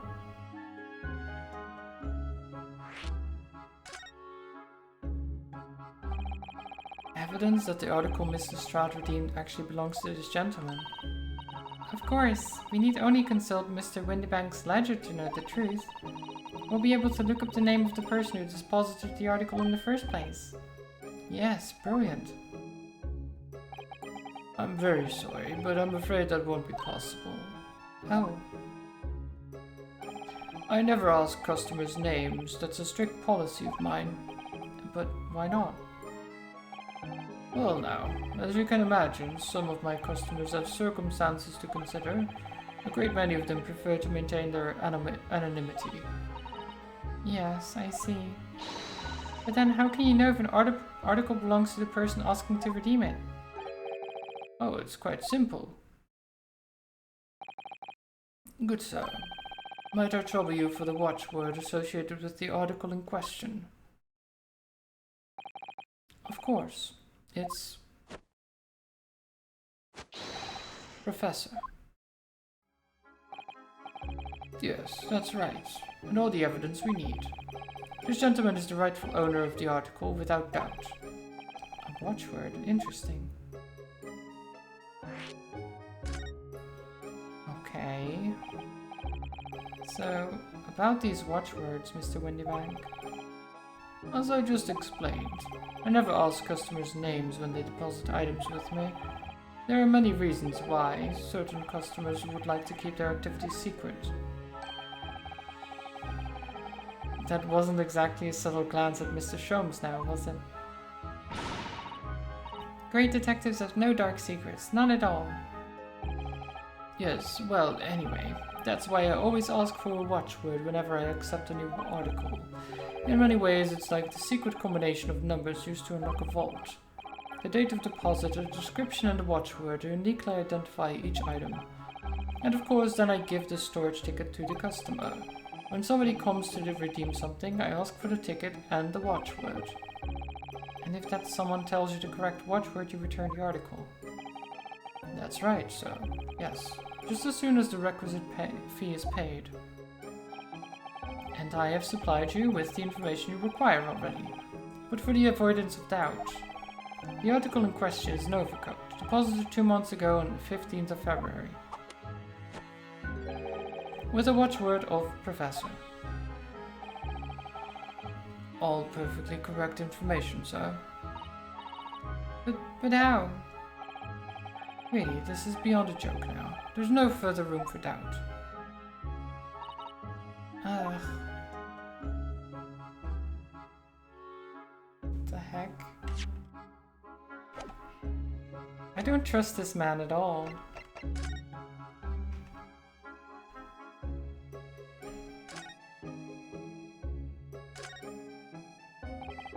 Excuse me, but who are you? One would expect the inquirer to introduce himself first. Though clearly you are not British, so perhaps our ways are foreign to you. Oh, sorry, yes. We're from the Empire of Japan. We're studying here. Oh, yes, Japan.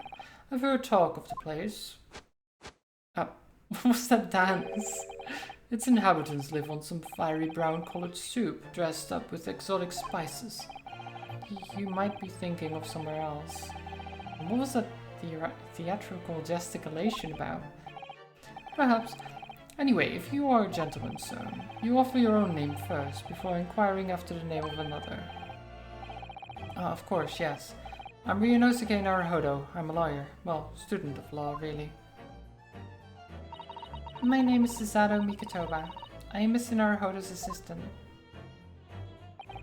I see. My name is Benedict. Yes. Eggert Benedict. Really? Okay. Enchanté. He's so refined in how he holds himself and how he speaks, but that name is suspicious. Yeah, I think he just made it up on the spot. Now, to the matter at hand. What is these moves of his? My overcoat. Return it at once. There's someone with the style to carry it off. It doesn't look like his style, though, at all. He's wearing all white and it's a black overcoat? Really? Every move he makes, every breath he takes. I'll be watching you. I can't stand watching him. Nice reference. Nice reference. Oh my god. He's got the coat back on. So let it be an end to the matter. And thank you for your custom, Mr. Eggert Benedict, sir. God. With such reasonable rates of interest, I may even decide to come back. This is why I hate grown-ups. Just because I'm a diver, everyone thinks it makes me a liar.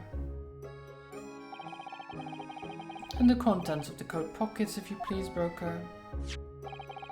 But of course, here's the disc for you. Just this one? Pardon, sir. I was expecting another. That is, I deposited another. Another disc? Oh dear. I regret to inform you, sir, that what was deposited with me was merely the overcoat. The disc happened to be in one of the pockets, but I was completely unaware of it until now. So gutting. You're hiding more of what's rightfully mine, are you? Says away. I know nothing about it. Very well. Then I shall bid you farewell. Say goodbye to style. Wait a minute. The disc is mine. Ah, what do you think of you're doing, you little tramp? You've drawn blood, you filthy animal. Oh my, yes, there's blood on the disc. Because of all those sharp little bumps. The man must have scratched his finger on them. But he has gloves on now. I found it first, alright. I mean, it belonged to me, old man. You're not having it. Oh, you take it. Me? If I hang on to it, they'll have it off me again. So you keep hold of it. Miss Lestrade, why is this disc so important to her?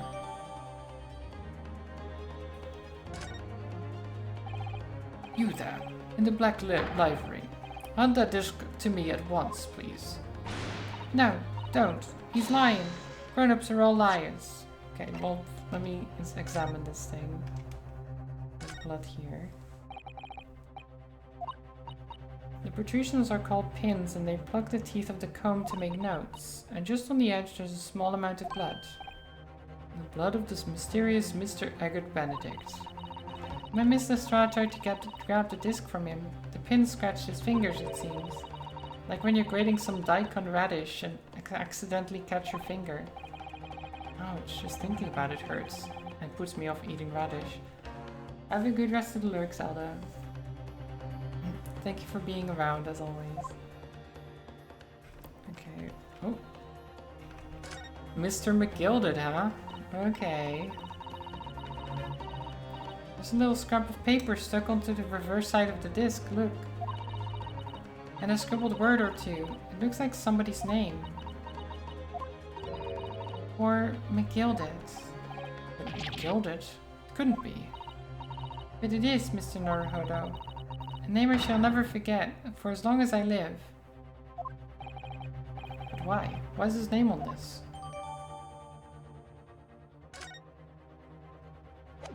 Good question.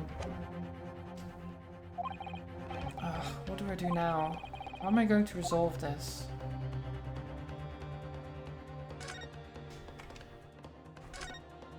Talk to you, maybe? Nope. Okay. It's the Winterbank, watching diligently over his shop. There's still many things I'm curious about, but I don't really feel like browsing. Calming the situation is our first priority. It makes sense.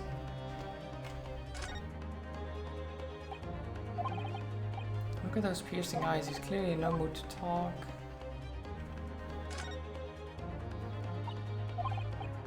Mrs. Strahd is really looking daggers at that mysterious gentleman. We need to do something to calm things down before she loses control and attacks him again. Mr. Sholmes, help us out, please. Mr. Sholmes, what are you examining with such keen interest there?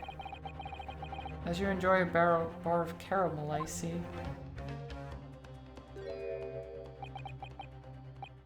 So, you found me at last, Mr. Naruhodo. Sorry? After that young pickpocket sent me on my way, I was forced to lurk in the shadows.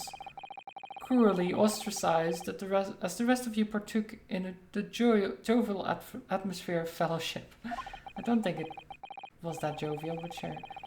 I had nothing to occupy my mind, but was too ashamed to let society see what my downfall had done to me. So feigning mock interest, I pretended to examine the tedious trinkets in this desolate place, whilst, as you shrewdly observed, gnawing on the only friend I have left, this 7% solution of caramel. Pray, do you claim to understand the depths of my despair, Mr. Naruhodo? But how could you? I was so lonely, so desperately lonely. Then why on earth didn't you rejoin the conversation? Things have gone from bad to worse here, you know. Yes, I overheard much of your conversation. Or rather, in my craving for human contact, my ears devoured every word that was uttered. You really were sad, weren't you? Poor Mr. Sholmes. I feel simply awful for you. It would seem that my inferences are correct. Oh, surely you're not about to tell us that you've solved the entire case once again? My dear madam, sometimes I wonder, were my genius for deduction to be commoditized, how much could I pawn it for? It seems Mr. Sholmes has had another of his flashes of inspiration. But who knows if it will help resolve the situation between Miss Lestrade and the mysterious gentleman. What's the right thing to do here? Listen to it, of course. Of course it will help. How could it not? Well, Miss Lestrade, it would appear you find yourself in something of a predicament. Tch, where the blue daisies have you, places have you been, eh? Pardon? When a lady's in trouble, a true gent's supposed to be there to help straight away. Not an hour later. Harsh. Not an hour later. And who, pray tell, are you? Mr. Agate Benedict, you have in my eyes a veritable encyclopedic array of curiosities about your person. Nevertheless, there are two immovable conclusions I've drawn. I beg your pardon. The first is this. The true reason for your visit to this pawnbrokery today is something you have not yet revealed. And the second is this. A considerable crime is in contemplation, one you will orchestrate with intent to steal a vast sum of money. Well, Mr. Benedict, what say you to my deductions? How? It's turned as white as a hard-boiled egg. It would seem that once again, Mr. Sholmes has made a flawless deduction. Just who do you think you are, sir? Ah, yes, as I hoped. That is precisely the pained expression I was looking for. Ah, here we go. So, shall we begin? The time has come for yet another Herlock Sholmes' logic and reasoning spectacular.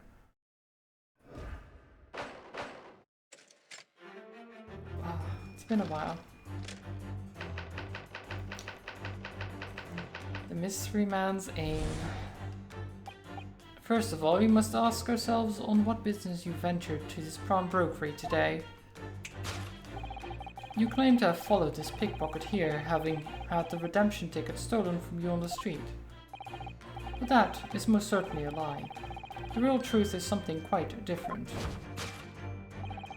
As revealed by that which you hold in your hand. Yes, what brought you to this shop in the first place is the staff recruitment flyer. No, it's not. The piece of paper in your hand is a staff wanted advertisement from this very shop. Yet even the most unobservant would soon realize that a man of your appearance has no need of such employee. In other words, there's some ulterior motive for your actions. The cane which you unwittingly clutch to your person exhibits an uncontrovertible contradiction. What utter rot! I've had this cane for years! The contradiction of which I speak is, of course, the missing ferrule. What? No. The name, the initials there. Those were not his initials, or the ones he spoke. How did he miss that? Damn it, Sholmes. You're terrible at this. The end of any walking cane would be terminated with a more metal ferrule to protect the wooden tip. And yet, detailed analysis shows the wooden tip of this stick to be utterly bare. Therefore, there is only one conclusion. The rod that you hold in your hand, which appears to be a walking cane, is in fact no cane at all. You recoil, sir. Is something wrong? And in your recoiling, you inadvertently facilitate the answer to the next conundrum to present itself. Namely, what is the truth behind the rod you bear? Yes, your reaction betrays the truth. The handle, which you evidently would like to conceal, is the key to understanding this riddle, you see. From the moment I saw it, my suspicions were aroused. What walking cane demands such a stout handle, mused I. But of course, as I said, this is no walking cane. No, that rod is a shovel. Oh my god. The broken handle of a shovel. It's not. Are you insane? And now, having determined this undeniable truth, the conclusion is clear. No, it's very deniable, Sholmes. Your true motive for coming here was to take employment at this establishment in order to excavate the ground beneath the premises. What a calculated crime you have conceived, sir. A wickedly calculated crime. What? Ah yes, to dig up the ground. But why? That doesn't make any sense. Okay, a great crime. Now, Mr. Benedict, let us continue.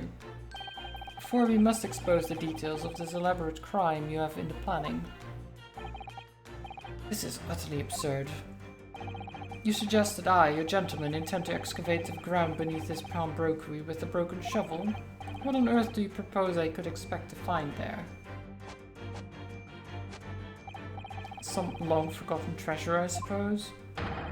Save for such a fanciful theory, what possible reason could I have to do as you say? Oh, but there is ample reason. As you are only too well aware, Mr. Benedict. Ah, and your furtive glance is more telling than I could have hoped. What? Let us consider what would motivate a man to infiltrate a shop such as this and covertly dig beneath its floor. The answer is revealed by the council notice on the counter to which your eyes were inadvertently drawn. No, it's not that. The letter gives notice of public works to be carried out in the local area. And according to the enclosed plan of the upcoming sewage works, beneath this shop runs a sewer that adjoins another, one that runs under the bank on the opposite side of the road. This madness has entered the sewers now, has it? By excavating the ground beneath our feet, you would gain access to the waterway. That flows in very close proximity to the great vault of the financial institution opposite. What are you... In summary, sir, you devised a master plan to pull off an elaborate bank robbery by dint of the underground tunnels. Master plan? Which brings to us the final chapter of this lurid scheme. With what plunder did the thief hope to make off from the underground vault of the bank? Are you quite serious? Having consulted with Scotland Yard some days ago, I happen to know the answer. But naturally, the answer is no secret to you, is it, Mr. Benedict? I have no idea what you're talking about. Allow me to present a rather interesting piece of evidence. You see, this picture postcard tells us all we need to know. A postcard of the Great Exhibition. I'm afraid you've quite lost me. Currently in the final stages of preparation, the Great Exhibition will soon be underway, and the government has provided extra funds to complete its centerpiece, the Crystal Tower. Funds that currently sit in the vault of the bank, on the other side of this road. Pardon? The considerable crime you have been contemplating is the theft of that which sits in the vault of that bank, the special reserve funds for the Great Exhibition. Of course, that is top secret police information, so keep it under your hat, please. Well, that's great that you just mentioned classified information when it's not even necessary, Mr. Sholmes. That's great. Amazing.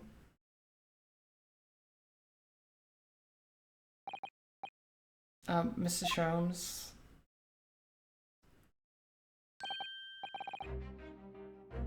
Well, Mr. Naruhodo? An impressively upbeat deduction for a detective racked with loneliness, would you not agree?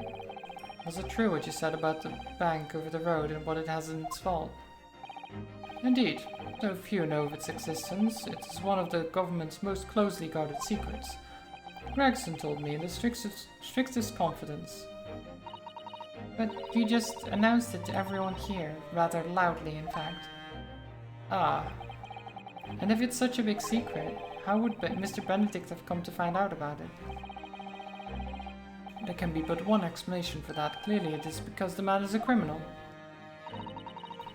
But what if he didn't know anything about the money in the vault? If he's a criminal, as you said, then burying a brand new shovel is sure to be the first thing he does now that you've revealed the secret. Oh. Or if he doesn't, maybe Mr. Windibank will. He already has plenty of shovels here, after all. Oh, my life, I assure you I'm not so unscrupulous. Huh, well, hopefully this has taught you a valuable lesson. Sensitive information must be handled with the utmost of care. One could never be sure that someone privy to secrets won't disclose them, and once the word is out, it's out. Perhaps I'll think twice before confiding in you next time, Mr. Sholmes. An excellent idea, Mr. Naruhodo, an excellent idea. Well then, Mr. Naruhodo, you know what to do, I'm sure. Yep, let's listen to that great deduction again and see if we can massage it into shape. Very well then, let us start once more from the beginning. Sherlock Holmes' magnificent logic and reasoning spectacular. Okay. Course correction.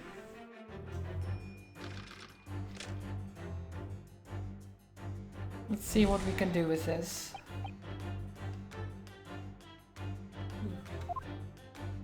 Okay. So he didn't follow the pickpocket here. The staff recruitment flyer is definitely not the reason. Mr. Benedict came here in order to apply for a job so he could dig down through the floor. Yes, in an attempt to tunnel into the sewers to gain access to the money in the vault in the back across the road. But he wouldn't get very far with a broken shovel, would he? No, I think it's fair to say his motives lie elsewhere. The question is where? What did bring Mr. Benedict here at this particular point in time? The hat? Probably not. Cane. Ah, what's this? Oh, look at all the scribbled notes on the back of the flyer here. I don't believe it. What is it? Listen to what it says. Name, Gina Lestrade. Height, 5'2".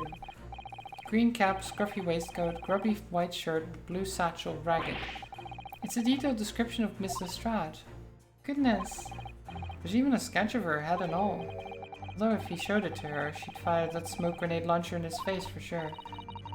And look, the details of the shop have been written down here too. Windibanks, Pawnbrokery, Baker Street, redemption deadline 15th of April, which is today's date. Why would Mr. Benedict have all that information scrawled on the back of that piece of paper? Take that! Why indeed? Yes, what brought you to this shop in the first place is the info about Miss Lestrade. Quite so, my dear fellow. It would appear that the writing and sketch on the reverse of the flyer pertain to the pickpocket, Miss Lestrade, and to Mr. Windibank's pawnbrokery over here. Ah. You originally told us that you had merely given chase after Miss Lestrade stole the redemption ticket from you. But that, sir, is a thinly veiled lie. It is the information on the back of the flyer that led you here today, by which I mean here to Windibank's pawnbrokery on today, the redemption deadline of that overcoat. So, you waited outside for the young girl matching the description you have written down to arrive. And you've gone to some lengths to hide the reason for your pursuit of Mr. Lestrade. In other words, there's some ulterior motive for your actions. The cane, which you unwittingly clutched to your person, exhibits an incontrovertible contradiction. The contradiction I speak of is the missing fluid. No, it's not. It's a metal cap, blah blah blah. It appears to be missing, but it doesn't actually do broken, does it? No, it doesn't. Though the gentleman certainly did recoil when Mr. Sholmes identified the cane as suspicious.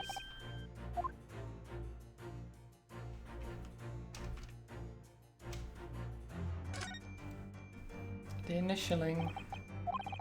There's some letters on the handle. Must be initials, I think. In the West, it's customary for people to engrave their belongings with the first letters of their names. So Sherlock Holmes would be HS, you mean? That's right. And the initials on this cane, obviously. Oh. AG? Why does it feel as though that's not quite right? Because it's not? Take that!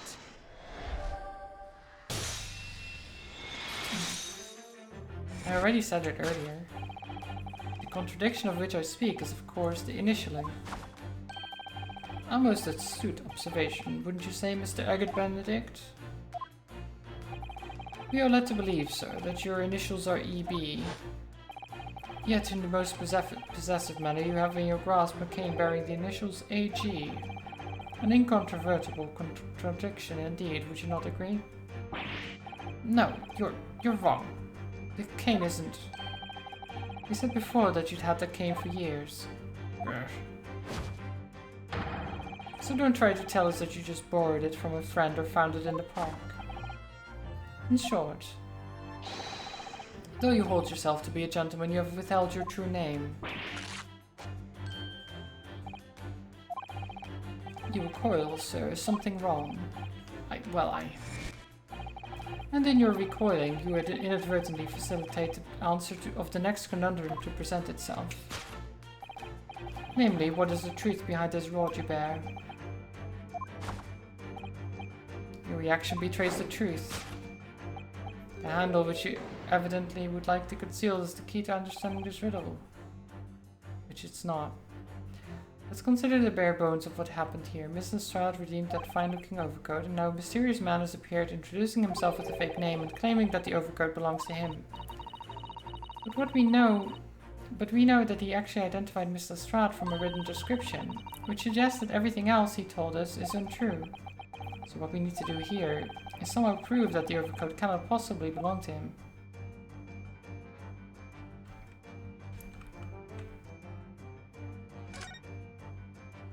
Split seam here. Oh, the seam on the shoulder there is coming apart, look. So it is.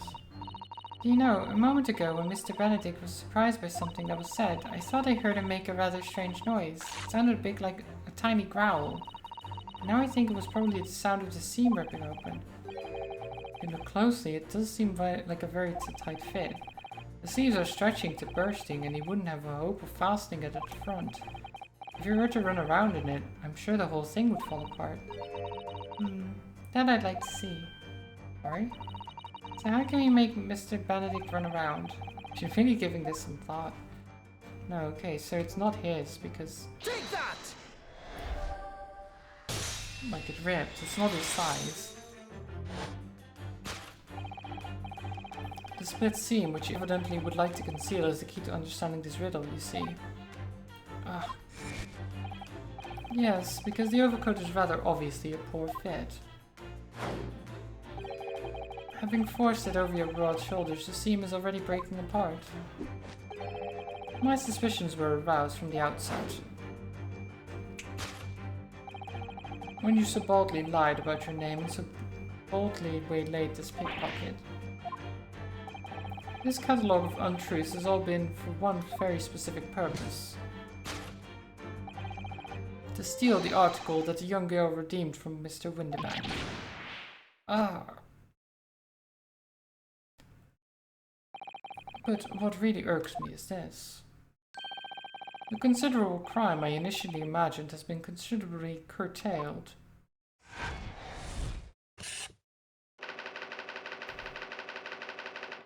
There we go. So then the great crime, right?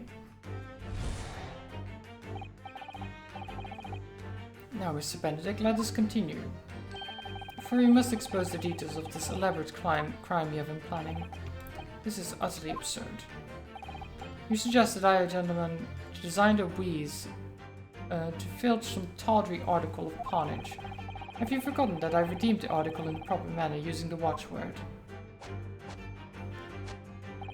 Had I not been the one to deposit it in the first place? How could I possibly have known the relevant details, n'est-ce pas? Oh, but the watchword can be discovered. As you are only too well aware, Mr. Benedict. And your furtive glance is more telling than I could have hoped. It's the ledger, not the council notice, idiot.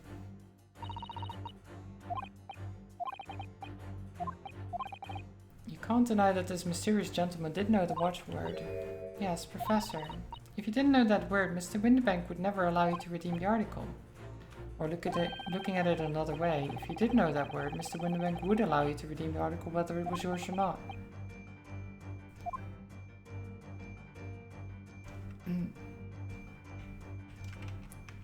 Oh, okay, maybe not the ledger. What about this? Look at this, Mrs. Addo.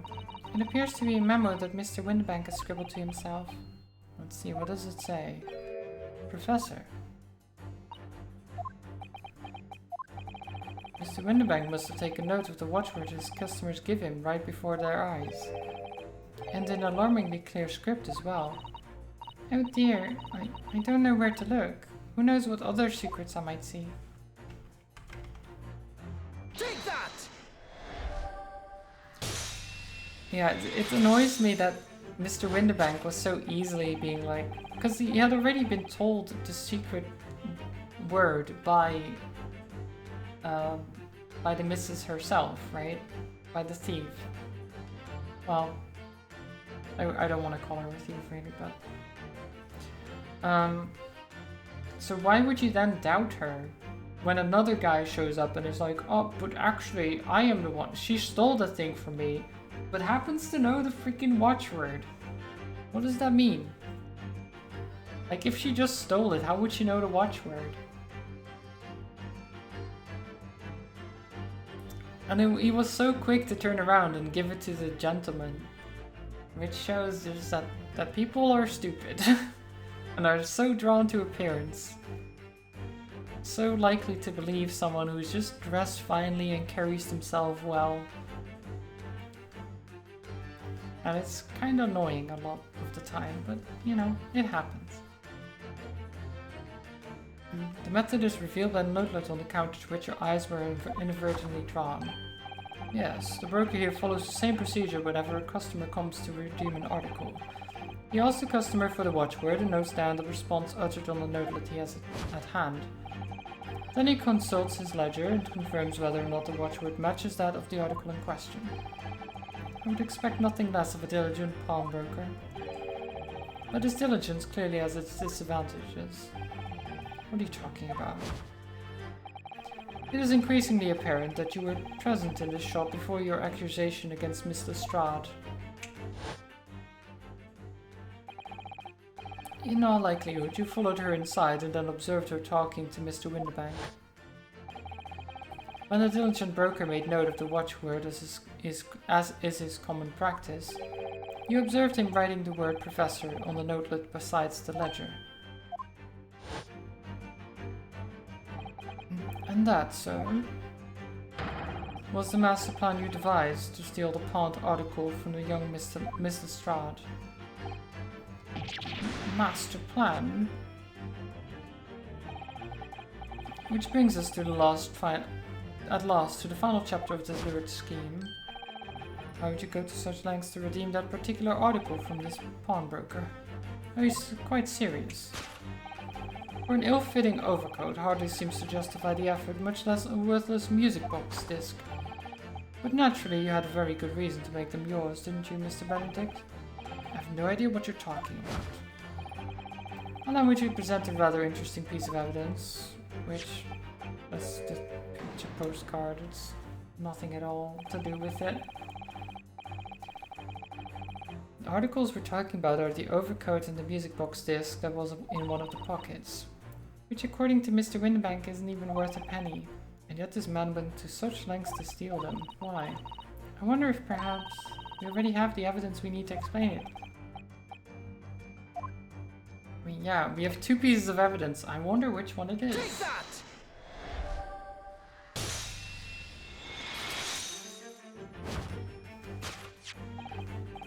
You see, this music box disc tells us all we need to know. What's that on the back? It reads for Mr. McGilded.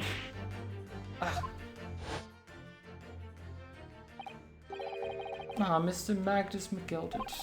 The unfortunate philanthropist who perished in curious circumstances at the Old Bailey 2 months ago. A prominent man in London, though his loan-mongering demonstrated a distinct lack of scruples. So, you're an associate of his, are you? Or perhaps a subordinate? Mr. McGilded was a man of unusually small stature, in fact. He was precisely the right size for that overcoat that you've squeezed yourself into. Your true identity remains shrouded in mystery, Mr. Eggert Benedict. But the final conclusion here is crystal clear. The reason you came to this pawnbrokery today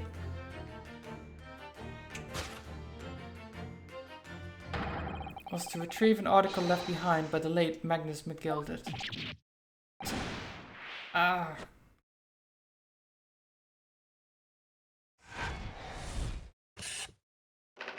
Okay.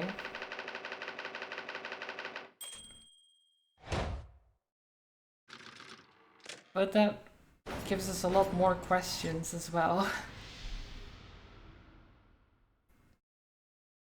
Like, why? What is the significance of the music disc? How did he know about all this? Why did Mr. Strad have the ticket for it, for example? All these things. Well, Mr. Magnus McGilded. Not a name I expected to hear in these circumstances. Mr. Sholmes, I'm afraid there's something very troubling on my mind. Pray tell, Mrs. Zato. Well, according to what Mr. Windibank told us earlier, today was the final day on which the code could have been redeemed, was it not? Yes, ma'am, that's correct. Today would be precisely 2 months since it was first deposited. Well, today is the 15th of April, so 2 months ago today. It would have been the 15th of February, sir. That's right. It's all carefully recorded in my ledger. Deposited at 10:30 p.m., I see. What? But that suggests... Yes, the 15th of February is precisely the day on which the omnibus murder took place. And 10:30 in the evening is precisely the time at which the terrible events were unfolding.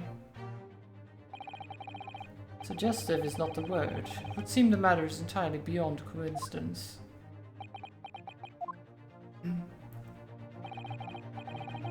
You are, of course, at liberty to make whatever outlandish deductions you choose. However,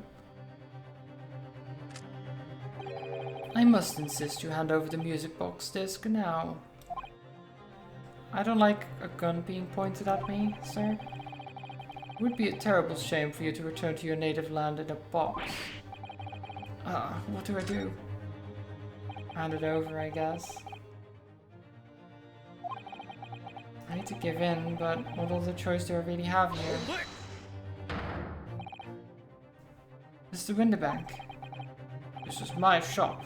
Can't allow any harm to come to my customers. If that were to happen, I should have to take my own life. Mr. Windibank, no. Alright, that's enough. Ah. Saved by the inspector. Inspector Gregson. Inspector.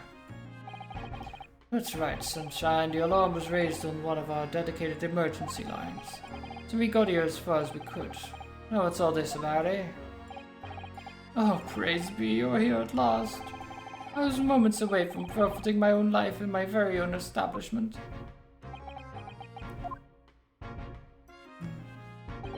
It would seem you have the upper hand.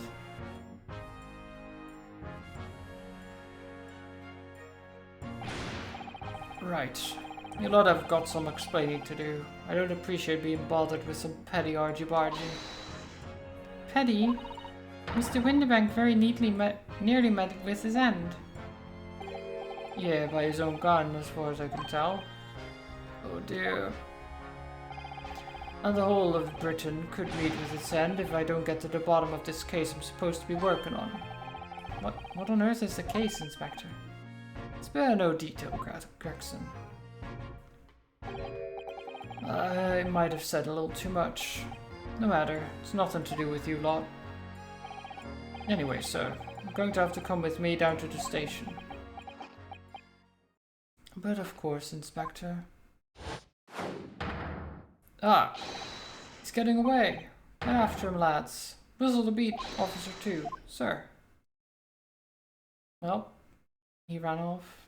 Or danced off, I guess.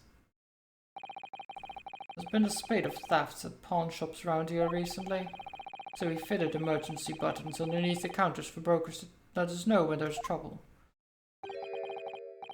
Oh, Inspector, I was very worried there for a while. Very worried indeed. Now then, Mr. Permanently in mourning. Oh, yes? I'll be taking that, whatever it is, of Miss McGilded's down to the yard. Thank you very much. So hand it over. Oh, yes, of course. No, don't. Don't give it to him. It's mine, that is. I'm sorry, miss. But anything belonging to McGilded has to be taken into as evidence now. As evidence? If the police demand something as evidence, my dear fellow, we have no choice but to capitulate. It's all yours, Inspector. Grr.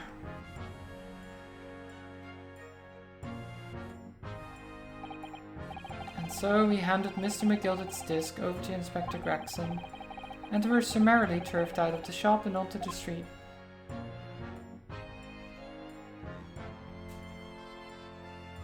To be continued. Interesting start to the case, because there's not really been a crime committed, as far as we're aware. I mean, there was a crime attempted to be committed, but neither of the people that tried to get the overcoat were the ones that actually own the overcoat, so it's kind of weird. Thanks for streaming. Jaeger, I'm not done yet. I'm not done yet.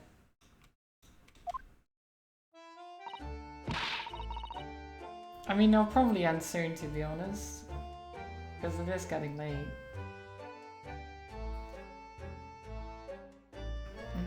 See, that's why I hate grown-ups. All they do is feed you a pack of lies and take stuff away from you. Oh, really, Mr. Strahd? Tell me, is that overcoat keeping you warm? What? Oh my, surely you were given that. Yeah, he let me keep it, after I took daggers at him long enough. Not allowed, now it's a 12-hour stream? No, I can't do that. He went through the pockets and then said, go on then, have it, before telling me to scarp her. Always pays off, giving people a look like you ate them. Can't help feeling that it's going to get you into serious trouble one day. What I really wanted was that nice shiny disc, mind. The music box disc? But Mr. Winterbank said it was practically worthless. I think I'm gonna go and have another bash, give him a long hard stare. I think not, Mr. Strahd. We shan't enter Winterbanks again today. Why not? That's not fair. Can't be helped, I'm afraid. Oh, can't be helped, I'm afraid. The police are investigating the scene now and taking a statement from Mr. Winterbank. But the disc's mine. I had the ticket for this coat and it was in the coat's pocket. And there should be something else and all. That's what the Rotten Cove said, ain't it? Yeah, he did mention something about another article, didn't he? Can't do it, that sounds like critter talk, and that's for giver-uppers. Well, I can't do it today, more like. I would love to do it, but I really can't. I'm too tired. I have a bit of a headache. My voice is getting shot. Eventually I'll do a 12-hour stream again, but not today. Well then, that's mine too, whatever it is. That's just really pushing her luck. Mr. Strahd, I think it's time to admit defeat. You've had your haul for today. Yeah, and it's all your fault, Sholmes. What are your plans now? Will you dine with us this evening? Eh? Iris would be delighted to cook, I'm sure, and I might entertain you with a modest violin recital.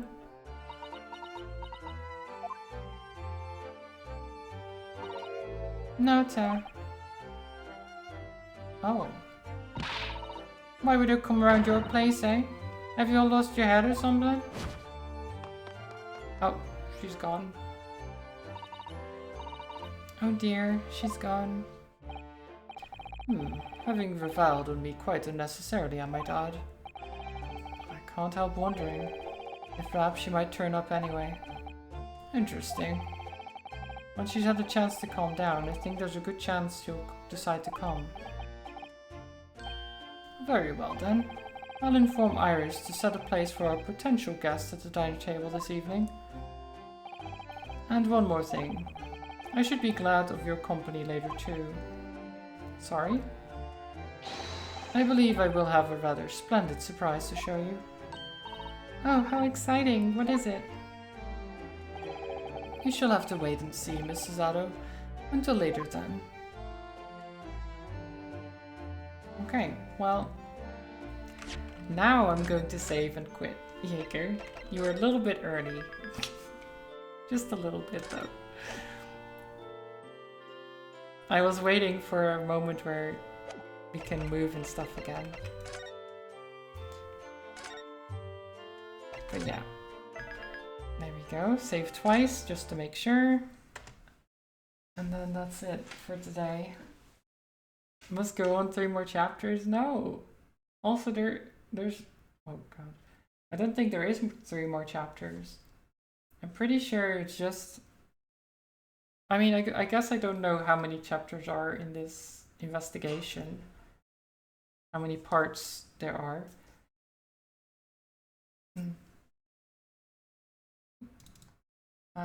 Let me see who is currently streaming.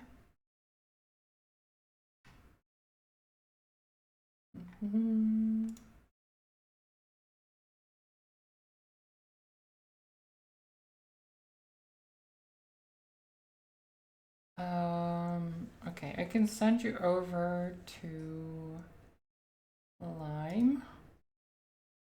Or no, actually Tabby. Tabby is doing some more art. I guess we can let you go. You better.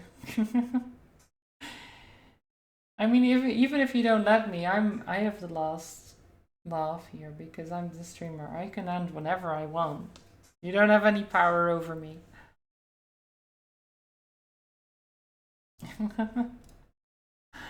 But yeah, thank you all, everyone, for being here, for watching. I hope you had a good time. I'm going to go get some food and everything. I was hoping I could finish the game today, but the cases are a bit longer than I imagined they were. So hopefully I'll be able to finish it on Thursday. But tomorrow is the Wheel Wednesday. Should be doing a lot of interesting things then. I need to add some more stuff to the wheel because I got a bunch of new games from the Jingle Jam collection. So we'll see what the wheel has in store for us tomorrow. But yeah, that's tomorrow, not today. Go say hi to Tabby for now. Send some love over there. Maybe give her a follow if you're so inclined. Should be very chill drawing stream. But yeah, that's it for me. Stay cozy, stay safe, and all that. Stay hydrated. I'm off, and yeah, maybe I'll see you next time. Bye bye, everyone. Bye bye.